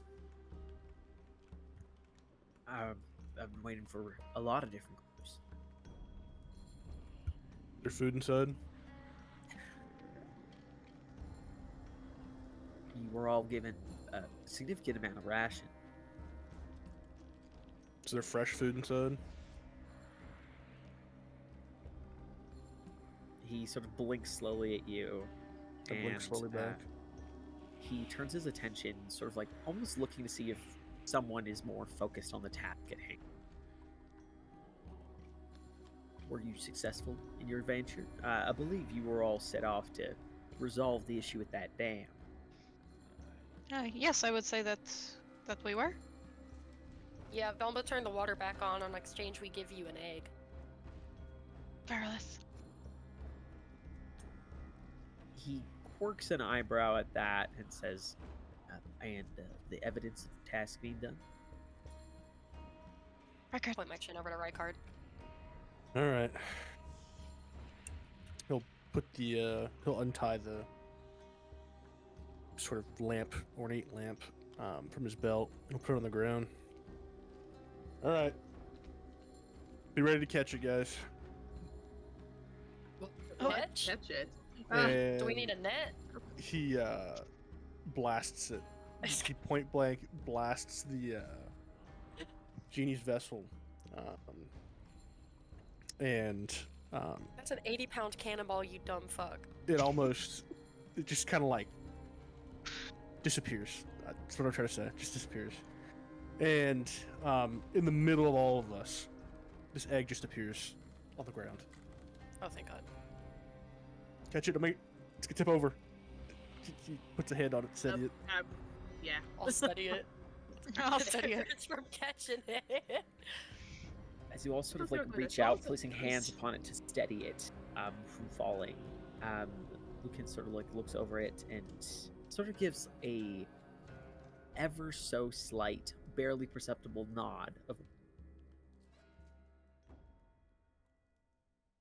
well done.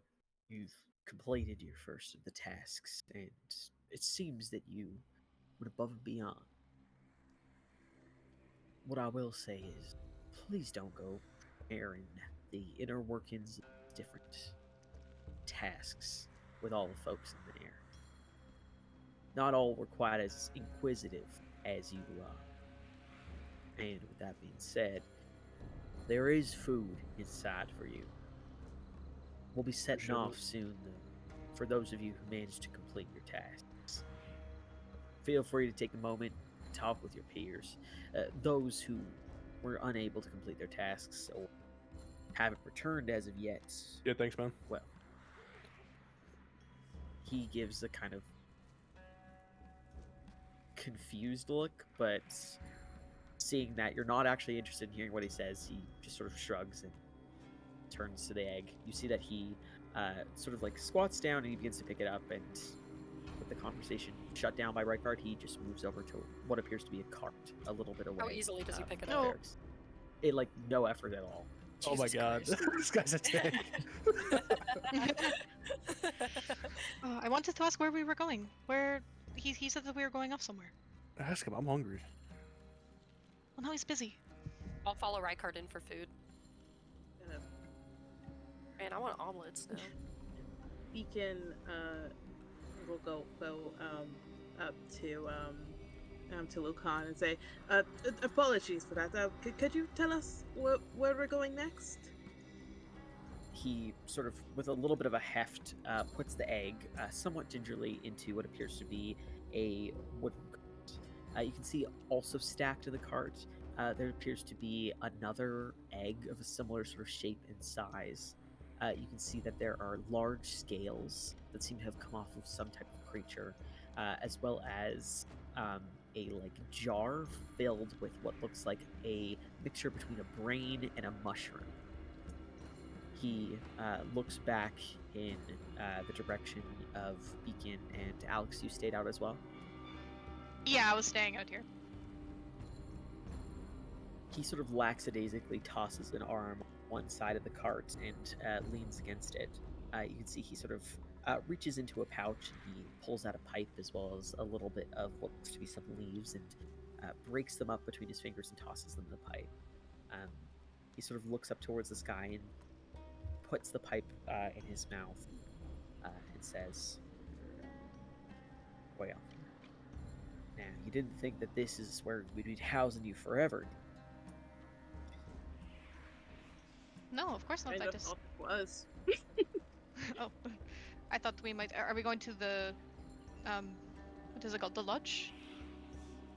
He gives a very slow nod to that.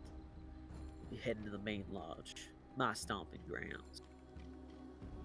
When you're there, we got a wing barracks of sorts for those of you who are new, not quite into an order just yet. Fortunately, with times as they are, we need to be a bit more diligent in who we let into the society. Anyone That can isn't- skin a croc or grab an egg, but we need people who are truly committed to the vision of this organization. He sort of gives a glance in the direction of Reichard and Boone, as well as Rowan, who all headed inside when he says that. They're very committed. I can tell. It's just been a long day.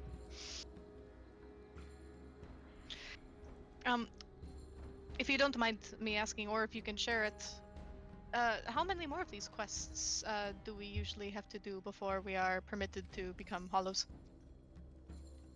It's usually done on a case-by-case basis. Your group has, well, I would say slightly higher standing than some of the others that are in the...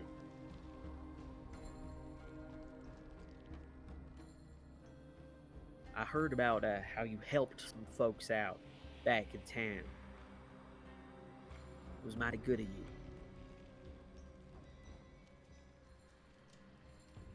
Well, it was the right thing to do. They needed help, and we were able to do so. We were able to help. We need people who are sort of like... And I heard about, well, the forest as well. Two people came back. What were the names? These were snaps there, like... Yes, Chianto and Huracan. They mentioned bumping into you folks.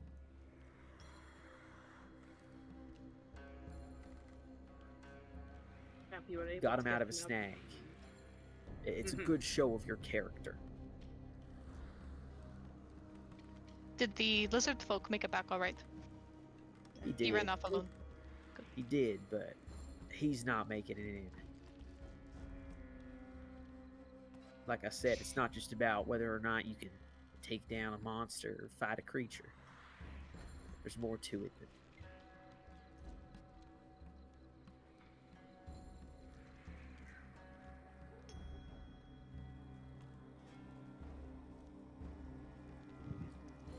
Well, we should probably let you get back to your work. Thank you very much for answering our questions. He gives a nod. Enjoy your meal.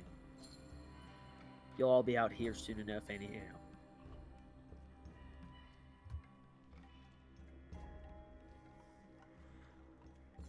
I'll begin to head back, and then I'll give Beacon a little high five as we go back in.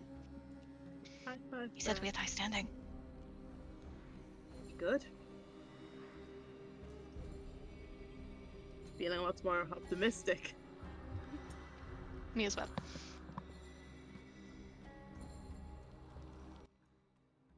As the pair of them begin to make their way, or rather, as they stood outside speaking with the half orc, the remaining three of you decided to go inside within the barracks.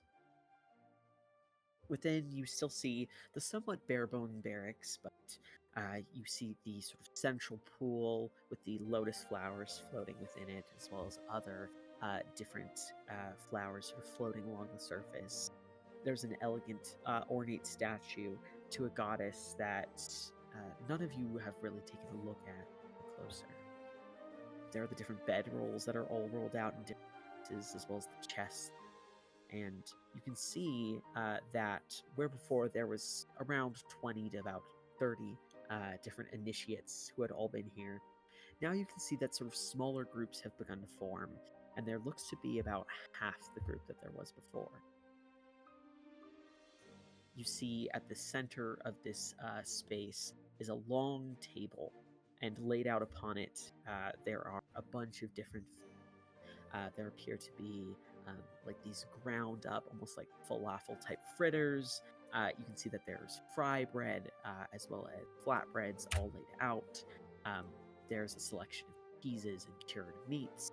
You can see that there are nuts and smaller little treats. There's no super fanciful fare, but it does appear to be hearty fare.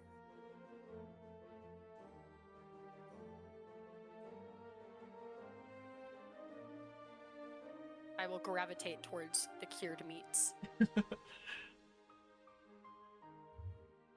I'm going for the bread and the cheeses and the nuts. Oh. Yeah, you know.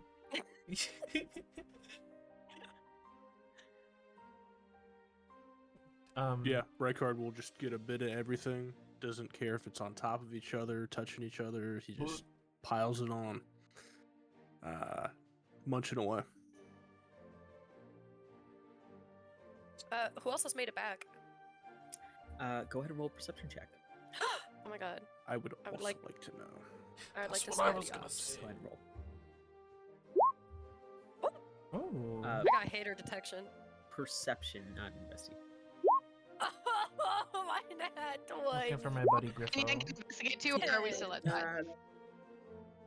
You two are still outside having a conversation Okay. at this point. But looking around, Rykard, most of your attention is focused on the food that you've just gathered. You're quite hungry after the several hours journey. Boone, you feel quite similarly. But notably, you're all able to spot a few people that you immediately recognize. You see Griffo, Golumpkin, Brownlock, Greymore, and Illyria. You can see that they all seem to have returned from wherever they were off to. You can see that they've all sort of convened near a small, like, makeshift hearth that you can all see Illyria seems to have conjured. Sort of like a ball of fire just floating aloft in the air. They seem to be like roasting some of their foods over the flame.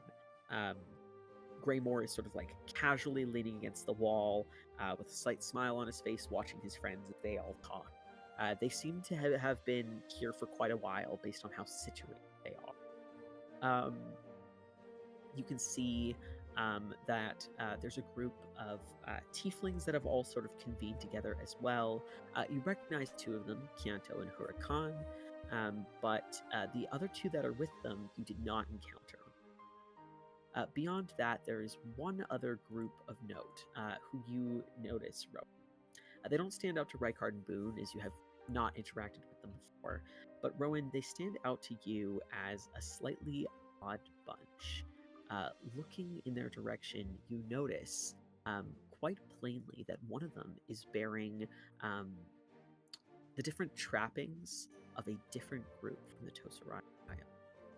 Looking over them, you see an individual who is covered almost head to toe, based on the skin that you can see, in intricate blue tattoos. They're like almost like Celtic weaving type tattoos that cover their body, and you can see that they have large, almost chains of gold coins hanging from their neck as well as from their belts. And they're wearing elegant silks that are sort of almost contrasting with their like otherwise gruff appearance. There's clearly a member of Clan who is standing amidst this group. Sorry, You clan can also what? tell- It cut out. clan Thunderlord. Oh, Thunderlord. You can also tell by their almost signature weapon of the clan, which is a very large, almost like war hammer that is affixed to this person. What strikes you about this, aside from the member of Clan Thunderlord being here, is the fact that they seem to be interacting with people who you wouldn't expect them to. One individual who stands there appears to be a based on their dress, you can tell that they're from the Rating Imp. They're wearing elegant, almost overly buttoned up clothes that extend all the way up to their neck. A very, very fashionable thing in the Rating Imp. Sort of like cover as much of you as you can. You can tell that they have a number of like elegant rings on their fingers, and you can tell that the armor that they wear, it's like this deep dyed red leather armor. They are wearing a hood that is covering up their ears as well as their hair, and their skin is this sort of like oddly pale, almost grayish color. There's one other person sort of in their group, and it appears to be a person who has like yellow golden eyes, sort of really tousled brown hair with like a striking white sort of streak through one side. They are human, and you can see that they have like bright yellow and bright blue robe that they're wearing.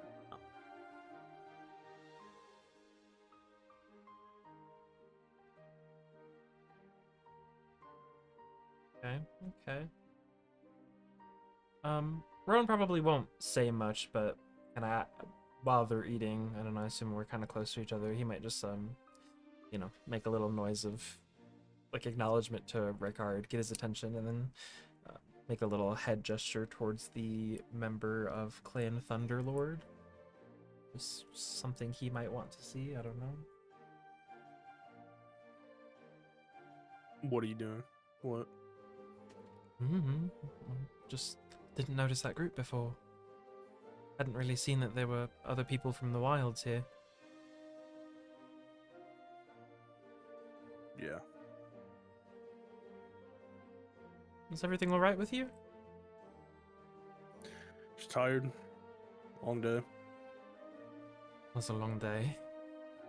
At least we did it, though. I mean, we made it. Yeah. Ruined my cloak, man. How bad is it? He'll turn around and you just see two charred holes in the back of his cloak, just below the shoulder blades, with soot all over like the skin peeking through. Looks painful. Oh. I mean, I'm no tailor, but I could try to fix it. You want? Yeah, if you could give it a shot, appreciate it. Afraid doesn't look as scared anymore. It's good. Yeah, I think being out there was a lot. Let me try. I've not really mended anything like this before. You'll see Rowan will he'll get up and he'll move behind you. He'll reach down into his boot and pull out this carved wand that has this kind of a green crystal embedded in the hilt of it. And he'll try to use his bewitched wand to attempt to cast mending on the cloak. Which is, as a magic action, you can DC 10 Arcana check. Okay. Alright. Big money, no whammies. 21. So I will cast mending on his cloak. The magical weave of your clothing right where burn marks and burn holes have been stitches itself back together, almost like magical little needles appeared and just rapidly went to work, sewing it all back together. Oh my! How did you do that? Pretty good. This wand, I made it a really long time ago. Sort of an initiation thing, I guess. I started getting more talented with my gifts. It Wow. allows me to sometimes try to cast a spell that I'm not really proficient with. Sometimes it works. That's pretty sweet. It's cool, yeah. I think that amulet thing that we found actually does the same thing. It's just not really something that I could use. Oh, really? That's what it does? Yeah. Do you want to give it a try? Yeah, sure. What do I do with it? He'll rifle through his bag and he'll pull out the Dark Shard amulet.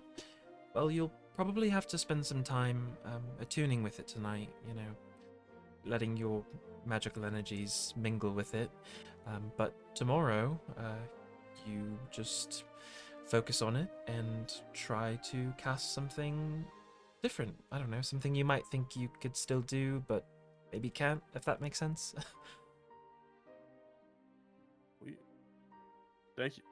I didn't know that's what it did. Yeah, it's pretty cool. Nice. I'm gonna go see what Greymore's up to. I appreciate this. Yeah, good luck. Sit down and keep eating. All right, at this point, Beacon and Alexios, you enter within this as Rykard makes his.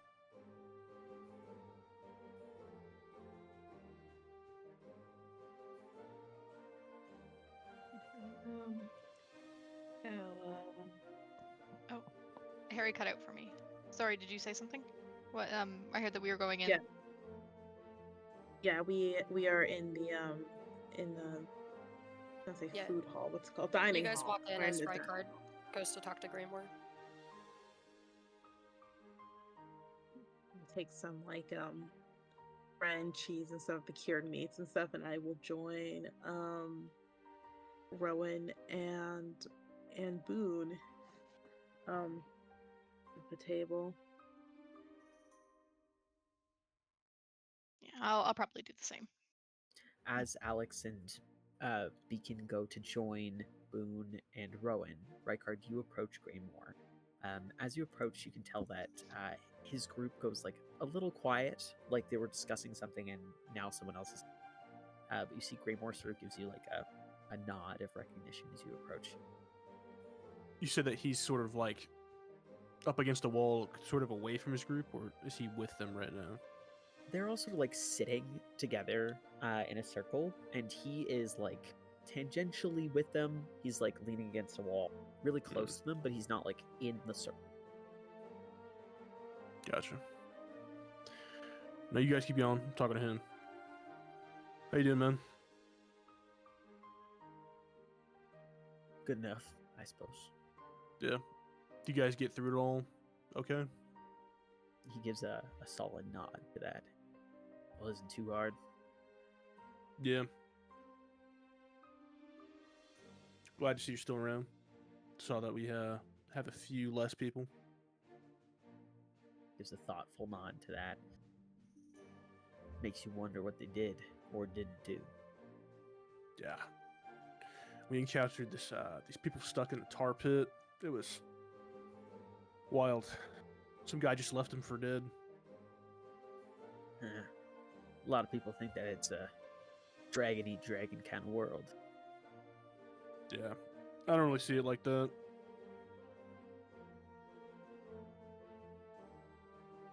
Well, certainly this organization seems like if you're trying to get good with them, you might as well at least pretend that you understand what you're trying to get into. Picked up on that. Yeah. No, I mean, I know this is a whole competitive sort of opportunity. Listen, man. I know at some point we might be against each other in some way or fashion, but happy you're here. You're just happy to have a drinking buddy still around. That too. He'll take out 2 cigarettes. You want one? He takes one from you. You ever had one of these? Not one that looks like this, but Nice. He'll have a single flame come out of his finger. He'll light it for him, light it for himself, and they'll just smoke and eat and converse. all right. As you're sort of over there with that group, can you go ahead and roll a perception check just to see as while you're spending time with Greymore if you overhear anything? Sure thing. You said perception? Yes. Ooh, 4. You know what? That should have been a passive perception. What's your passive score? 11? Passive perception 12. 12. All right. What I'll say you do pick up on, you can sort of get a read of more so than hearing anything explicit. You can tell that Illyria seems to be maybe more of the magical, sort of flashy member of the group. Greymore is like manic, but, or sorry, not Greymore, Brownlock is sort of like manic, but clearly offsets that with strength and probably some of the utility in the group. You're not entirely positive what, sorry, I'm blinking here. You're not entirely sure what Griffo brings, but you do recall that he had like a very like, he was pretty like nimble and dexterous, and Greymore seems to be quite quiet and reserved, but you have a sense that he probably observed a lot more than he lets.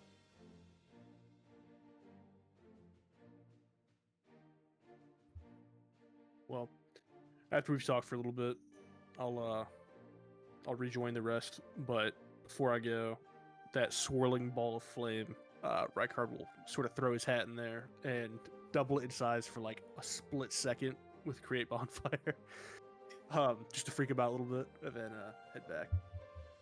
Sure, you add extra flame to it. You see like Brownlock has like a way overreaction where they like almost like let out a screech and like jump back, and you see that they reach for like the nearest weapon and like point it towards the fire as if terrified by it.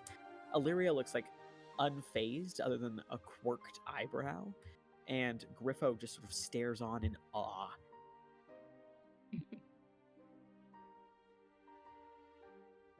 As you return over to the group, what have the rest of you been discussing?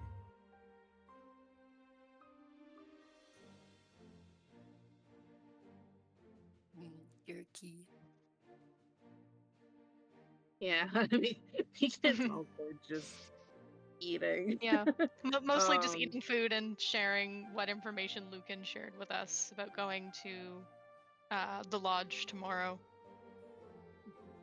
Oh wait, we got another place to go to? Yes, the actual lodge where they keep, or where the Hollows and everyone else who's actually part of the organization stays.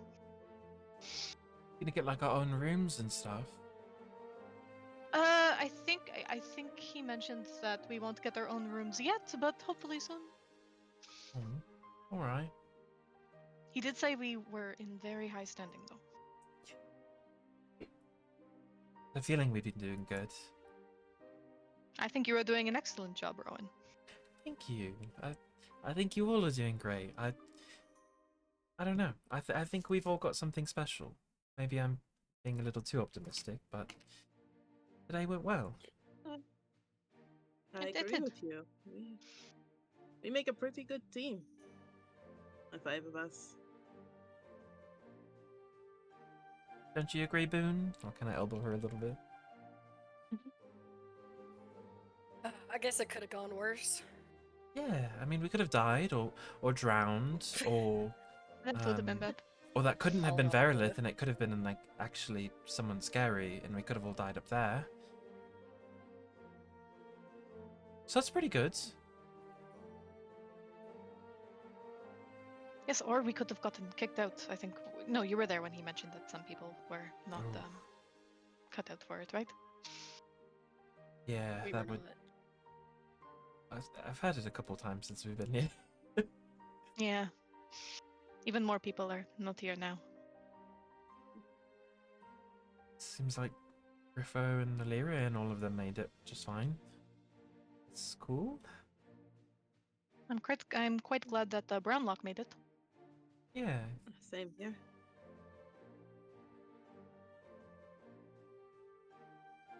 You guys recognize any of those guys over there? And I'll point to the other group of three initiates that I'd seen.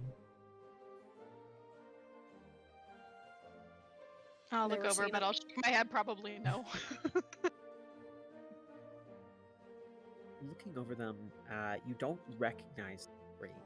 Again, you can see what appears to be a rather large, either human or something of the like in the large Thunder Lord. You can see the sort of shorter brown and white haired individual who is wearing sort of like bright, vibrant yellow, as well as deep, rich blue clothing, who appears to be human as well. And then the third individual, who is wearing sort of like the deep red leathers and has grayish skin, as well as almost a hood that is tight to their head and hides both their hair and ears, as well as highly buttoned up eye collar, long sleeves, covering almost as much skin aside from that of the.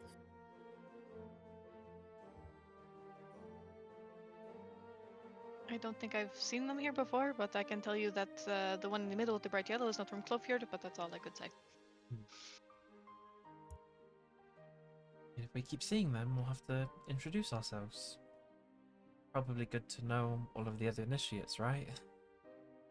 That's true, we will likely be working with them, and I'm not sure what happens when we go into our orders. Hopefully we likely don't have to split apart. I would hope not. I feel like I've already met too many people. Probably way more at this lodge thing. Great. It'll be interesting to meet some more of the Brave Hollow, members of Brave Hollow, Yes. people who've been here longer than us. When you guys went to go talk to is it Lucan or Lucan? Lucan? So it's Lucan, but Lucan works too. Okay. When you guys I'm went, confusing myself too. I know I keep getting tripped up. When you guys went to go and talk to him, did he give you any inkling of like what we should prepare for tomorrow? Is it just like travel, or didn't really say? I don't think he really said, did he? Probably just travel and I don't know, whatever our next quest will be, I suppose. We still have some that we need to do. Oh, there's more? We're not hollow yet, no. You have a long way to go, Boone. Thought they was just gonna let us in. That would be very nice.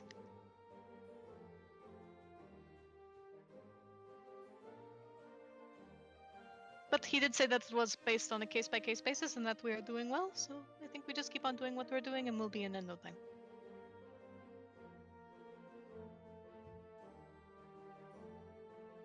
He also complimented being very nice to some people and helping people out in the town. That's something that they valued, Oh, at least in Deadwood. that's good. Who were we nice to? Well, we did help Kianto and Huracan. They put in a Not good the word town, for us. though. Oh. That was awful sweet of them. Oh, can I cast Detect Magic with my last spell slot? Sure. What is your intent as you sort of cast? Well, his main intent was that he wanted to glance at the cap that I think if Alex is still wearing it, he'll look at that, and then also the cloak that we found, just to see if they give off any magic. Sure. The cloak appears to be completely mundane. However, the cap does give off an essence. Oh, he'll kind of point. Your hat is magic. Did you want me to take a look at it tonight? It's a magic hat. Yes, please. Sure. Yeah. He'll take it and then get ready to go find a quiet spot to do a little identify ritual. Do I notice anything else weird while I have detect magic up? Because I haven't really looked around in the room with it. So, looking around the space, you can tell that the room itself is conjured by magic. Likely a pretty strong spell, you have the sense. It has the essence, something that is was likely summoned forth by a cleric. And indeed, you can see that reflected in the statuette of the goddess that sort of sits at the sort of head of that fountainy pool. You can also see that a number of the different people throughout the space have magic items on themselves. Some of them give off almost like a almost natural magical glow. Some of the more powerful spellcasters that are present. You do notice that, like, the torches, all the light in space is also magical. It's almost like everything that is, like, physically here, like this actual physical building, is magical. What I would say is you do notice as well that the person who is wearing, like, the yellow and blue clothes has, like, magic that stands out to you as illusory around their, like, face and hair. Okay. I'll make note of that in my little brain. Do I recognize the statue of the goddess? Roll a religion check. 5. It doesn't seem to be a goddess that you've ever. Okay. And yeah, I'll go sit down, like maybe where I was sleeping, and I'll ritual cast identify on the hat. Okay. Looking over the hat. I'll tell you what it is in just a second. Yeah. Is there anything else anyone would like to do the night's rest? Yeah. So Rykard goes over towards his, double stacked bed. Near the base of the chest, he's on the floor, and you can see in his hands, there's this very tiny flame kind of just levitating in the middle of his hands. And every 30 minutes, it's kind of sporadic. The lights in the room kind of flicker, almost sort of towards him. Rykard is performing a 1-hour kind of ceremony to get his vessel back. Right. With pure concentration and focus, Rykard, you get to summon back the vessel itself.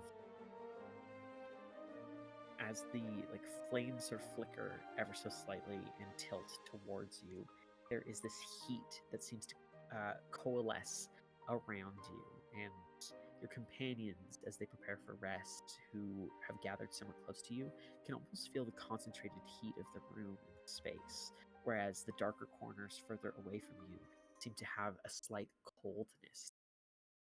Within your hands, almost like molten lava, you feel the shape beginning to form, hot and magical, pure, almost energy coming forth.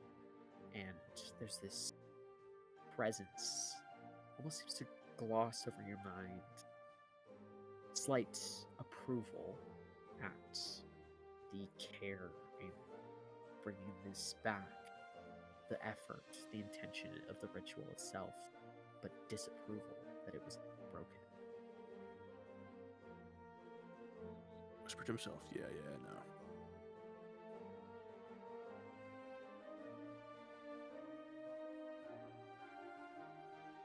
I'll walk back over to Alex and I'll toss him back the hat. Pretty cool that it's not attunement or anything. It's a hat of water breathing. Oh. Well, that is fairly simple to understand what it does. Pop it on, it should make a little bubble of air around your head and you're good to go.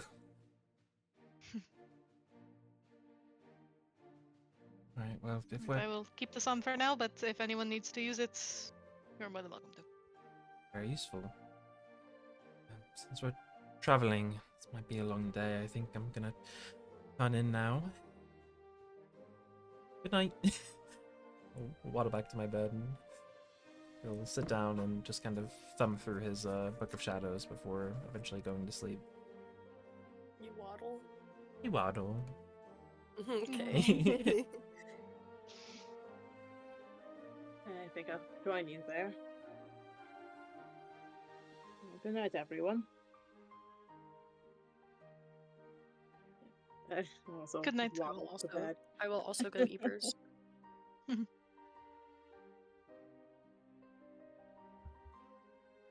Yeah, I'll wash up and go to bed after my ritual. Rykard is the only one that knows how to take a shower. He's gonna get all the soot off of him from the flames. Some of you might catch a glimpse when he comes back. All of the No. burns and stuff are healed off of his back. The once horrific burns are now healed to like their original sort of scarred state. And when he goes to bed, he will not fall asleep for like an extra hour because he's spying on the other people. You freak. I'll keep that in mind. And attuning to the necklace. Yes, holding on to it and looking at them in the dark. Hand goes under the covers. Sloppy crash. Horrific. What the hell? What the? All right. If Rykard's the only one who's sort of like staying up intentionally trying to keep an ear, Rykard, go ahead and roll. It's a perception check. Yes, perception. 6. What secrets do you hold? As you try to stay up a little bit longer, with the intent of eavesdropping, you're keeping an eye and an ear, just sort of vaguely remembering that Alex and Beacon are, looking for somebody. But also just being curious about the people around. You try to focus on the other initiates, if anyone else is speaking, moving about, doing anything shocking, or where you are in your bedroll that evening. As most people start to sort of go for their evening, you notice that the sort of large, muscular individual that Rowan had pointed out to you earlier, at some point in the evening, about 45 minutes into your 1 hour intently staying up, you notice gets up and seems to go outside before returning about 10 minutes later. Right when you're starting to find the lull of rest creeping in and taking hold, I think you hear noises. Someone whispering in a language that you don't know. There's a slight flash of an almost pinkish energy. And then So, I saw the big individual get up, leave the tent for 10 minutes, come back, and then somebody casted something pink magic? a little while later, right as you're falling asleep, you think you heard whispering in a language you didn't recognize. You think you saw a flash of pink. Okay.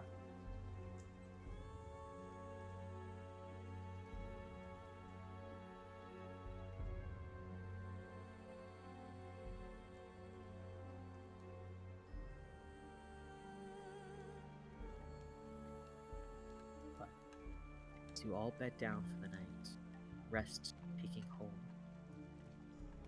that's where we'll end our session for tonight. Alrighty. If Hector Jr. is evil, we're evil.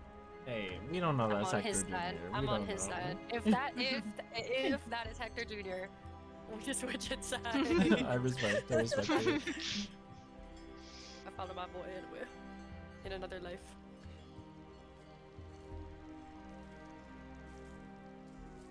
Oh my gosh, Harry.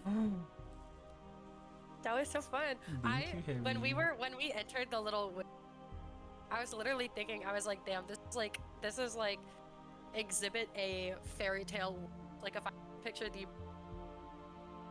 fairy tale witch hut that I could, it would look exactly like this. And I love that that is his impression of what a witch does.